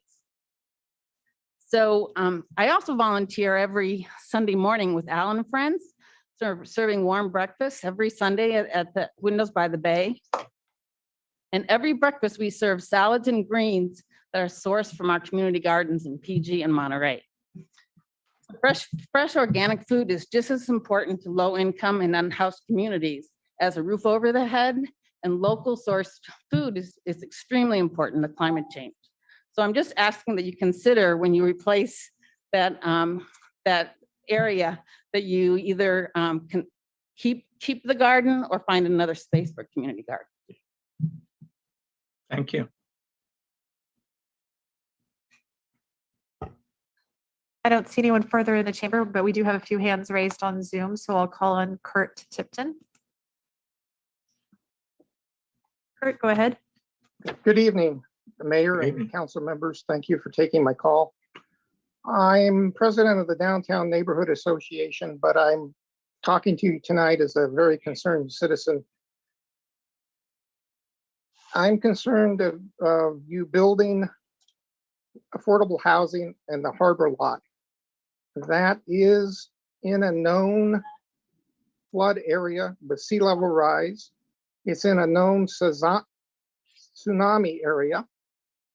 And given the current climate change and the sea level rise is happening faster on the West Coast than it's ever happened before. And the study the city did used models that probably need to be updated by now, given the fact that the sea level rise is much faster. And we should be using not the minimum amounts, but the towards the high end amounts of the sea level rise.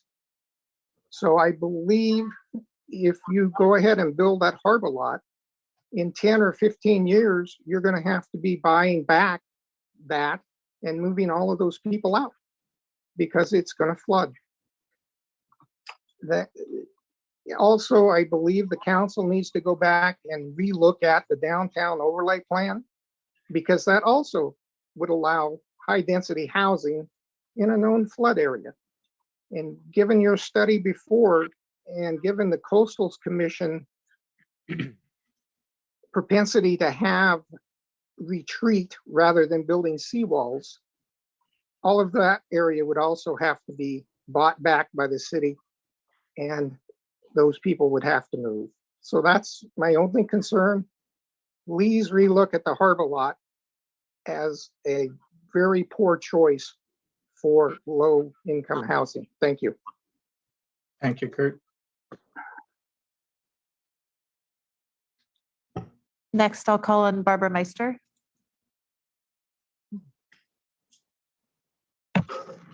Good evening, members of the City Council. I'm Barbara Maestrom, the Public Affairs Director at the Monterey Bay Aquarium.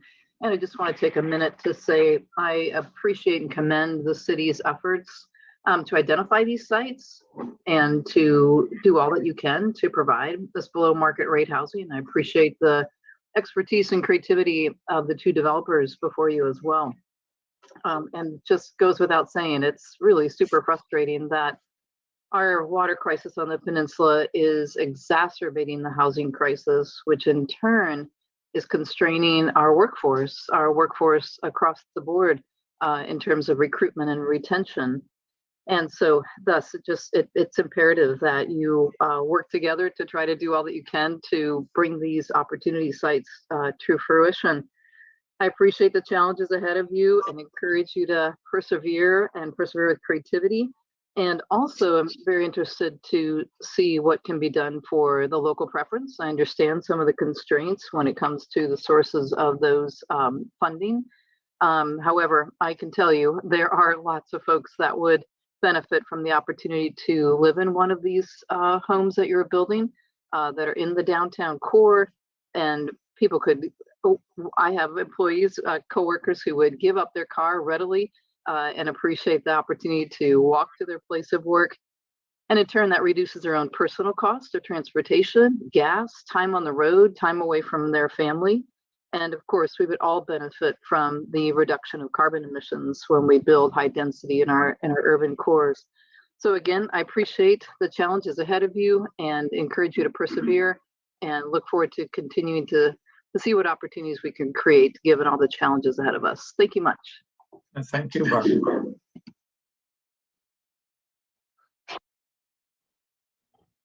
Next, Adam Pinteritz. Hi, thank you. My name is Adam Pinteritz. I'm the Government and Community Affairs Director for the Monterey County Association of Realtors.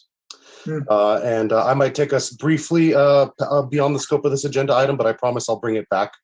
I want to begin by applauding the staff and the prospective partners for all of their hard work and diligence. It's great to see us finally talking about actual housing projects. Of course, we all know how urgently we need housing. So this is nice to have a more concrete conversation about what housing we can actually develop. That said, we need all types of housing, and all people need housing. So I would urge you to reconsider the local preference that obviously creates other complications, as was mentioned in the presentation. And it seems to me, as was also mentioned in the presentation, that there's a sort of a natural self-selecting nature of local preference in the sense that, particularly for affordable housing, people aren't trying to come in from outside the Monterey County area just to take advantage of local affordable housing. That doesn't really seem to be an issue. So why muddy the waters and complicate things and make this process more difficult with a local preference? Even if you solve all of the water issues for all of these projects, ultimately that would be great, but ultimately that's still only accomplishing a small fraction of Monterey's housing needs. And then there's no water left. So addressing Monterey and Monterey County's housing needs ultimately necessitates a long-term sustainable water supply. And mayor and council members, it necessitates your support for desal. And I will circle this back to items in the presentation by ending with, this really should not be a conversation of housing versus public safety. We should not be having to choose between those two. So thank you for your time. Thank you, Adam. All right, thank you. Next, we have Eloise Shim. Okay, good evening. This is Eloise Shim. And so I kind of want to talk about the nuts and bolts of who would be eligible for this housing, since I've had some dealings with the Mid-Penn when I lived in Marina, and they were building the East Garrison. And at the time, they had some kind of a lottery system.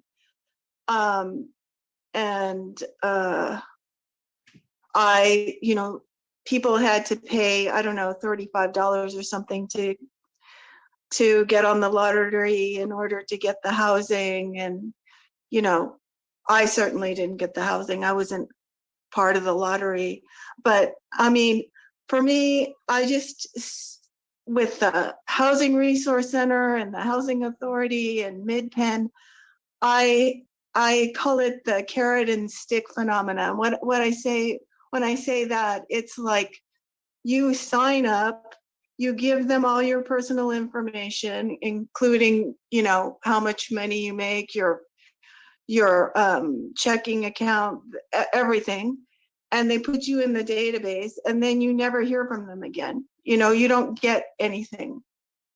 And so I would say that if the city is going to go ahead with this affordable housing thing, that they should have some kind of ordinance whereby the city really makes them transparent about who they're renting to, because it's a lot of times they say it's affordable housing, but then they rent it to people who have loads of money, and the people that don't have that don't have a lot of money don't get included in it. They bolster up their profits.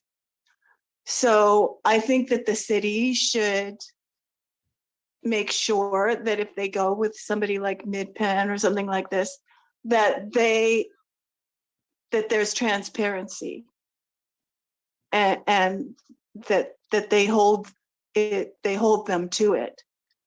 Because I've been on so many lists, and I never get housing.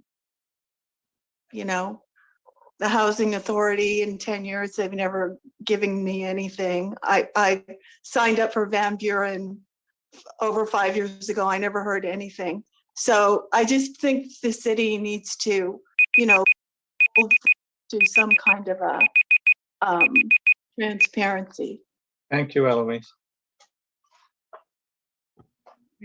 Next, let's hear from Esther Malkin. Good evening, everybody. Esther Malkin with Monterey County Renters United. I want to remind you all that the only reason this is on the table is because years ago, I was the one that basically had to hassle the city staff for like a year to even look at properties that could possibly be considered for this. And, I'm glad to see that finally an RFP is seeing the light of day, but the staff still has been questioning whether we can even do limited to locals that live or work here. And that is something that shouldn't even be in question. It has already been done in numerous cities before. And to help the workforce here now is what we need to prioritize, not what Joe Realtor that spoke before me suggests that we should be building housing for people who don't live here already. We are hemorrhaging workers. We are losing people that even before the pandemic couldn't afford to live here. So by the time this even breaks ground, we're going to have lost more employees, and even more rental increases are going to happen.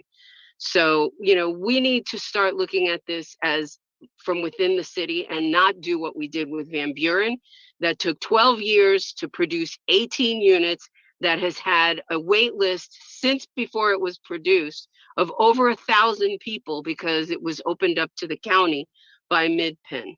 We cannot afford to do that again.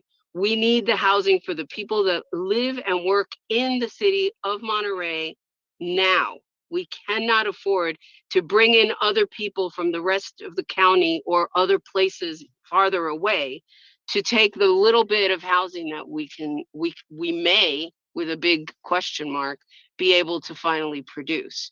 I also want to bring to the attention of the council that whenever you use CDBG or any HUD funded money, you are excluding a gigantic amount of people that are working here. Those numbers are rock bottom, borderline poverty, and we need to help people who are not able to qualify for those units with the housing that we produce. Those Section 8 and all of those people get tons of help from other agencies and other nonprofits and other government subsidies. It's the people who don't qualify for that and the people who never were able to qualify for the renter assistance program for the very reason I'm cautioning you on this here. We need to be able to get housing for people who are not qualifying through the federal parameters. Thanks. Thank you, Esther. And next, Kevin Dayton.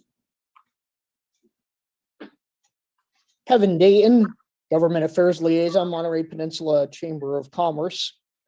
First, thank you to the City Council for pursuing this affordable housing on city properties. I think you've been working at this publicly since at least 2019. The Chamber of Commerce has been supportive of this.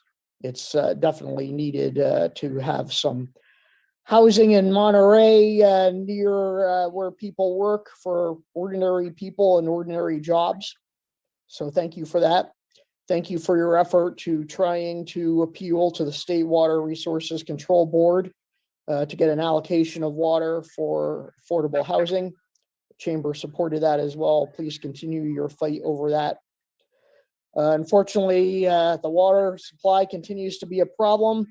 I know some of you are aware of the ASR 1 well and how that is no longer, water can no longer be extracted from that well. It seems like there's constantly new challenges to water supply here in the city of Monterey. And, you know, there are some people who prefer not to have that affordable housing built. Really, our community needs to have this. The ratio of jobs here to people living here is way out of whack. And thank you for making some efforts to try to correct the situation. It's probably going to be a long-term plan, but keep at it. Thank you. Thank you, Kevin. And Mr. Mayor, I don't have any further hands raised on our Zoom call. All right, then I'll close that section of our public appearance item, bring it back for the council. And Grant, do you want to put up your summary slide of direction that you'd like to hear from the council, please?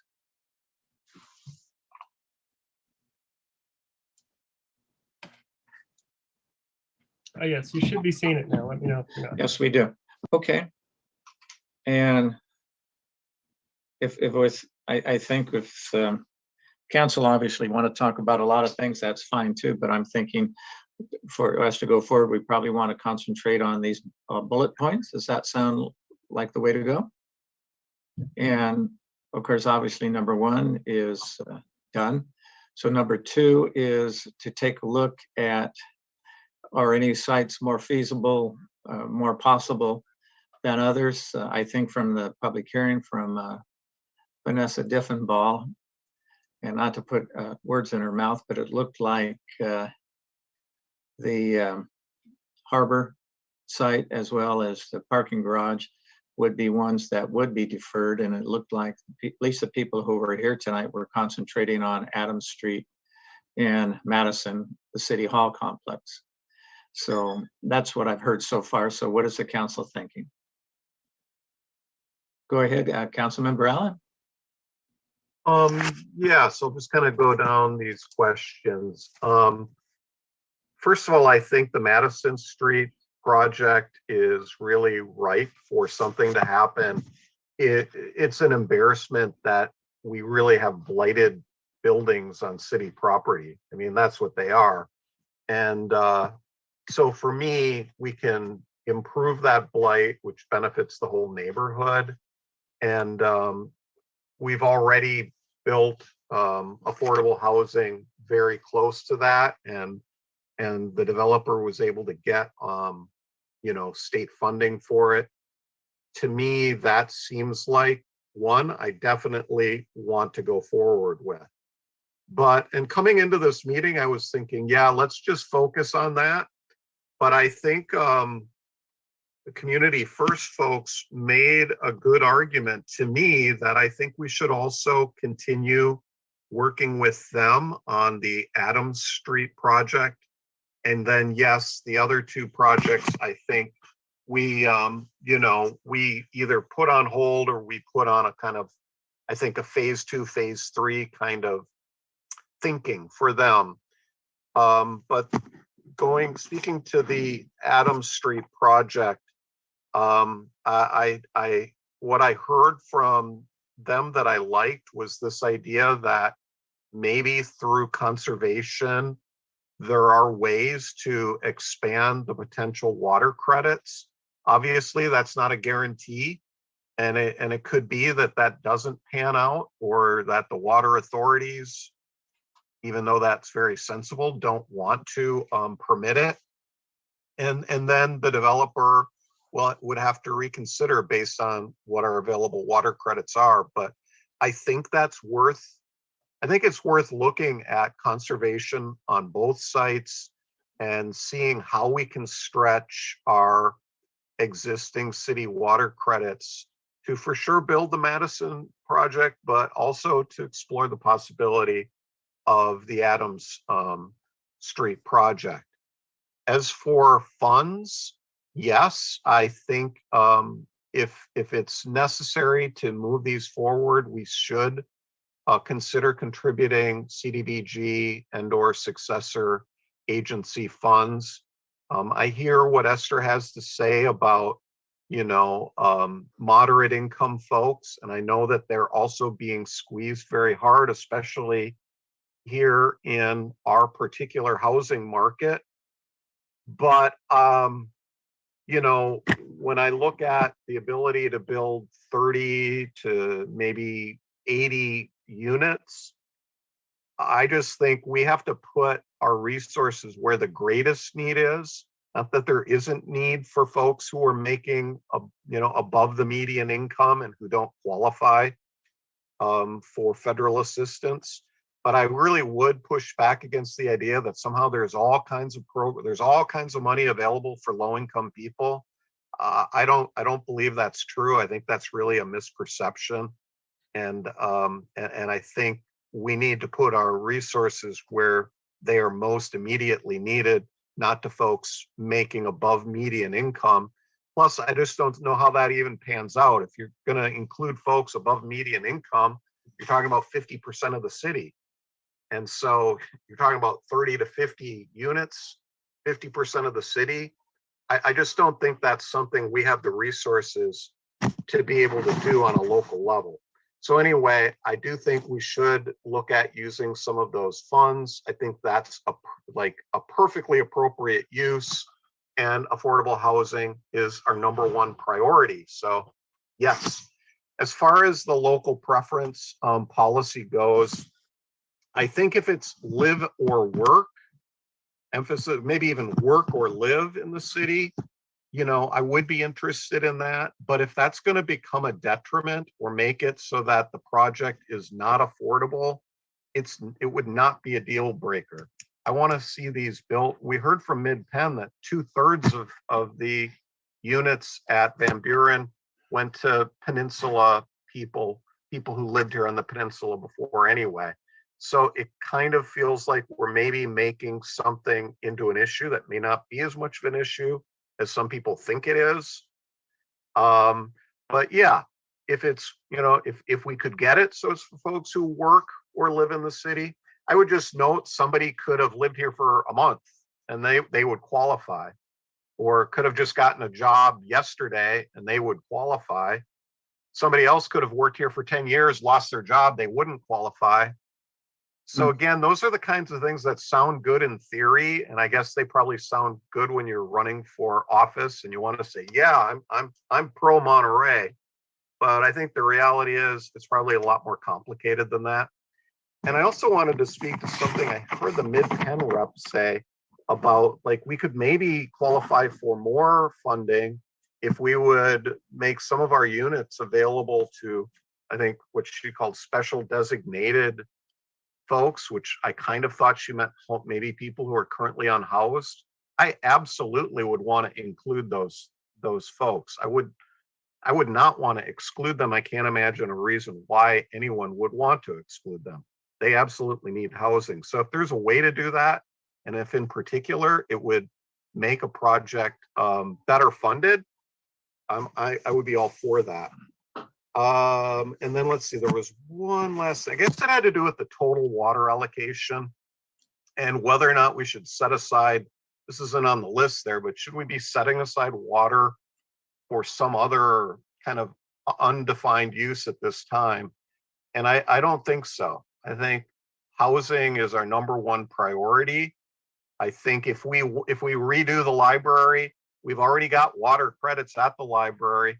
I don't think we need more water credits. If we redo the public safety building, and I hope we do, we've already got water credits. I don't think we need to be expanding those buildings. I don't think we need to be adding more bathrooms or something like that. And if we do, the city, first of all, those things won't happen for a while. We don't have a funding source. We don't have concrete plans. And we have the ability to acquire more water, the city does, by buying other properties that have water credits, just as we did in the downtown a few years ago. So if that becomes an issue, we can deal with that at that time.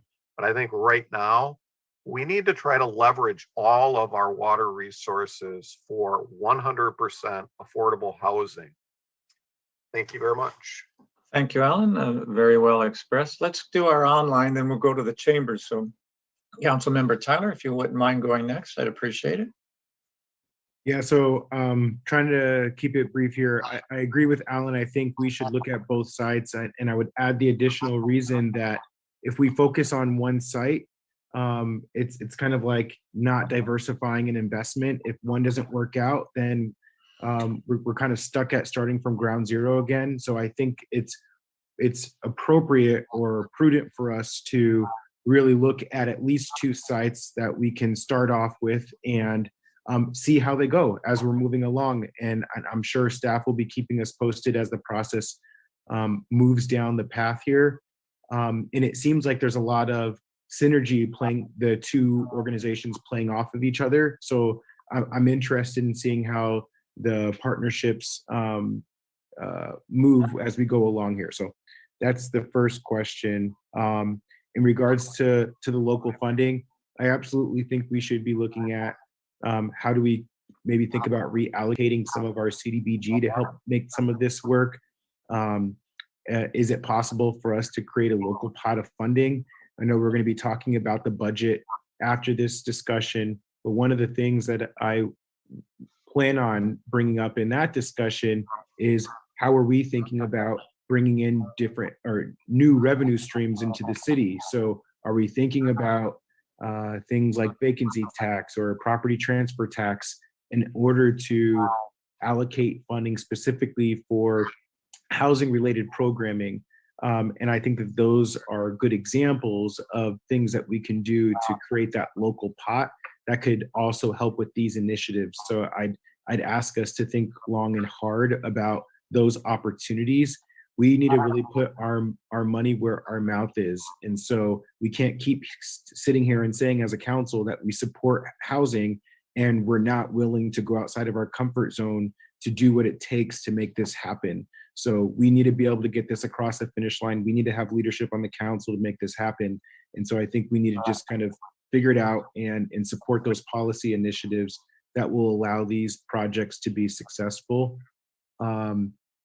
I also know that jumping back to the state level grant, to the local pot of funding, I also know that that makes us more competitive for state level grants. So if we were to be able to create that local pot, what great opportunity would that create for us to leverage additional funding that may not already be captured in the budget numbers that the developers are showing us. And then just that last piece in regards to local preference, I agree with Alan. If it's going to be a deal breaker and prevent us from creating any units, that's obviously not a smart idea. But as much as possible, I really want to push for that. And to me, it's not a new politician campaign slogan. I think that there's real teeth to people that live here that get pushed out because there's folks coming in from outside of the area. And so I wonder how we can formulate that local preference model so that it's really focused on people that have lived here maybe a little bit more long-term, not moving here and been here for a month. Maybe you make it 6 months, a year, 2 years, 3 years, whatever that looks like, in order to really try to capture those folks that live or work in the region. But as much as possible, as much as we can do that, I'm on board. So I'll stop there for now. Thank you, Councilmember Tyler. Let's go to the council chambers. I'll start. Okay. Thank you. Thank you, Councilmember Dan. I think the first comment I want to make is that the only way that it seems like the only way we're going to build affordable housing is if it's public land, and that's so for me, I like to thank former councils to have the foresight to buy land so that we can build on it. So I think that's one point that I was thinking about through this whole conversation. We wouldn't have this conversation if we didn't own the land ourselves, because as you know, land is very expensive and developers want to develop it to make the dollar, and that's not our purpose. So I think that's an important fact, that we wouldn't be building anything unless we had the property, which is great. So for me, I want a project I want it to get done, and I'm sure everybody else does. So for me, I want to go with the project that actually has some water, and right now Madison and Van Buren is the one that has the water, and so I'd like to see that project start whenever it can. But that would be my preference, along with the Adams Street, because that seems like a centrally located piece of property. But Madison and Van Buren is the one that I'd like to see get started. So when it comes to the local funds, the word that I would take out is or. I would try to look for not only local funds, but also pursuing more state grants in combination, because a lot of those state grants could be matching funds. It could be a multiple ways to fund a project. So not only local funds, but also state grants.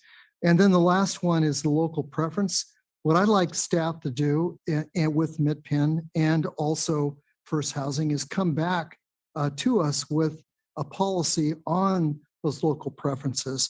And for me, workforce housing is probably the most important, because we do have city employees that don't even live in the city of Monterey. And I would really like to see our employees be able to live here in the city. And this is an opportunity for the city to allow them to do that. But you first have to come up with the local preference policy. So it's kind of putting the cart before the horse, because we haven't even built the buildings yet. But I think it's important that we do establish that local preference policy and somehow. That's it, Mayor. Thank you. Oh, thank you, Councilmember Dan. Councilmember Ed. Yeah, thank you very much. I want to go through some of the points and not repeat what's already been said, but projects and priorities. So I lean towards the Madison site for many of the reasons that's already been cited. The amount of water, I can't say it's shovel ready. It's got blight, certainly needs some pre-development work to be done, but it just seems like that one is more clearly the higher priority from the presentation and the information we learned tonight. The local preference, I need more. I'm not a lawyer. We didn't have any lawyering making presentations or really citing any previous models. So I'd like to see that come back, as it's been requested, I think, by Mr. Albert. So I think there's some validity in hearing more and learning more about, is there a way to navigate that? But I concur with all the other comments that if it's a deal breaker and it delays us and it looks like it's a legal problem and it's insurmountable to get around the fair housing law, then I'd say, well, we have to set that aside. But my first priority is to pursue it for local preference. And I think it makes sense to exhaust all those efforts first before we just quickly dismiss it. I think we have not yet established any internal policy for ourselves to the question of what should we as a city preserve for city needs in the foreseeable future of 3 to 5 years. We've banked it, and it's not much, and we banked it for the purposes of doing a combination of things, but we can't bank enough to take care of the housing needs that's in front of us, nor for the potential projects that we would be looking at. A public safety building, an expansion of the library. Yes, they both have restrooms, and yes, the public safety building does have some adequate services with showers and whatnot. But if we're going to expand and go to a 21st century public safety building and or in addition to the library, we're going to need some water credits. So we can't go into the equation saying it's adequate water now, so let's just build an expansion. So I think those two need to be put together. But we don't have legitimate plans right now in front of us, but we do know that those are high priorities that we've all expressed.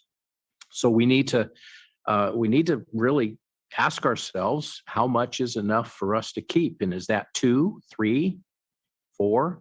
We only have 5, and we don't have enough to look at 2 different projects right now, unless we have information that comes to us and there's more water credits that are garnered from 2 projects because it's cisterns, gray water, and the like. So I'd like to learn more about the project on Adams, because I just get a feeling that what I saw tonight was a lot of rounded up numbers, but not enough specifics for me to select that one over the Madison Van Buren project, because it's 50 or 64. It's 6 stories with a little bit of parking down below, but they need more water, and we don't have enough water to accomplish both of them with the math that we do right now. So I need to know, can we get more acre feet out of potentially designing in Adams with the recycling water? But I don't want to wait. I think we're at a point where it's, well, why would we not just move ahead rather quickly once we resolve the local preference housing for the Madison project, because it's within the amount of water we have. It's blighted, it's property that's there. Mid-Penn recently built down the street on Van Buren. They're familiar with the neighborhood, they're familiar with the site, and we've seen the proven results of what they did on the previous project on Van Buren. I want to highlight something, and it's not a sidebar, it really is related to this. And I want to go to one of our council priorities that's listed, and we just resolved this and published it. It's for everybody to read on the website. One of our high priorities is listed: secure water sources. Champion regional and local efforts to secure adequate, affordable, and sustainable water sources for the city now and into the future. The council recognizes that access to a dependable supply of fresh water is a significant gating factor that impacts the city's ability to provide affordable housing and promote economic vitality consistent with the goals described in the city's general plan. And there's another part that's important. I'm going to read that too. Continue to advocate and lobby on behalf of the city of Monterey's interests on regional water issues with an emphasis on securing water for affordable housing projects. So we had some callers tonight. One of them mentioned it, supporting the desal plant. First, before we get that point, council executed a letter that the mayor signed on our behalf, which was asking the California Water Resources to highly consider removing the cease and desist. I want to echo that again.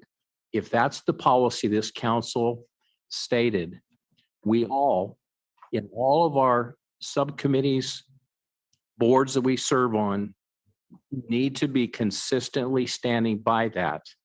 And it is a council priority, as I just read. So I want to just remind us all, and I'm saying this for the public as well, We need to have a long-term sustainable water supply. There's news out there that's just broken the last couple of weeks with the ASR. We still have long-term problems. We're still in a drought. We need the Water Resources Agency to help us get from underneath the cease and desist so that we can do exercising of a few housing projects. And until we get that cease and desist lifted, we're going to continue being frustrated by looking at these projects that we cannot execute when we have a fantastic builder and we've got some land and we just don't have a water meter or we don't have enough water. So I just want to say it again. You've heard me say it many times. We need to get out from underneath the cease and desist. We need to keep the pressure on the California Water Resources and the local water resources as well. We need more water. And when I'm looking at these numbers and the balance, if we have 5, it means I have to pick a preference, and that's one that we can do within the water that we have. And for me, it's Madison for now. And the other one, Adams, with the problems with Adams and the problems with the garage, I have to ask the question, should we be looking at potentially selling the Adams property? Because is it ever going to be buildable for us? Is it big enough for us to make it worth our while? Or do we need to put it back in the city inventory and use it for something that is viable and just not let it sit empty? So that's another policy question we need to face for another time. So maybe consider selling Adams if we can't build a project there. Thank you. That's all I have. Okay, good. And you all just raised some really excellent questions. And I'm hearing general consensus at the very least to go for prioritize Madison Street because there is existing water. And I would lean that way, and I would be open to Adams Street. But one of the things I would not want the developers for Adams Street is to spend money and do a lot of processing and do a lot of work and finding out it's not going anywhere. So I would be concerned with that aspect. I'm going to put something on the table that is completely out of the box. All of you have put stuff out of the box.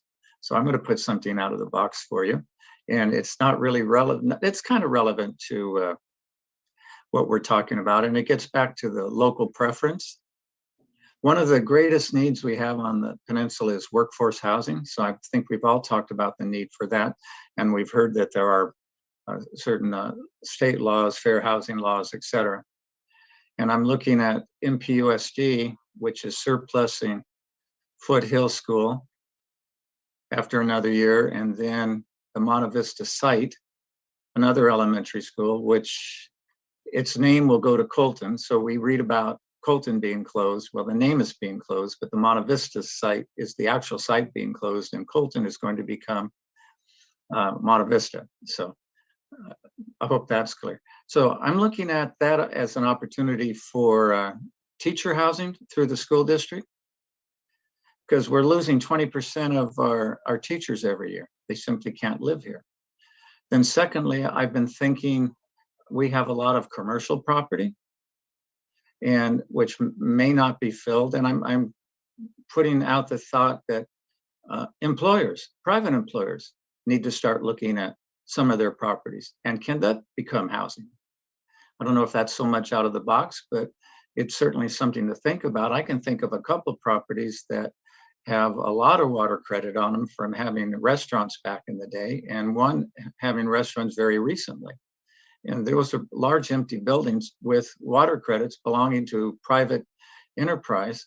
And I'm thinking private enterprise, you need to join school districts and CSUs, MPC, and I think the city needs to get into this business as well. As you know, we're losing engineers, and police recruitment has been difficult on since 1981 and since my first election. So I'm looking at these projects in front of us. Is there a way that we can put high demand, medium pay city employees so we can retain our city employees? You've seen the turnover, police in particular.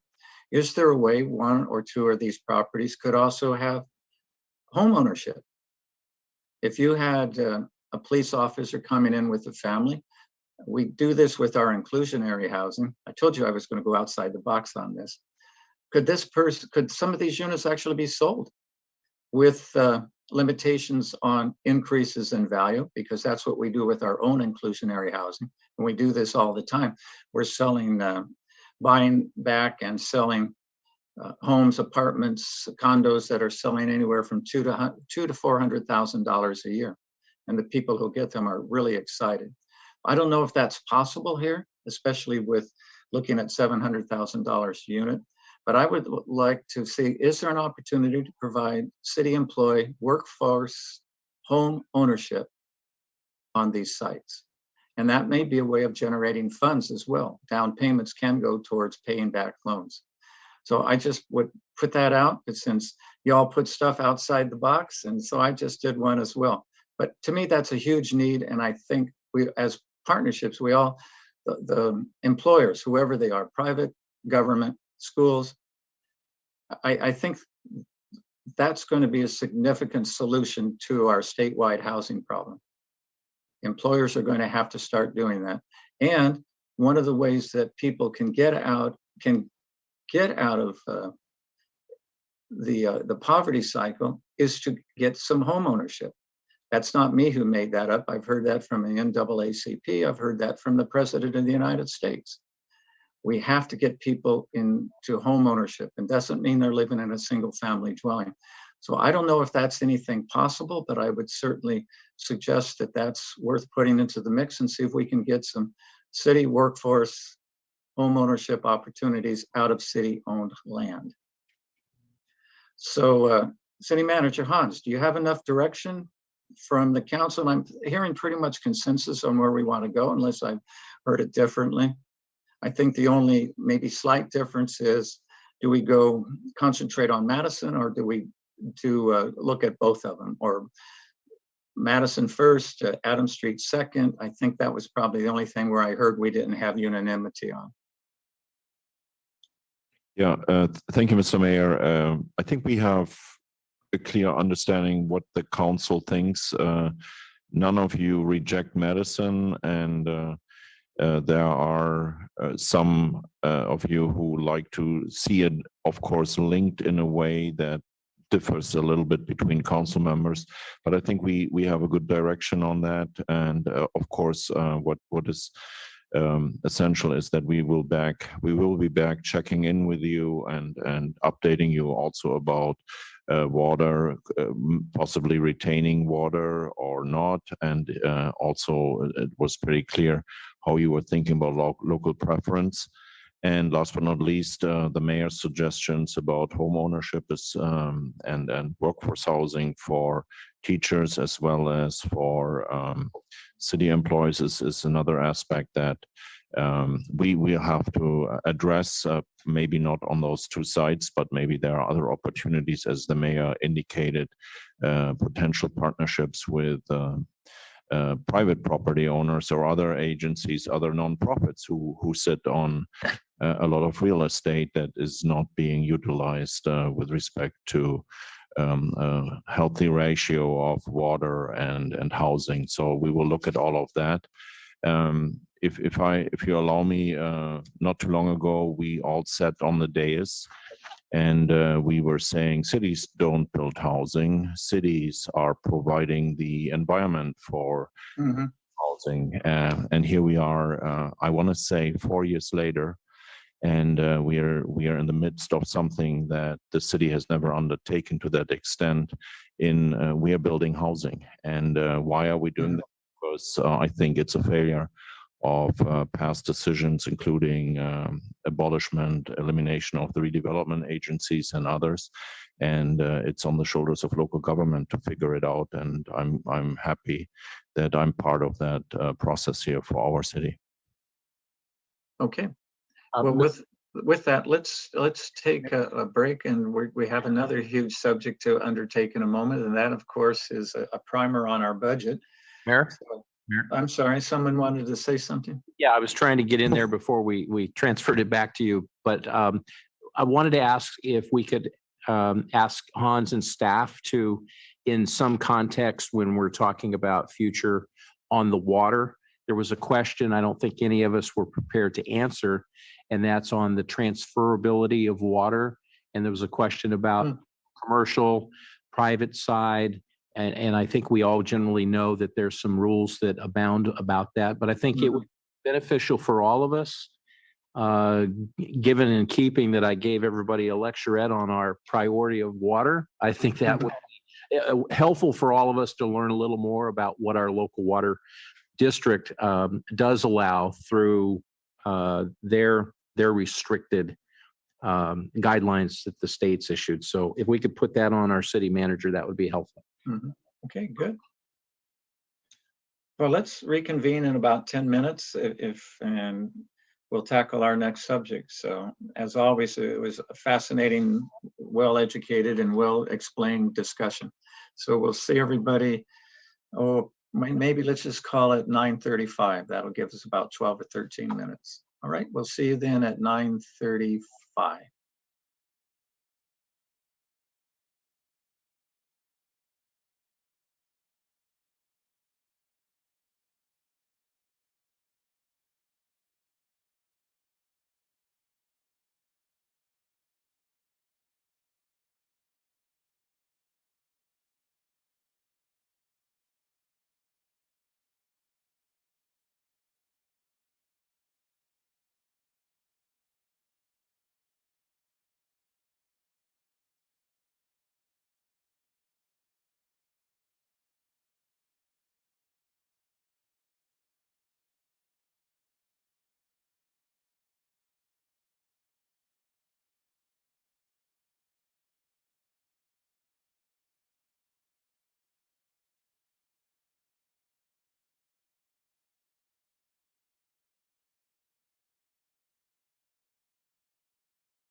All right, we're back from our recess. Another extraordinarily important topic, of course, is budget. In fact, so many of the things that we talk about, without budget, none of them happen. So talking about priorities, so obviously budget has to be way up there. And without further ado, it's getting late. And we do want to give this the adequate time. And I know staff has an excellent presentation. So Hans, City Manager, right to you, and let's get going. Thank you, Mr. Mayor. And let me share my screen.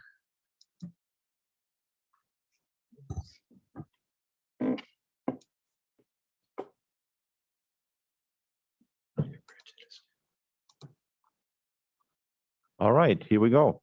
Thank you so much, Mr. Mayor, and I promise you that we will try to not rush, but also not to lose time here. So let's start with my overview.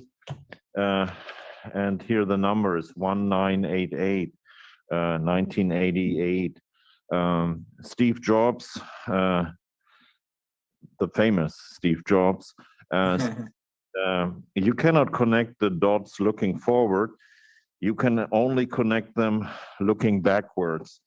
And so I think a good idea was to look backwards and start in 1988. And why is this relevant for today? Well, maybe at the end of my presentation, some of those answers will be delivered. In 1988, Governor Newsom turned 21. He was in the right age. Reagan was in his second term, and another constant factor was we had Councilmember Robinson and Councilmember Albert on the council. That's old, Dan Albert. Ah, okay. But that was young Clyde Roberson. But what we also had in 1988 was Monterey voters approved a 16% hotel tax for the Neighborhood Community Improvement Program. That was measure B, if I remember that correctly. And another important vote was an advisory board, measure C, which basically said in 1988, yes to a swim gym, which we now lovingly call our Monterey Sports Center. Looking back a little bit more, 2014, the council recognized that the city is in fiscal challenged waters, and we approved with the help of the voters and almost a little over 74% the first measure P round, which was a 1% sales tax, helping us fixing our roads, storm drain sidewalks, and ADA compliance.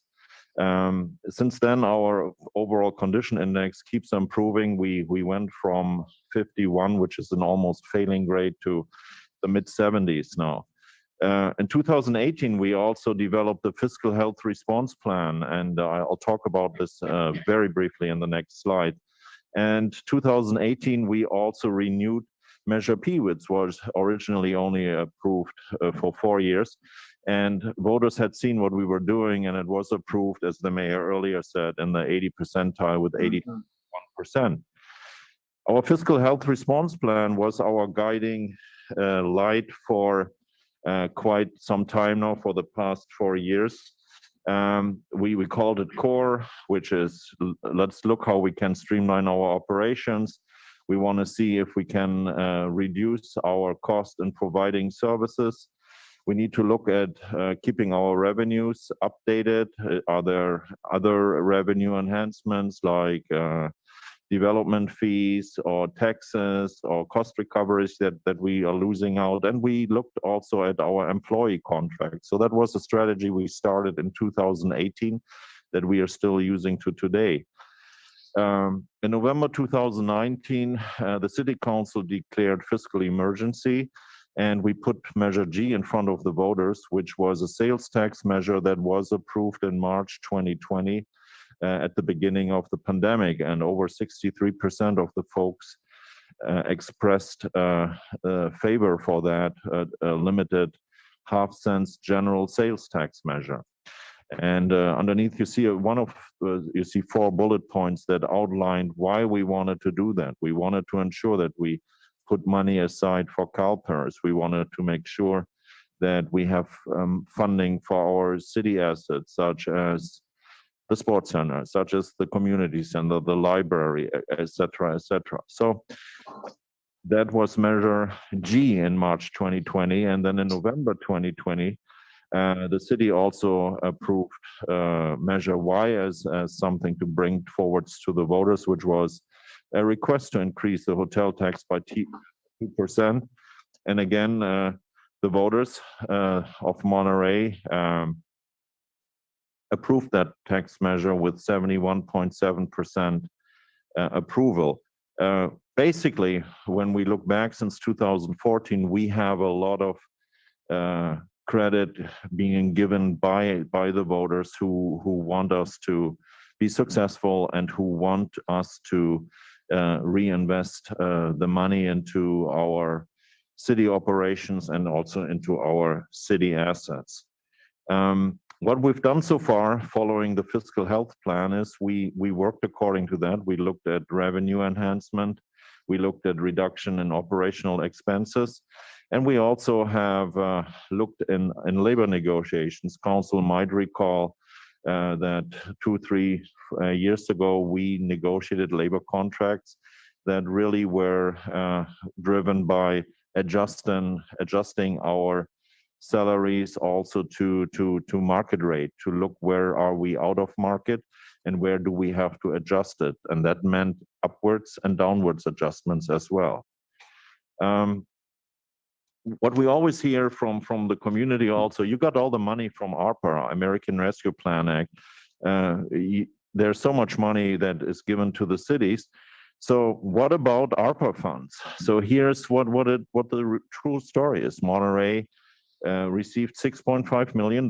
We are very grateful for that, but that gets mirrored against $32 million in losses that we actually suffered. And what you also see on this slide is on the left-hand side, you see that little tiny red bar chart for Monterey. ARPA reimbursed us for our losses by about 19.1%.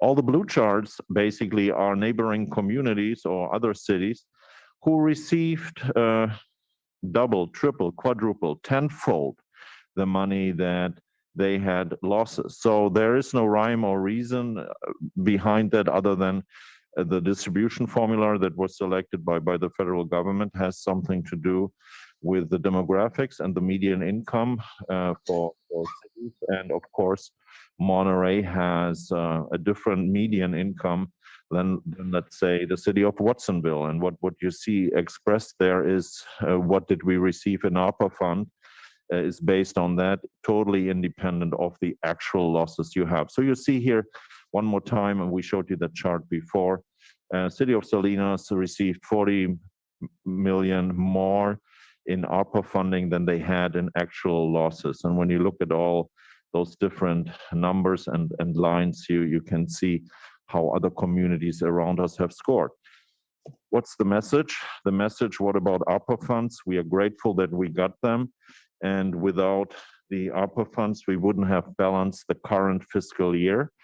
But ARPA funds did not make this city whole, let alone gave us a bunch of surplus money like the other communities have.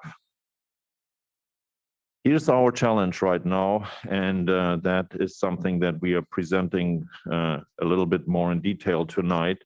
Yes, we can see record tax revenues, and yes, we have fewer full-time staff. With that goes hand in hand that we have less personnel costs. But what you see is that our expenditures still outpace our current revenues. Let me say it again. We have record tax revenues, we have less full-time staff, and still our expenditures are outpacing our revenues. A reminder, $32 million in losses. We laid off 84 people. We froze an additional 20 positions. We conducted we had volunteers from various employee groups to take pay cuts voluntarily, executive managers, police and fire. We delayed infrastructure projects, and a great thank you goes to the NCIP, who also helped us with their support in unfunding a variety of infrastructure projects, NCIP projects. We eliminated programs and we also took some delays in how we wanted to upgrade our IT infrastructure. What we see are very specific challenges. We have a slower recovery for group and business travel. Everybody will tell you that, the MCCVB, the hotels will tell you that group sales are lagging behind leisure travelers. That affects the revenue and success of our conference center. We have as identified as a revenue challenge that higher inflation could lead to fewer visitor spending in Monterey. People might turn their dollars a little bit more before they go into a restaurant or before they decide to stay overnight. Our sports center, low demand means lower revenues in the sports center. We're concerned about the war in the Ukraine. That has an impact on our economy. Definitely, we see that, and who knows what other impacts it may have. We also see that the COVID might impact fall/winter 2022. Just because everybody thinks COVID is over doesn't mean that COVID is actually over and can affect us.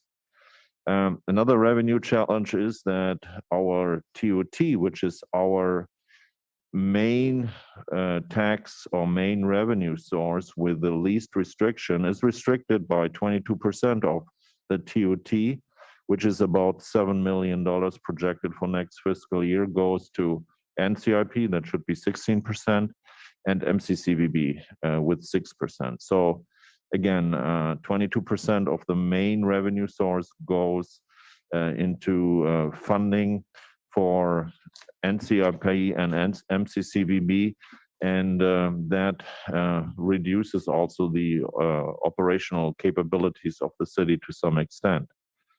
Our expenditure challenge is affected by the inflation. We see that the costs are going up across the board. We have a unfunded pension liability of right now $173.6 million, and council received an update about the details for that in mid-March. We need to continue funding facility reserves. We need to invest into the sports center. The sports center will turn 30 years old, and some of those key components need to be replaced. We need to continue putting money aside for the conference center. We are looking at about the public safety building. We just discussed that. But we also need to look at community centers, garages, library, etc. We are funding right now 6% of our TOT goes to the regional marketing of our destination. A great part of that also is being dedicated to selling Monterey and group sales. We are funding 75% of the cost for the trolley service. We are giving general fund allocations to business district. We're giving funding to the Fishermen's Wharf Association to match their marketing up to $25,000. And of course, another jewel of the community, First Night, which we will continue to support with $35,000. We are in the middle of labor negotiations, and our employees have the right to ask for fair cost of living adjustments. And so we are working on that as well. So these are part of our expenditure challenges. Here are two slides that you saw mid-March. This is our pension liability right now as described by the actuarial, which is for non-safety employees around $98 million and for safety employees around $74 million. So these are also the facts that we have to tackle. What we see is that our customers, while we have record numbers in TOT and sales tax, our own customers have not returned to pre-pandemic levels. I mentioned already the conference center. Our group sales are still very volatile. You see conferences canceled quickly. Good news is they are booking back maybe even in the same year or maybe 6 months later. So it's not a longer waiting period than what we experienced in 2020 and 21. But group sales are down. They are not there where they should be right now. Sports Center sees also about 50% less visitation than we had in 2019. We did a quick survey of the market around us, and we can say that the industry here on the Monterey Peninsula has not returned to pre-pandemic. So Montage Wellness Center in Marina reports something like 60 to 65% of customers back, and they are in a little different situation than our sports center, because on the one hand side, you get people who get quote unquote prescriptions to go to the Montage Wellness Center. And also they have an actual inflow of new customers there based on the housing opportunities that are now being provided in the form of Fort Ord. So they have more people coming and moving into the area. In Shape, located in North Fremont, has consolidated their operations. They are not operating in smaller towns like Pacific Grove. So they definitely also are not there where they want to be. Library, we also see that the customers have not returned. Like the Sports Center, we are there also at about 50% of our 2019 levels. The Sports Center revenues, here are some numbers to give you an overview. We usually scored anywhere between $3.2 to $3.7 million, $3.8 million in revenues annually. The closure brought up down, way down. And for fiscal year 2022, we will be probably ending at about $1.8 million. That's about $500,000 more than we estimated a year ago. So that's the good news. But you see that we are lagging way behind where we want to be in our Sports Center revenues. Conference Center revenues is showing this chart. We were very proud in fiscal year 2020 or 1920 when we approached $1.8 million in revenues, because we were so close to break even for the first time in the history of operating the Monterey Conference Center. Again, COVID-19 reshaped our revenues there. We are on a better trajectory, but far away from where we have to be. One of the questions that sometimes comes up and that you have heard is the city does nothing for the business community, or sometimes when we raise parking fees or when we change programs, those statements are sometimes made. So here's a quick reminder what the city did for the small businesses and for the business community in general. In April 2020, out of the starting gate, the city council put $1 million up in small business grants, and it helped substantially small businesses to be able to survive. There are a number of folks in the downtown area, on Cannery Row, on the wharf, in other areas of town that survived just because they got from the city $5,000, $10,000, $15,000, $25,000, and they were able to stick around.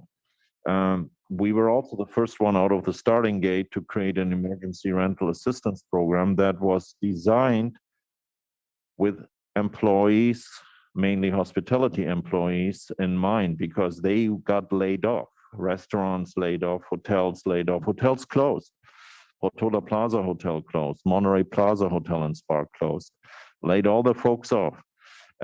We wanted to have a rental assistance program, and we funded it with city funds, city housing funds. State hasn't made a move at that time. Federal government hadn't made a move at that time. And the idea was we want to ensure that we give those folks who lost their job in Monterey a chance to stay in their homes. And so the Emergency Rental Assistance Program was a regional program because we didn't care where the people live.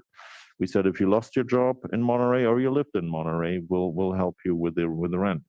$960,000 were spent, and then we spent, I believe, another, $1.5 million that we then received through the state in programming, but we were the first out of the starting gate. We also worked with our commercial tenants, over 30 commercial properties. City tenants from city properties received rent deferments. City issued 50 no-cost outdoor seating permits. When you read the Carmel Pine Cone, you can see how much those went for during the pandemic by the city of Carmel. 2021, we also paid for the trolley again, and to be fair, we also received substantial support from MST. Carl Sidorik deserves a lot of credit there, and the Monterey Bay Aquarium paid their share as usual of about 21% of the cost there, I believe.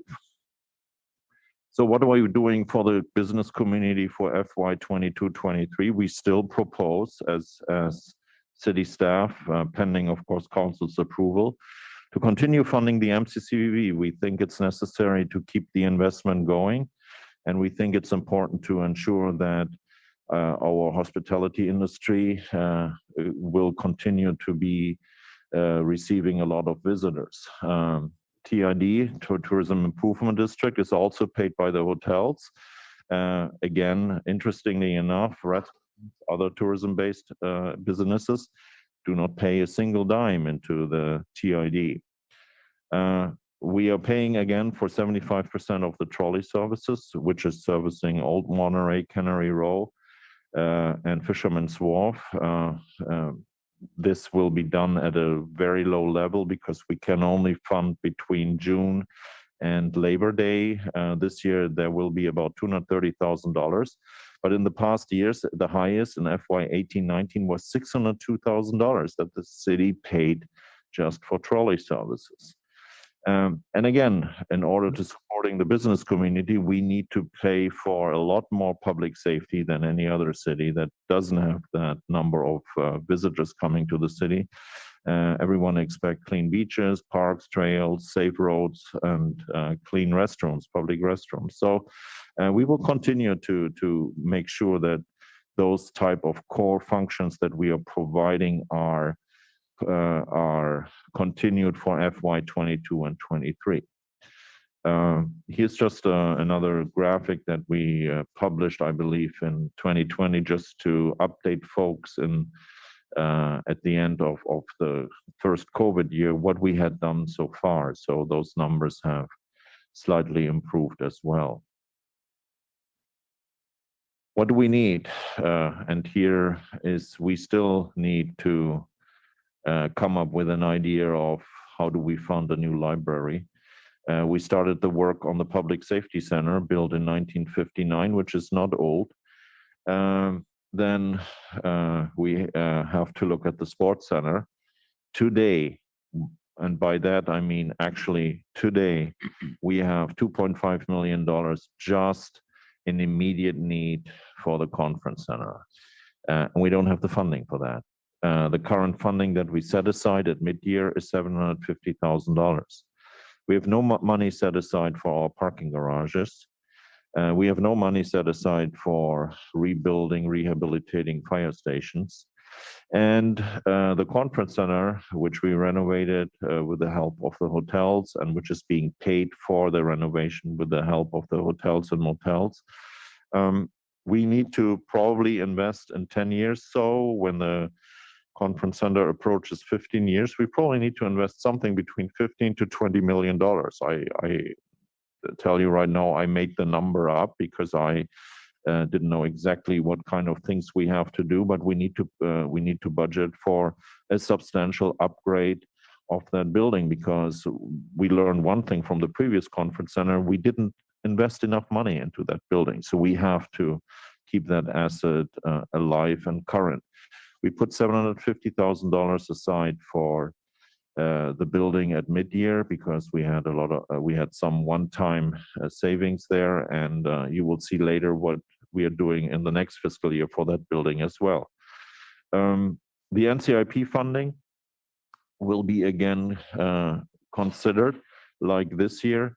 We are putting aside there $4.9 million, $4.96 million to be precise, for the NCIP funding. And here, when you look over the past 10 years, the funding for the NCIP is a reflection, of course, of the linkage to the success of the TOT through the per charter mandated funding of 16%. And again, without the NCIP, we wouldn't have rescued our budget and our safety operation in April 2020. So we should always remember that. 1988. So 1988, we set course for 16% of TOT. We set course for the swim gym. And we started a lot of the other things that are now part of our day-to-day operation. So what we have to do over the next couple of years is we need to connect the dots from 1988 to 2022, 23. We need to see how can we continue funding all the things such as the NCIP, such as the MCCVB, while parallel finding funding for the reinvestments into community assets, such as the sports center, such as our community center, fire stations, as well as our conference center. So over the next 12 months, what I will suggest to the council is that we continue the discussion in how are we looking at those funds that right now we do not have control over. How can we make sure that some of those funds are being community-based used? And we should have a discussion about that, and we should do this with a clear understanding that we cannot pay for everything going forward. Things have to be changed. We are in the middle of labor negotiations. Labor costs are the city's single largest expense, simply because we don't have robots going out on police calls or driving fire engines. We are right now negotiating with our 7 bargaining units. And what we also see, and that is part that goes into the labor negotiations right now, and the mayor spoke about that during the previous presentation about housing, we have recruitment and retention challenges. We are losing engineers. There's potentially just another engineer who we might lose to another entity. We lost, I believe, four or five of them in the last 6 months. Council is aware where else we have lost employees. We lost folks in IT, and they go to other cities, and they go to some of those cities who are really enjoying a lot of the ARPA funds. I have to say that. So bottom line again, record tax revenues. We have less people, less expenditures in personnel, yet our expenditures are still outpacing revenues. We have all the tax measures that we wanted approved by our residents, our voters, and I think it's time for us also to continue to deliver on the promises we made to our voters. Our budget that Rafaela, our finance director, will present to you in a few minutes. Trust me, it doesn't take. I'm not going on forever. Rafaela will talk about more numbers, but I think we do a realistic projection of revenues and expenses. We are not lowballing numbers. I think in some areas we are actually, shall I say, optimistic, avoiding the word aggressive. We will maintain current service levels. We will also restore service levels in areas where it's necessary. We have to commit today to address the budget challenges upfront and talk about it in the next 12 months. We have to really talk about it openly and of course in a transparent way and supportive way. And we have to find new funding models because the current model is not working for us. So with that, I will ask Rafaela to continue her presentation. And Rafaela, I can forward the slides if you like me to do, or you can just share your own set of slides. How do you like to do it? You can forward. I can forward. Okay, here we go. Okay. So good evening, Mayor, council members. So thank you, Hans, for going through the overview. So I'm just going to talk more about some of the specifics.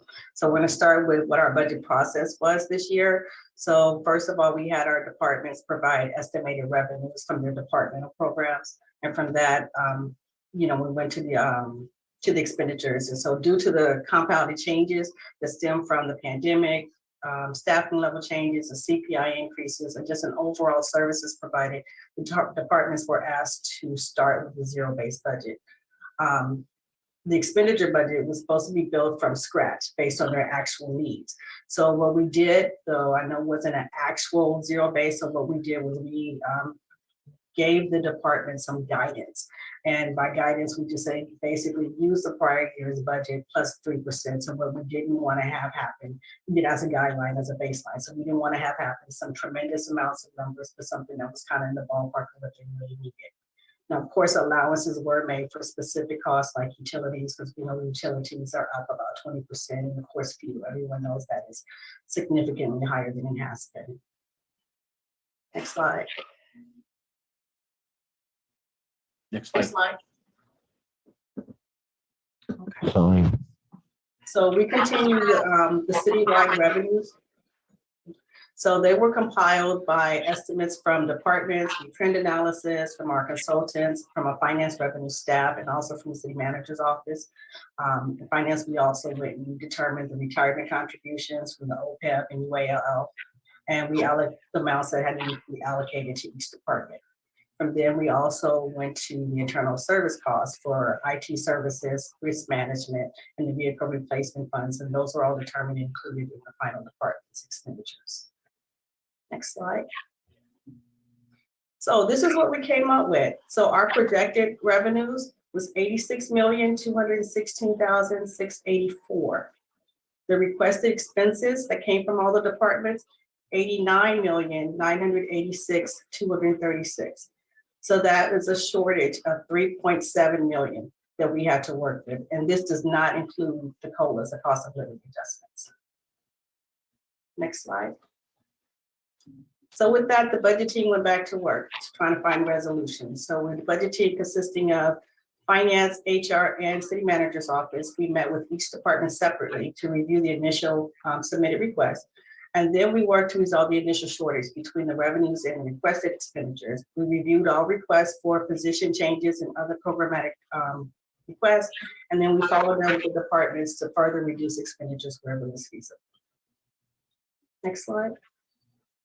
So during that process, we came up with some one-time enhancements. So we started with our projected revenues of 86 million. We looked at our salary savings at about, we projected about 4%, which gave us an additional 1.76 million. And then we looked at what is our unassigned fund balance as we're projecting at 6/30/22. From that, we took 3.4 million of that unassigned balance that we believe is going to happen. And then that gives us available to appropriate 91 million to actually do the general fund expenditures with. Next slide. So I want to talk about revenue generators. So our top 5 revenue generators, they actually account for 85% of the general fund revenues. So we'll start with our TOT tax.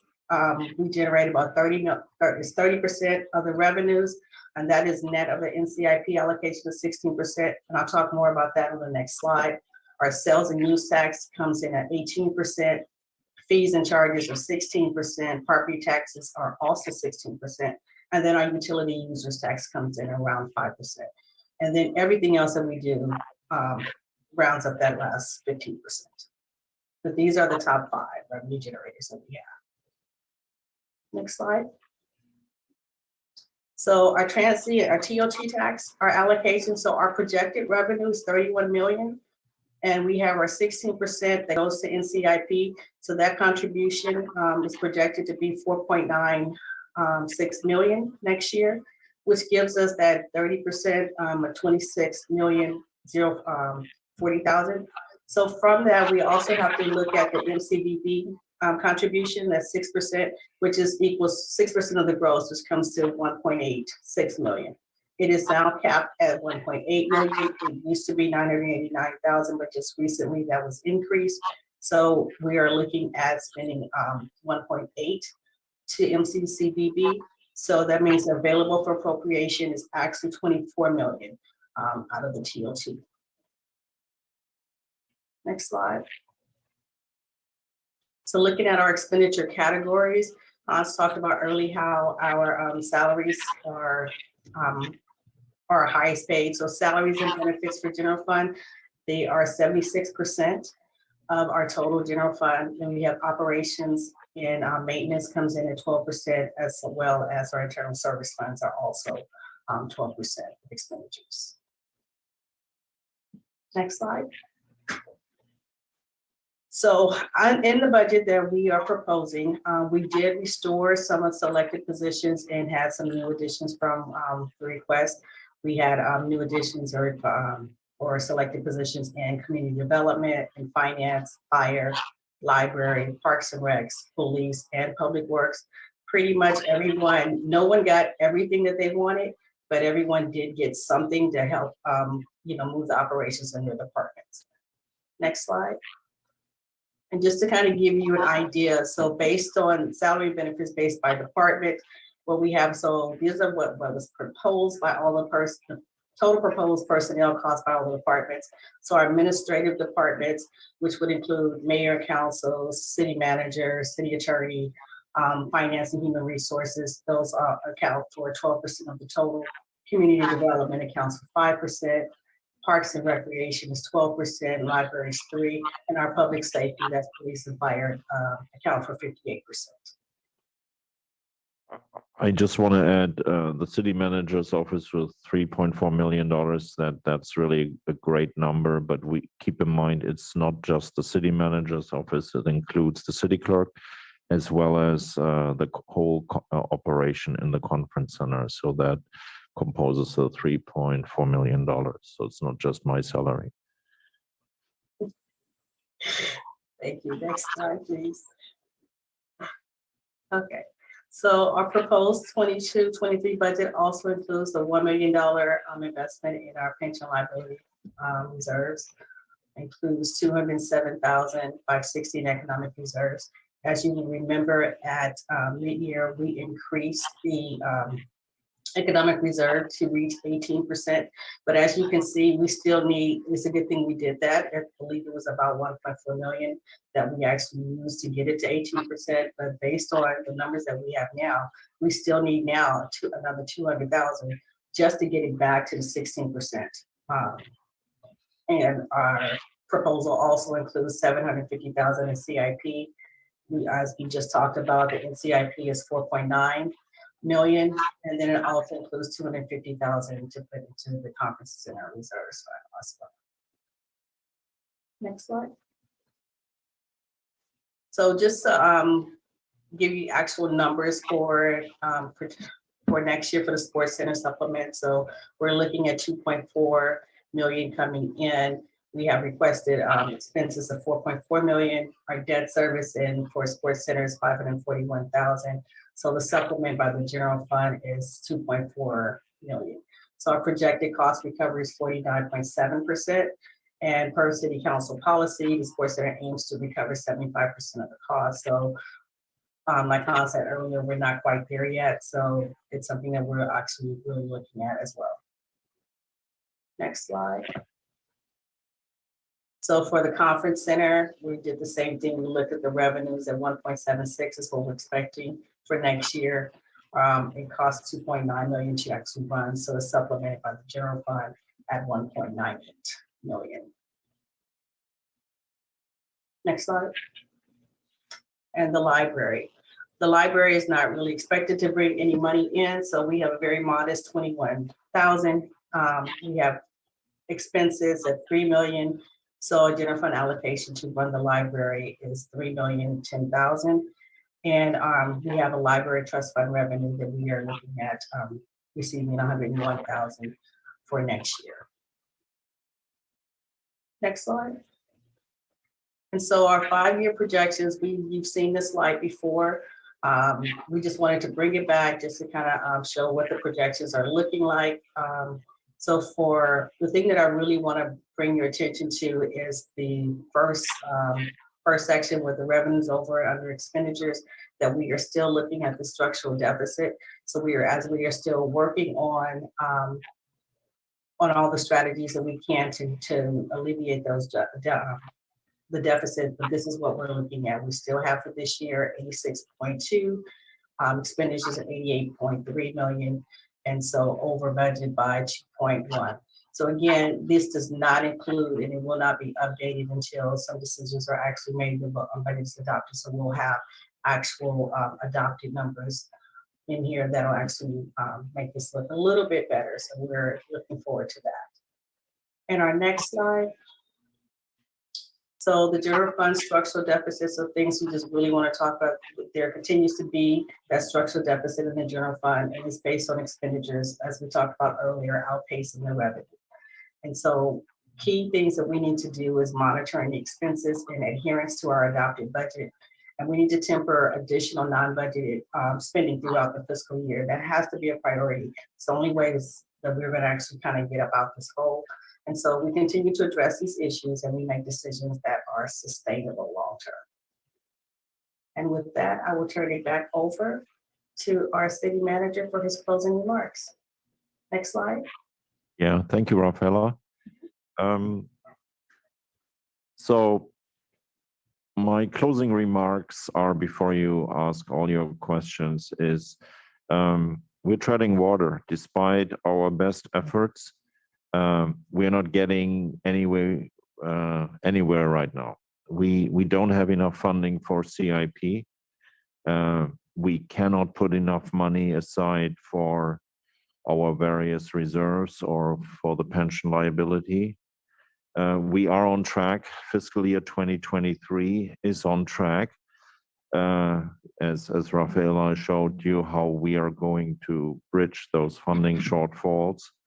But the next 12 months, we will have to look at our discretionary and non-discretionary allocations, such as MCCVB, such as NCIP, such as other elements where we give a general fund to business districts, where we are spending money on trolley services, etc. We have to look at every single one of those together with our partners in the community, together with our friends in the neighborhood.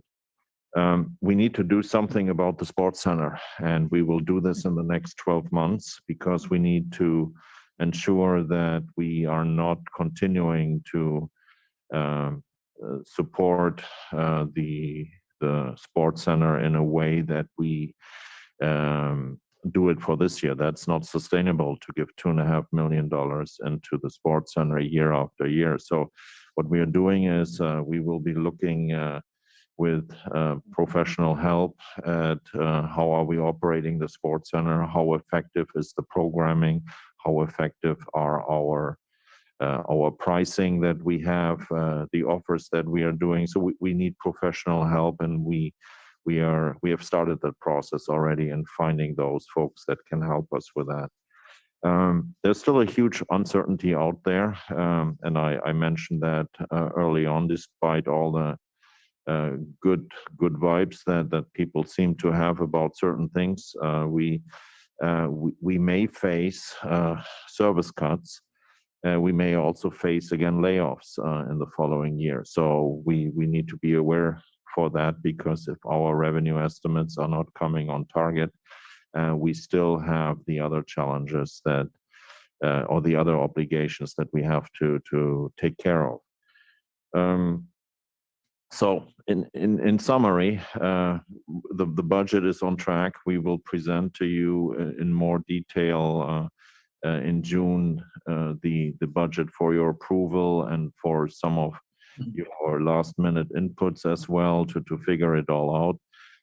But the next 12 months, like I tried to state already twice, we have to look at many of the things that are just a given right now in this community, and we need to go back to the things that we promised the voters. And part of that was that we wanted to take care of a variety of things that we try to do right now, but some of our main challenges remain, and we just showed you where they all are, and we showed you also how much money we are we are spending right now just to support those operations without really being able to reinvest into those assets. So these are my closing remarks, and with that, happy to answer any questions you may have. Okay, well, we thank Rafaela and our city manager for a very professional, sobering presentation, very thought-provoking. So we very much appreciate that with all the facts and the charts. Those are quite helpful. And I think tonight, Hans, what you'd probably like to do is have questions from the council. I don't think you're desiring any direction at this point, since we'll be doing public hearings, and perhaps get some community input as well this evening. Is that what your goal would be as part of this presentation? Yes, absolutely. Thank you. All right, well, let's, shall we go to the public, then come back to the council for questions? Does that make sense? I see some nods. Let's do that. Let's do it a little bit in reverse. That way we might be able to answer some of the public's questions. So anyone in the council chambers who wanted to talk about the budget presentation we just heard? We have no one with us in the chamber, Mr. Mayor. And do we have people online who would like to help us balance our budget this year? Yes, I see two of them. Lisa and Sonny, please. Okay, welcome. Good evening, everyone. Good evening. We are one of the newest businesses, we believe, in Monterey, located at 425 Alvarado, the Whiskey Club, TWC Monterey. And we've invited all of you down to check out our place. Understand everybody's busy, have not had a couple email returns, but in the future, we certainly welcome you to our space. And like to share with you some of the challenges we had as our business actually opened before COVID, or was established September 2019. So you can imagine what the last 2 years has been like for us. First, we want to thank you for supporting the 4th of July parade. We also want to thank you for considering funding the CAT team more. We understand they just have hourly work, so that's what hourly during the daytime.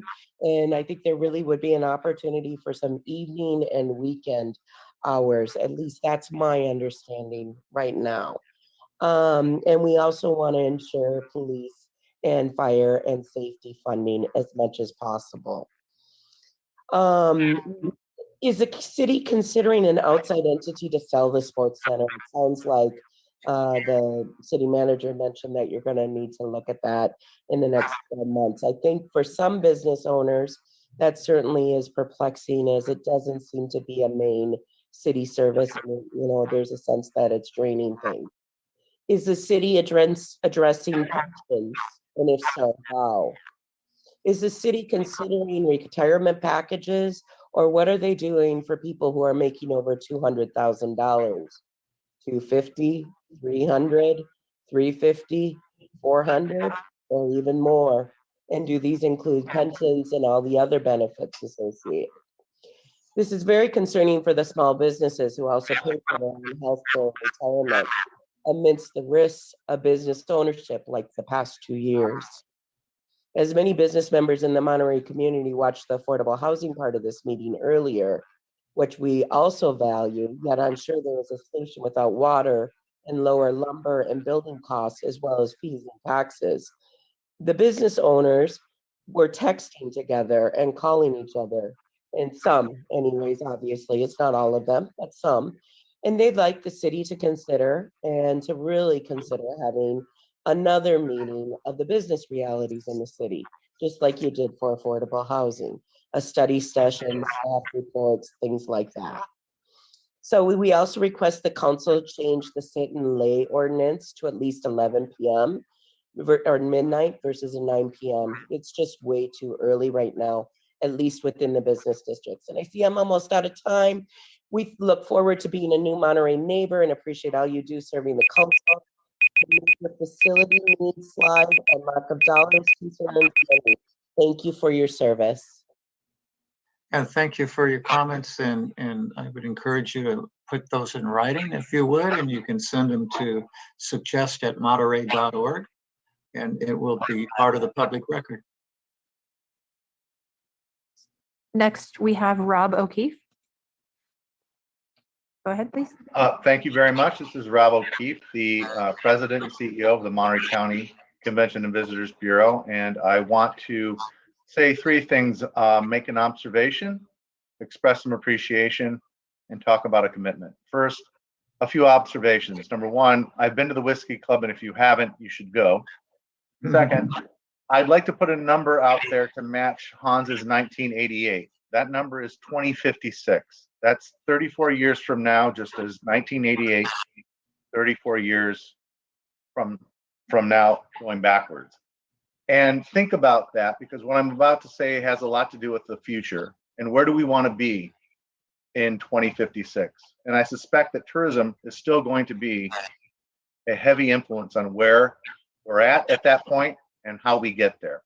Another observation, when you think of 6% of the TOT that goes to the CVB, please always know that at 6%, $350,000 goes immediately back towards the renovation of the conference center. That's our agreement. In addition to that, we spend at least $250,000 a year specifically to market advertising budget for the conference center. So if you add that into the equation, I think that will be a little more helpful.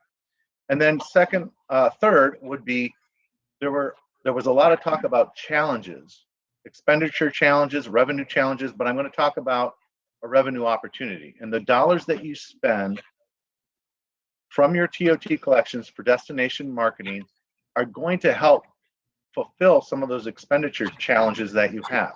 That investment is what's going to get us through some of the challenges that you're now facing. My second point, appreciation. I appreciate all the involvement from council, from Council Member Smith being on our board, Hans being an advisor on our board. The level of collaboration that we have had in this past couple of years because of COVID, and I think for more reasons than that, have really lifted us to a new level of partnership. And I want to continue that. In fact, my third point, I want to make a commitment. A commitment is our goal is to come back better as a tourism economy and for Monterey as a tourism destination. In fact, we just started a 5-year plan to figure out where we need to go in a reimagined way as a destination for the city of Monterey and for the entire county. We're committed to tie our long-term solutions to your long-term challenges. In fact, by the year 2056, that's 34 years from now, the 34 years plan starts with the 5-year plan we just kicked off. So I look forward to further collaboration, commitment, and I'm always open to any questions. Thank you. Thank you, Rob, for calling in. Next, Eloise Shim. Please go ahead. Hello, this is Eloise Shim. So I don't know, it's probably a crazy idea, but I was thinking in Monterey, you know, since you have homeless in Monterey, that maybe it could be an incentive for businesses if they, if you would give them some kind of like tax break, if they if they opened their whatever, something that just sits during the night, if they one night a week opened with a cot and something for a homeless person, and it could be distributed through the police community services thing, And it would just be, I know it sounds kind of crazy, but really there are homeless in Monterey. And if some of those businesses that aren't open at night, if they did it like say from 9 till 5:30 in the morning or something, housed like one homeless person, and then they got some kind of tax incentives for doing that, it would be sort of a nice thing for the homeless, and it would be an incentive for businesses. I know it sounds crazy, but it's just, it would be a nice thing for the homeless because a lot of, especially in the winter, they're so cold at night. Okay, thank you. Thank you, Eloise. And we have Kevin Dayton next up. Kevin Dayton, Government Affairs Liaison, Monterey Peninsula Chamber of Commerce. First, Hans, regarding your comment about some people criticizing the city of Monterey's response to the business community during the pandemic, they're totally wrong on that. I can tell you the Monterey Peninsula Chamber of Commerce worked very closely with the city. We had that economic relief and recovery team, the small business fund to help people. The city relieved people of taxes and fees, relieved people of regulatory things. You got the permits for the outdoor dining going on. There were programs. The city did a great job. So I want to make sure that the chamber members know about this. And I guess we have to remind people about what was done. So I'm sorry that people are saying that because I don't believe it's true. I was intrigued by your last slide about the proposed budget, about we need to identify new funding models. And it will be interesting to hear what kind of ideas you have about that. I'm assuming one of the thought about that is perhaps some of the hospitality generating tax generation that we had before may never come back. I don't know what's going to happen with things like cruise ships in the long run. And it is interesting to say in a city where really the population isn't going up, there's a housing issue, and commerce is somewhat stagnant in its major economic activities. Where would additional tax revenue come from? So looking forward to seeing more city discussion on that. And I'm sure you'll be hearing from the business community about that as well. Thank you. Thank you, Kevin.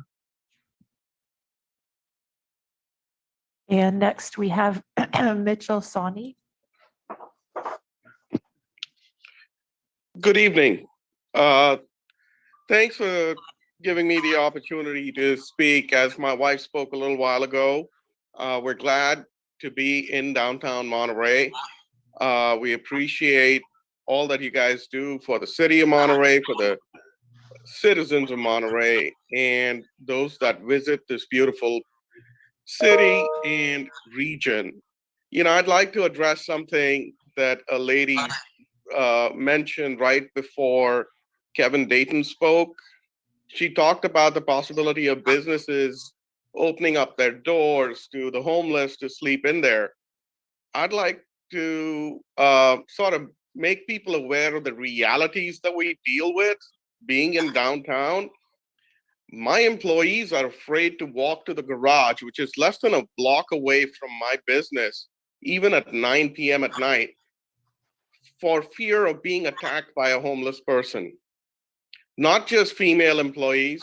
We actually have a policy at DWC or the Whiskey Club that no employee walks alone to their car after 8 o'clock in the evening.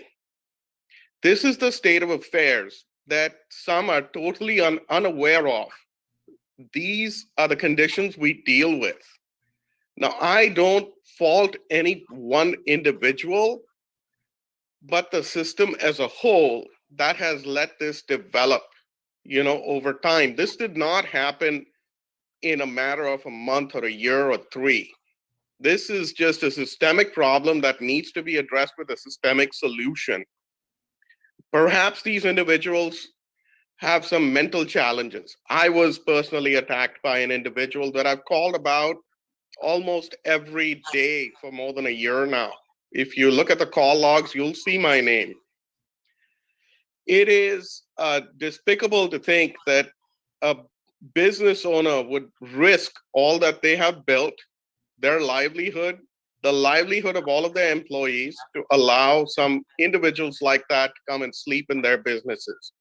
I would encourage the council, as part of this budget, to come off with additional funding for our police department so that they have the adequate resources, and also empower them with the ability they need to enforce the law.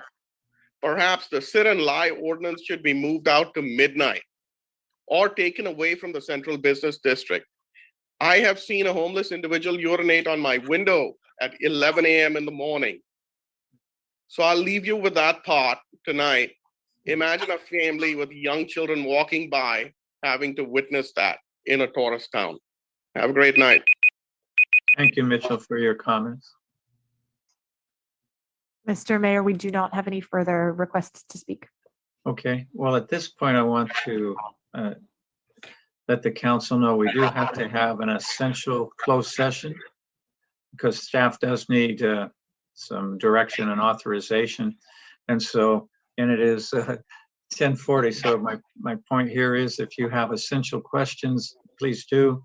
But we'll try to keep in mind, we will be visiting our budget in more detail in June. And keep in mind, we do need to get through our closed session. So with that, we open the floor to the council for any questions that you might have from the presentation. Mayor, this is Dan. Yes, please. All the questions that I can ask are probably way into the weeds anyway. So I'll just ask, I can sit down with staff and talk about some of the questions that I have. So I don't think there's anything question wise that I have, but I just want to say one last thing on a comment. Can I just comment on it right now? Sure. With you. So I did look at the 2 bullet points of the MCCVB percentage of 6% and going from 900,000 to 1.8. And I just want to bring up that the paragraph below that says slow return of group business, and that's what we're in the business of, is hospitality.